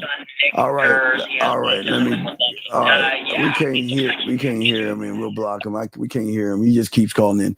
But gentlemen, this makes my point. This is the number one problem that all these guys that prank call, all these guys that go to the red pill, all these guys that play games. Okay, the biggest issue and the biggest problem, okay, all right, is at the end of the day, communication is their greatest enemy. It is their greatest enemy. It will be the downfall of all these guys out here. Let me get rid of Tyler. He's not. Let me hang that up and get rid of Tyler. But what I'm saying to y'all guys out here, and this is why we try to teach y'all this stuff, and this is very important. Yeah, you got to call back in 3 years, big dog. Yeah, we can't teach these kids. But think about this, gentlemen, and it's with y'all too. And there's no knock on you guys, because at least you guys are serious, and at least you guys are trying to learn. But you remember, hatred, racism, and those that hate people that win are always going to try to stop you guys from winning. Mohab, what the fuck do you want, Mohab? What? Yo, Steve, my fault. My phone is being funny. What is it that you want? What is it that you want? I answered your question. What's up? Okay, my question is, Steve, if you're in the elevator in the fantasy and then she's playing her pussy, do you get her to stand up and lean on a wall and play their pussy while she's standing? I said yes. Okay, I didn't hear it, Steve. My phone was not working. All right. And then, Steve, from the back position, is it the same thing? You get her to lean up and then play from underneath, or just fuck yourself with a dildo? Yes, however you want, dog. There's so many ways you can do it, buddy. All right. That's all I need to know. All right, thank you, sir. All right, so getting back to what I was saying. What I'm saying to you guys out here, I know Mohab is funny, Monica, they love Mohab. Monica said, man, Mohab be calling in with the craziest ass questions, and Monica, you made me laugh on that shit, Monica. That was funny, Monica. Mohab means well, Monica. It's all good. Mohab means well, but he means well. It's all good, Monica. We appreciate it. Yeah, I know. I'm trying to get these guys right for y'all women. I promise you. I appreciate that. Yeah, we all love Mohab. He's gonna ask a bunch of questions, but he's seriously, Mohab, you know we got you. You're doing a great job, and I'm proud of you, Mohab. But gentlemen, y'all gotta listen to me, and I'm dead ass serious. Because this is the number one thing of all things. I would say zero. This is the thing. This is the end all be all. The end all be all. Now, hold on a second. We got another prank call. Hold on, I think. Area code 505. What's your name and what's your question, sir? 505 going once. 505 going twice. 505. Fix your phone so we can't hear you. Anyway, as I was saying before, communication, gentlemen. And listen, no, we got you, Mo. Mo, you know the women gonna laugh at you, Mo, but you know what, Mo? I gotta give you credit, man. You're always asking the questions. You have a lot of dedication and drive, Mo. I'm proud of you, Mo. You know I fuck with you, Mo, but I'm proud of you, young man. You got a lot of drive. You're gonna get there, dog. You're gonna get there, dog. I know you're gonna get there. But yes, Mo, you put her up against the wall. You paint the picture that all the men are around her. And then you need to do the 5 play moves that I teach you, the dirty talk, and have her start playing with herself. But it's not just her putting her hand between her legs. You want to start at the back of her neck. You want to work the shoulders, the shoulder blades. You want her to work the chest area, the sides right here, the hips, the outer thighs, Mo, behind the leg. Tease the pussy from the inside before you start playing with it, okay, Mo? There's layers, Mo, but I'm gonna give you that, Mo, because I know you're dedicated. Our dog Mo is dedicated, and I wanted to give Mo some game right there, Mo. I got you, dog. We got you, Mo. We appreciate you. You know the women love you, dog. They think you're funny, dog. Here's another prank. 918. What's your name? What's your question? 918. Going once, 918, going twice. All right. So, yeah, as I said before, so one of the greatest problems is the communication that so many people have, okay? So many young men lack communication, okay? All right. And what we say to all you guys out here, that most people out here don't understand the depth of game. Gentlemen, communication in the game is everything, gentlemen. Please know that and understand that. And that means that if you cannot communicate to yourself, remember, layer 1 is the communication with yourself. Layer 2 is pushing that information out of however you communicate to carry over and tap into the woman where you're clear, concise, transparent, and impactful. Okay, that's 1 and 2, but that's the beginning. Then the next door behind that, get y'all crayons out. The next door behind that, gentlemen, is how you communicate. That's where you then start to communicate with your team, your scribe, your marketing team, your blacksmith, your studio, all these things, your drug lab, all these things, your culinary school. That's the next level of communication. Then, gentlemen, from that level of communication, then opens a door where then you start to communicate to certain kind of individuals in the realm of sex. You then begin to communicate with your romantic side that is different from your seductive side, what is different from your sensual side, what is different from your sexual side, what is different from your smooth side, what is different from your dirty side, what is different from your kinky side, what is different from your nasty side, what is kinky from your nasty, kinky, dirty, freaky, and all those levels. All these things are different. So then as you begin to form these individuals and start to communicate with those sides, gentlemen, then comes the next layer of not internal communication, but then we go to external, as in think about wind. I want y'all to guys think about wind. Let me go ahead and block that number. I want you guys to think about the wind. Okay? I want you guys to think about the wind.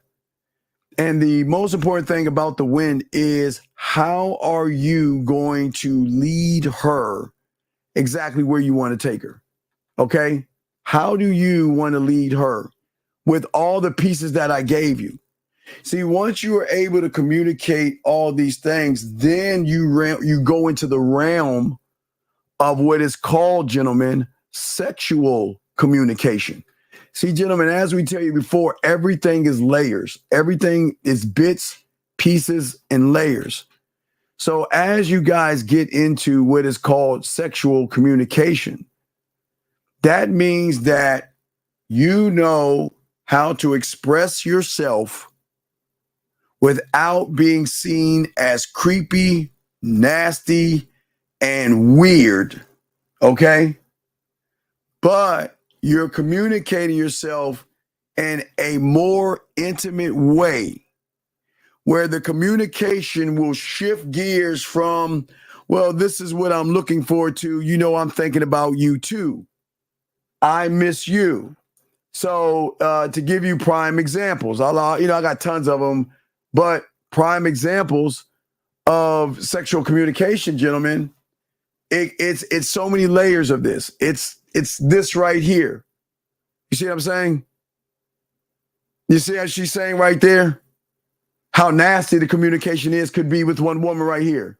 Another woman right here. Hold that thought. I'm driving. I promise I'm not ignoring you. That means when she's on a business call or a business meeting, but she really wants to talk to you, but she's communicating with you that, you know what?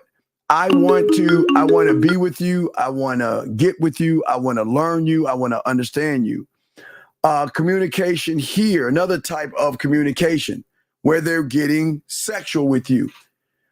So there's always levels, gentlemen, of communication with women when you're shifting the bar over, okay? So communication here, letting you know what kind of lace do you want me to wear, or what kind of food do you want me to cook, or where do you want to go? What do you want to do? I miss you. I see you. I love you. I care. The communication, gentlemen, can always move and always change based upon, gentlemen, what you're doing. You see what I'm saying? The communication is the shift of what sexual communication is, because it is at that point a woman is recognizing that you are different from everybody else. You see what I'm saying? And as you are different from everybody else, I think, let me see, it's another prank. 630, what's your name? What's your question, sir? 630 going once, 630 going twice, 630, okay. So as I said before, so when we get into the realm, like I always love to show you, is women starting to show you photos, they send you pictures, they start to communicate that, you know what, I want to fuck with you, I'm thinking about you. As you can see right here, I'll do anything to please you. I would love for you. Well, I'm not going to get into all that, but what I'm saying to you guys out there is that even through sexual communication, as I showed you guys earlier, you will also have women look like this, and you'll see it's the same one there in the bottom corner. Y'all can tell it's the same one. Just want to make sure y'all see the hair. Look in the bottom corner. If you see the hair, the bottom corner, what does she say? I think you are out of my league. Why is that? Because women realize that most males cannot communicate themselves. And that's why what we are teaching you guys is important to the game. It's learning how you need to talk to women by communicating actually with yourself. And the more that you guys can do that, you change up the game. But it is the worst thing. And guys, I got a remedy that I'm working on. I got something for you. I'm dead ass serious that I've been working on this. And gentlemen, I've been working on this. It's kind of like the Disney thing we tell you. I've been working on this bitch for a few years because I have to do. There's so much. It's been years. This is like years in the making. I'm almost like at the tail end of what I've been working on. But I've been working on this shit for years, motherfucker. And now I can start talking about it because it's going to be coming out pretty soon that I have for you guys. DL says, new to the channel. How you doing, sir? He said, I heard you mention things like scribe. Hold on, let me grab this call. 480, what's your name? What's your question, sir? Going once, going twice. Okay, see that. Okay. So you said, I heard you mention things like scribe, compass studio, marketing team, etc. I take all those concepts, but you have resources to point. Well, you are the resource, sir. The resource, Derek, the game is not outside of you, sir. The concept and the resources are what you create internally. And that's what separates us from all these manosphere motherfuckers and everybody like that. The concept of communication, sir. So it has nothing to do with what you're saying, okay? That's all we're trying to say, okay? And that's the important thing, okay?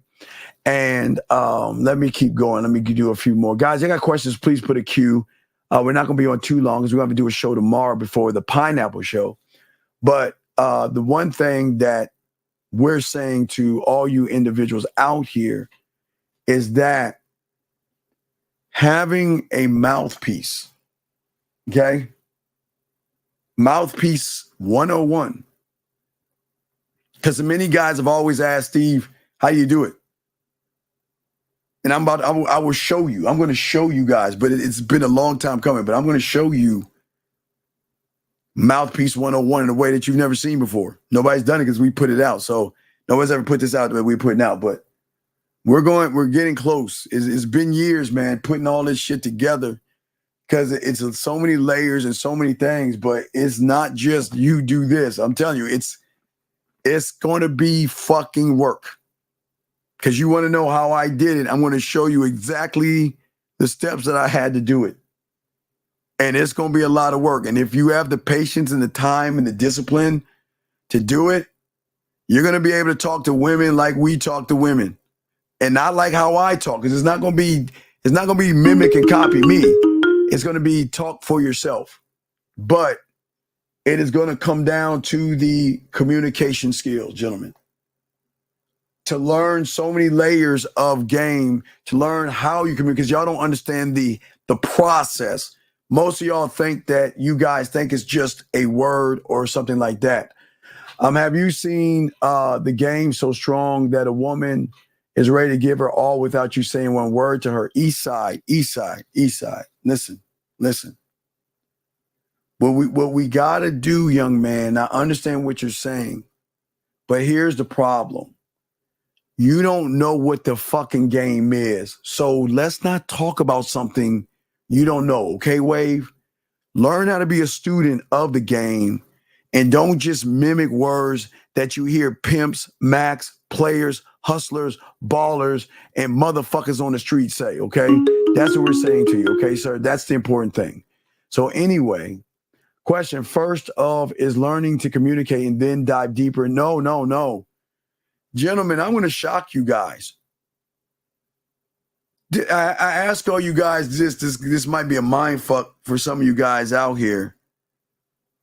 But did y'all go to math class for 12 years, graduate, and then start over with English for 12 years, graduate, then go down to history? Or did you take math, English, social studies, science, PE lunch, and things like that every day in school? Every day in school. So what I'm saying to all you guys out here, this is what is very important, is that you can do it all in one thing, okay? All right? That's what I'm saying, okay? And what I'm saying to all you guys out here that can help you grow and to help you in all of this is at the end of the day, y'all are going to learn the depth of what is called the mouthpiece. Y'all going to learn that. But it's treacherous. It's treacherous. But y'all want to know how it's done? I'm going to show you how it's done. But it took years to get all this shit together because you had to do it right, because it's not just say this to the woman. Because that's how y'all are taught right now. Y'all are taught to say this to a woman versus create the words yourself and be able to stand on those words, use those words without talking at a woman. We teach you to talk to a woman. So, gentlemen, if y'all got any other questions, go ahead and ask. We're about to wrap this up. Gentlemen, like I said before, we'll do a show tomorrow definitely tomorrow on the cult of the red pill and its leaders. And we will definitely do that. You say, do you think that a guy who wants a relationship, sir, you need to have a relationship and be married to this motherfucking game. Sir, if once you learn the game, you're going to get that fucking word relationship as an outside of you. You can't have a relationship outside of you when you don't know how to have a relationship with yourself. You'll end up like the guy that called in and fuck all you guys out here are always looking for the wrong relationship. So this is not playing a game, it's being gamed the fuck up. To realize every woman is not worth your time, your attention, or your motherfucking dick. But young man, DP, you can't see that right now because what you're doing right now is you're doing more harm. Now, EW, I appreciate what you're saying. And I need you to do two things. If you want to learn, send an email to the manmindset@gmail.com and ask for the pathway. But I need you to listen to what I'm saying. It is very important, Eastside Wave, okay? Now I'm saying it to you. It's very important that you watch tomorrow's show. Because the person that created the word infield, okay? Listen to me. The person that created the word that you're regurgitating, I'm going to show you the daddy, the originator of the word infield, came out years ago and said it's all bullshit. So that means that whoever you got taught to use the word infield doesn't realize that all that shit is fake and bullshit. But I'm going to let that guy explain it to you tomorrow. So there's no such thing as infield coaching because there's no such thing as infield because it was a made up word by a guy that was using you motherfuckers.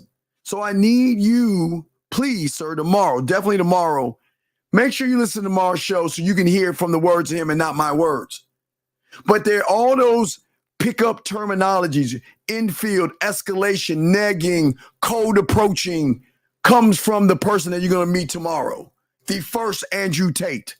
The very first Andrew Tate. And you will realize he is going to tell you it was all bullshit. It was all bullshit. All lies.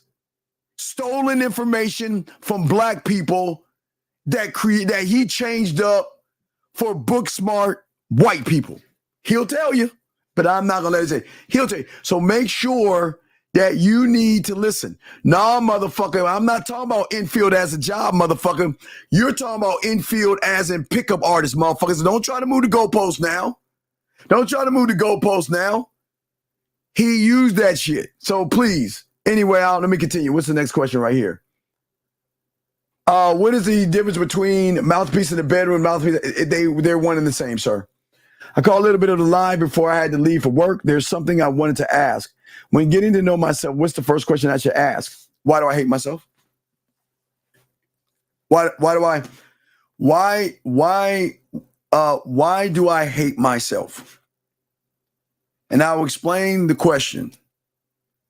A man that follows a group of other men that talk shit about women and make them feel good has a self-hatred because they've never won with women.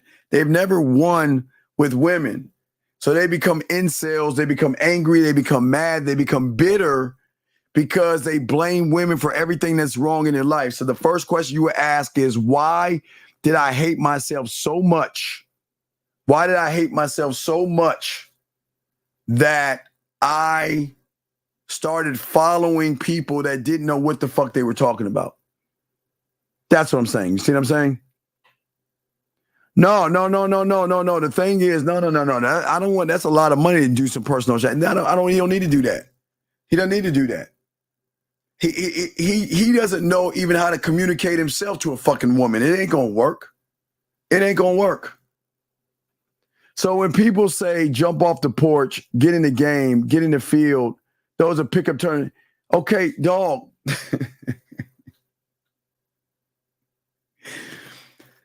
You're looking at it from a Caucasian view. There's no such thing as game from a Caucasian view, dog. Now, not to say that there's not white pimps and players and max and hustlers and ballers.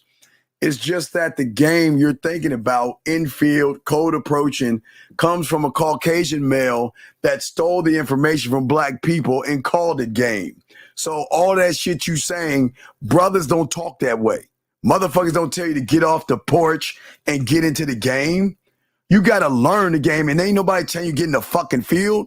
That's what they always tell you, field, infield, that type shit. So please understand, you're missing the point, young man. You're missing the point. You're missing the point. Anyway, so last round of questions, man. Don't get off the porch. That's fucking funny. Motherfuckers don't talk that way, East. Men don't talk that way, dog. Men don't talk that way or move that way, sir. So it's just something to realize and actually wake up to. So, gentlemen, last round of questions that we have. If y'all have any questions, we're about to wrap things up. And we're about to get into this game. Guys, if you want to get your pathway, just send an email that says pathway, and we'll send it to you, and we'll show you the steps that you have to take. Do it or not, it's fine. But this is what I had to learn to get into the game at 9. I'm just showing you. But the thing that I have for you is going to be so in-depth that it's going to be lying shit. But we'll get to that as we get to that. And then once we get done with the pathway, and I mean not the pathway, but the communication that we're going to have for you guys. Once we get done with that, then we're going to move into the university, the core and sex classes and shit. To move to that point, then we'll move to that point, and then from there will be from after that point. As we're doing that, the next book will be dropping around. So those are the steps we're trying to do. So I'm trying to do everything I can. I don't know how fast we'll get this out because I wanted it out before summer or before August, my birthday month. Because the birthday month, June. In July, a month from now, we'll set y'all up. Remember, August birthday month, discounts on everything, the birthday month. And then we'll get into September. Then September 15th, we'll start preparing you for the Halloween game. You see what I'm saying? So one thing you'll know about us, we're doing everything we can to put y'all in positions to show women that you're actually that guy when you start to learn the game. So we are going to keep moving step by step. Then in October, we have the event in Miami, and then we have Halloween, and then we move on to November and keep pushing forward. Okay, so it's all that. Okay, big. The question is more about how you got into this type of coaching. Well, sir, I didn't get into the coaching into it. What happened was for me so for me. See, I was always like a hustler as far as when I was in elementary school, I would borrow $5 out of my mom's purse. I'd flip her money and put $20 back in. I'd go to the grocery store and get Jolly Ranchers and lollipops and flip my money, But at the same time, I was outside playing video games, playing sports and all other shit, and have women. So a lot of the kids couldn't get girls at the times I was a boy, couldn't get girls. But in high school, I started saying, look, if you want to learn how to get these girls, you got to start paying me some money and shit. So I started a small bit. I didn't make it a business, but they were paying me in high school. But as I got out of high school, I was still teaching guys the game until 96 when I got a computer and got on the internet, got on AOL, and it was AOL and Yahoo Chat, that Yahoo Chat or something like that. So I've always been teaching the game, dog. Always been teaching guys a different level of thinking and understanding, because that's the level and understanding I got to have my successes. And I'm not using my success to say yours, but you can have your own successes. All you young men can. So that was a great question. But any last questions? Yeah, you just got to meet it halfway, gentlemen. And big, what I would say for you, sir, if you're listening, what is important that we need you to do if you want, not to say you have to, but again, we are the only YouTubers, the only YouTube that tells you to go to Hobby Lobby, Walmart, Target, Amazon, or Michael's. Get a 100-piece puzzle set. All right? Only 100 pieces. That's all you need. You don't need anything else. Drive home. Dump the pieces on your table and throw the box away and start the process of putting the pieces together without looking at the box and taking your time. That's the beginning. And that's the depth of game. Because nobody, remember, young man, those that have game are going to teach you things that you've never heard before. And we are the only, I'm not saying we're the only ones, but what we teach, nobody teaches what we teach. So if you can start doing that, you can. Living world. It's not what I believe in. What do you believe in? I believe the only reason one should get married is to duplicate himself and begin a bloodline to pass down his name so when he dies, he still lives in his kids. That's the only reason I say to do that. But that's just me. If you want to get married, do it for your reasons. But most of y'all will end up in divorce because most of y'all are not gamed up enough to handle dating, relationships, moving in with a woman, being engaged, getting married, and having kids. Y'all do shit all things ass backwards. Y'all are having kids and y'all having it with any old fucking woman. Then y'all get mad when the kid come out all fucked up. So that's what we're saying. I think this is a prank. I'm gonna block this in a second. 234, what's your name? What's your question, sir? Okay, I thought it was. See, I'm good. I'm getting this down. So what I'm saying to you at the end of the day, it's not, I would love for you young men, because unlike the red pill and the manosphere, I've always told all you men, no matter if you're black, green, or blue, that you are your ancestry. And if your father, your grandfather had a computer, you might not even be born right now because they're so fucked up.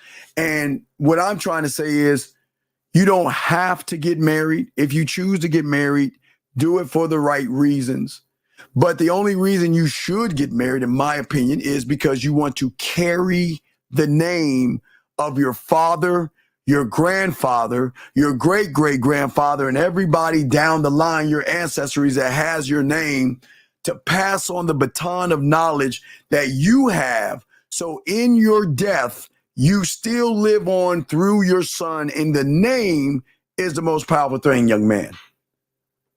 Oh, all the time.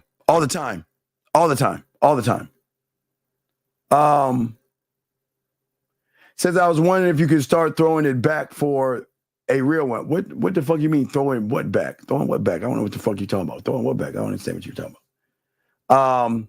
You're saying it keeps getting, is keeping it real from the start with the woman the best way to go? No. Keeping it real with yourself.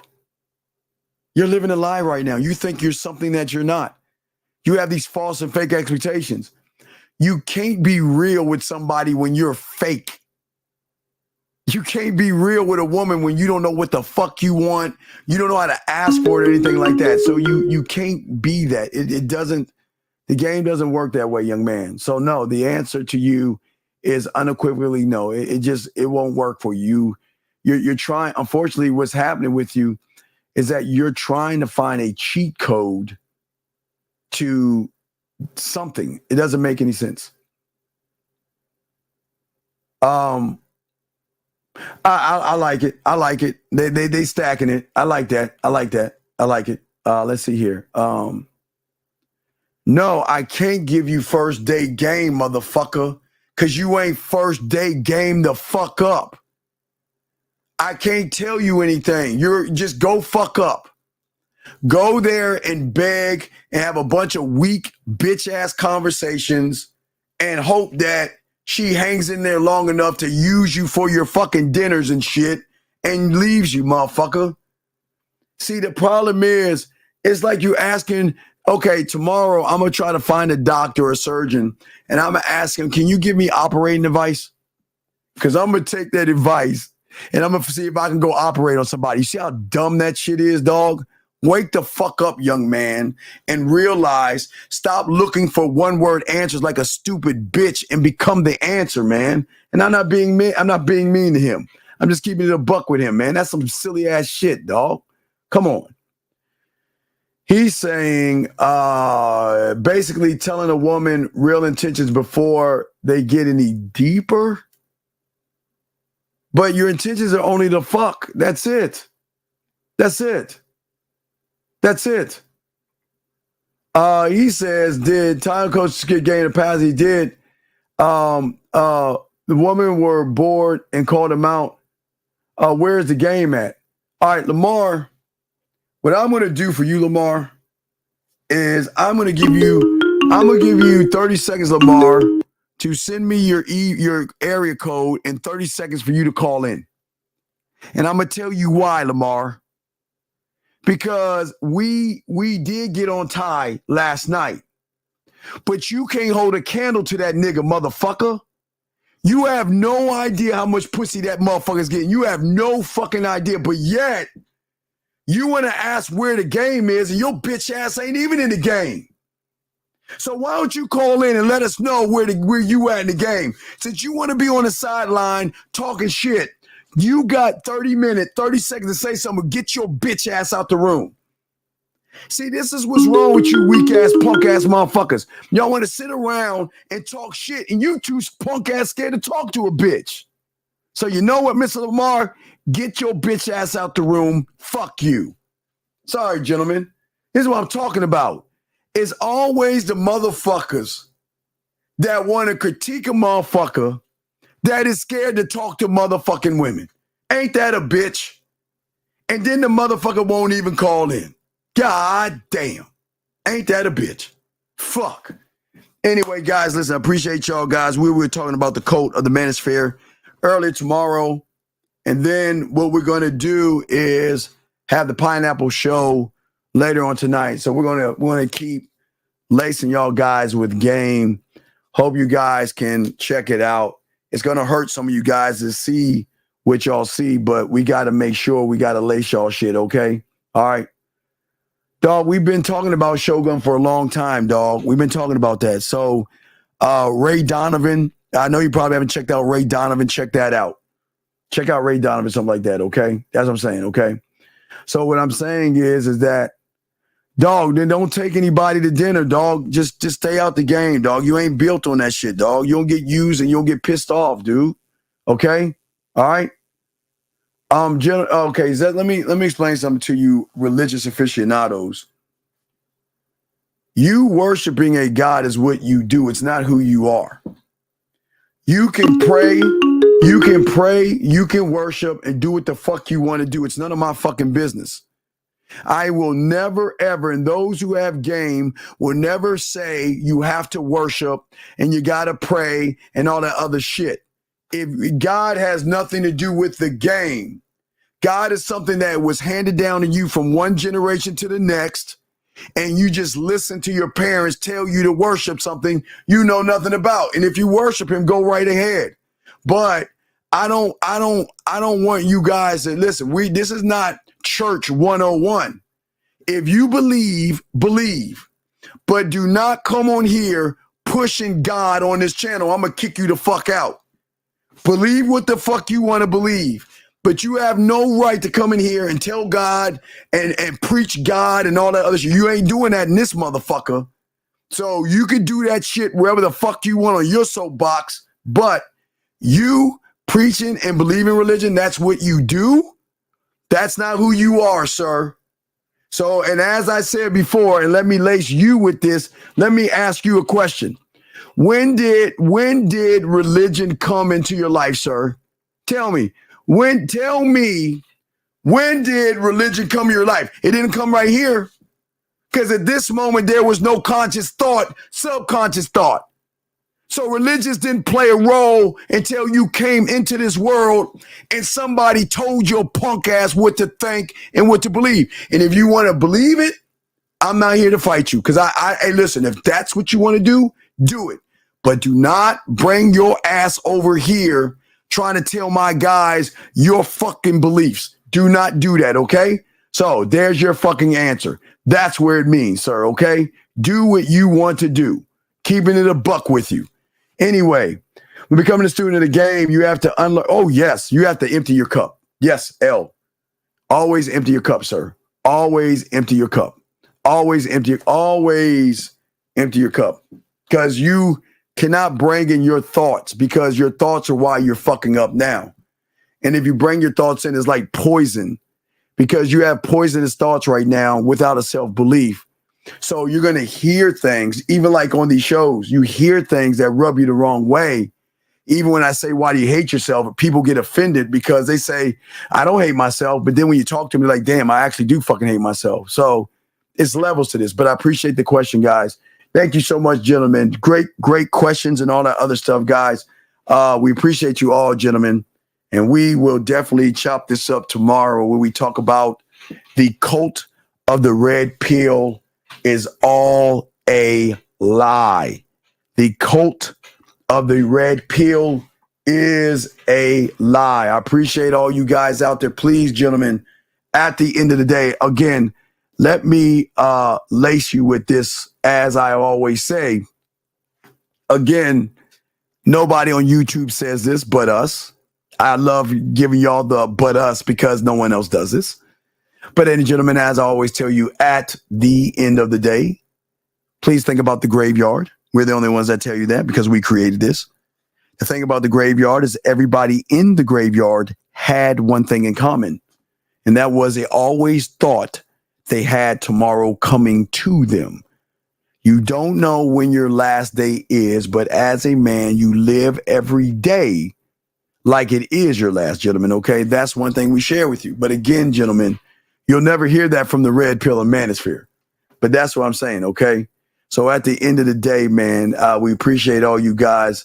We want you guys to soak this up. And there you go, sir. Good, hey, young man, A+. A+, young man. Great. And look at that. Dog, once they learn this, that's going to be the separation, because they're in this microwave world and they want it so fast. But game is internal, dog. I will be 53 in 2 months and 10 days, I think, somewhere around there. And guess what, guys? I'm still learning, guys. It doesn't fucking end. So either you start to get on the game and learn the game, because it doesn't matter how old you are. But there's no end button. There's no ceiling and shit. It's just when you die. That's what I'm saying to y'all guys. Yeah, hey, boxing. So real. So real. So, and that comes from dark. Oh, wait, boxing. I got one for you, boxing. Now, this is just sci-fi, because boxing, sci-fi. Boxing. I started telling people, I posted on Facebook, the Lazarus Project on TNT. You know, it's like Dark on Netflix, boxing. It's like one of those time continuum shows, dog. They're in the second season, so check that out. And also, if y'all knew, The Mayor of Kingston is a good man movie as well. If y'all want to check that out, okay? Very, very, yeah, you got to check it out. I really like the Lazarus experience. It's a time warp thing. It's not as deep as Dark, but time keeps repeating itself. And it's so fucking cool, dog. It's so fucking cool. But gentlemen, guys, we'll see y'all. Guys, you need me. As I said before, thank you all, man. We do appreciate, gentlemen, we do this for you guys. We got to wake you up. Summer's right around the corner, and we got to get that. So, guys, tomorrow we'll talk about the cult of the red pill. And no, I'm not knocking you, young man. I'm just trying to wake you up. Okay? Just trying to wake you up. Okay? Appreciate that, okay? Anyway, guys, man, let's get this thing, man. I gotta some counseling to do and stuff, so I gotta go, and I gotta talk. The game don't sleep, so I gotta counsel some people. So let me get this last fucking call. It's going 513. What's your name? What's your question? 513 going once, 513 going to young. Hey, listen, those are. Do you think calling me a nigga affects me? Do you think, young man? Let me teach you something. Let me show you power. Power is when I make you find a brand new number to call me, to get hung up on, to find another number to call me, to get hung up on, to find another to call me, to get hung up on. So you can call me all the niggas you want, but I'm going to tell you there's this thing about karma, and I need to start warning y'all about this shit.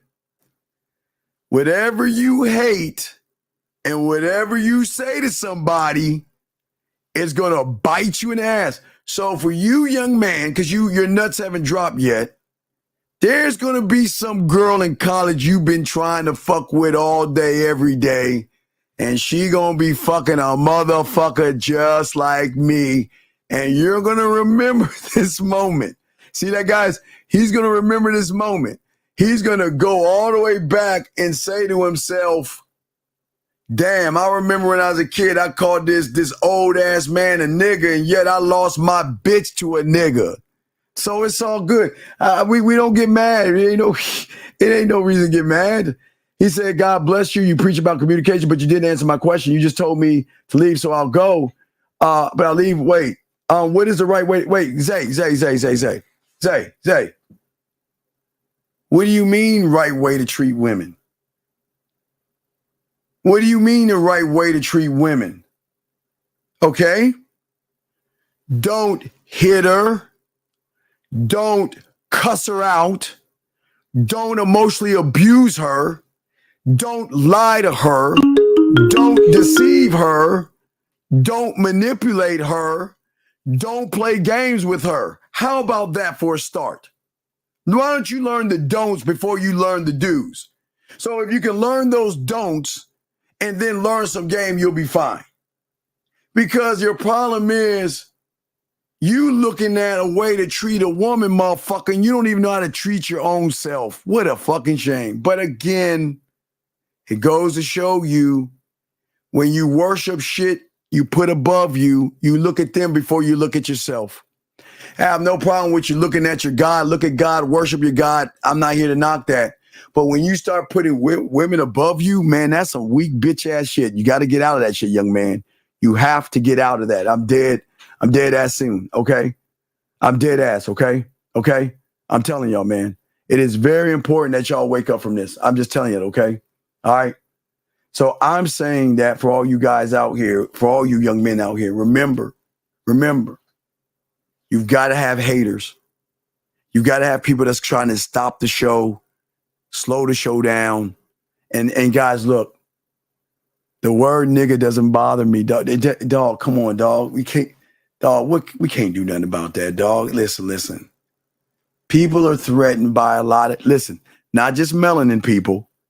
They're going to be threatened by you too, if you're not melanin, by the game that you have. It's just that they see this melanin motherfucker that talks better than they ever had in their life, and they're a little nervous about that shit. They're like, damn, how can I compete with a motherfucker like him? I'm going to lose Susie. I'm going to lose Becky and Kim because you know what? I can't talk smooth, hippity-jibbity, hop and jive talk like that colored guy over there. So I'm just going to be a stick in the mud and boring and lose the woman. So you know what it is, man. It's all good, man. It's all good, man. So anyway, guys, we will see you. We'll get there. Wait, 954, go ahead and say something one more time. 954. Come on. Hurry up and say it. Come on, 954. There you go. See that? That's power. That's power. That's power. All right, gentlemen, I'm the Man Mindset, guys. We'll see y'all tomorrow, man. Appreciate y'all. Guys, please appreciate yourself, man. And do every thing to learn the game, okay? Fuck with your boy. What up, though? It's your boy, Paige Kennedy. You already know what it is. And you're listening to the manmindset.com. Dating help for men with your host, Steve the Dean Williams. What's up? This is T.O. And you're listening to the manmindset.com dating help for men with your host, Steve the Dean Williams. This is the Shark Damon John, and you're listening to themanmindset.com. Dating help for men with your host, Steve the Dean Williams. Just like that, man mindset. Just like that, man mindset. Have a good night, the show is over. Take notes and use what the dean has told you. Now with dating, your game is colder. No hesitation when you approach her. Gotta level up, gotta keep on rising. Till you the best, got the touch like Midas. Now you got style, you got all the women flocking. So many options, now you got it popping. Thank you for tuning in. Hey, just like that, man mindset. Gotta come back again. Hey, just like that, man mindset. Email themanmindset@gmail.com. Like, subscribe, and share. Let's go.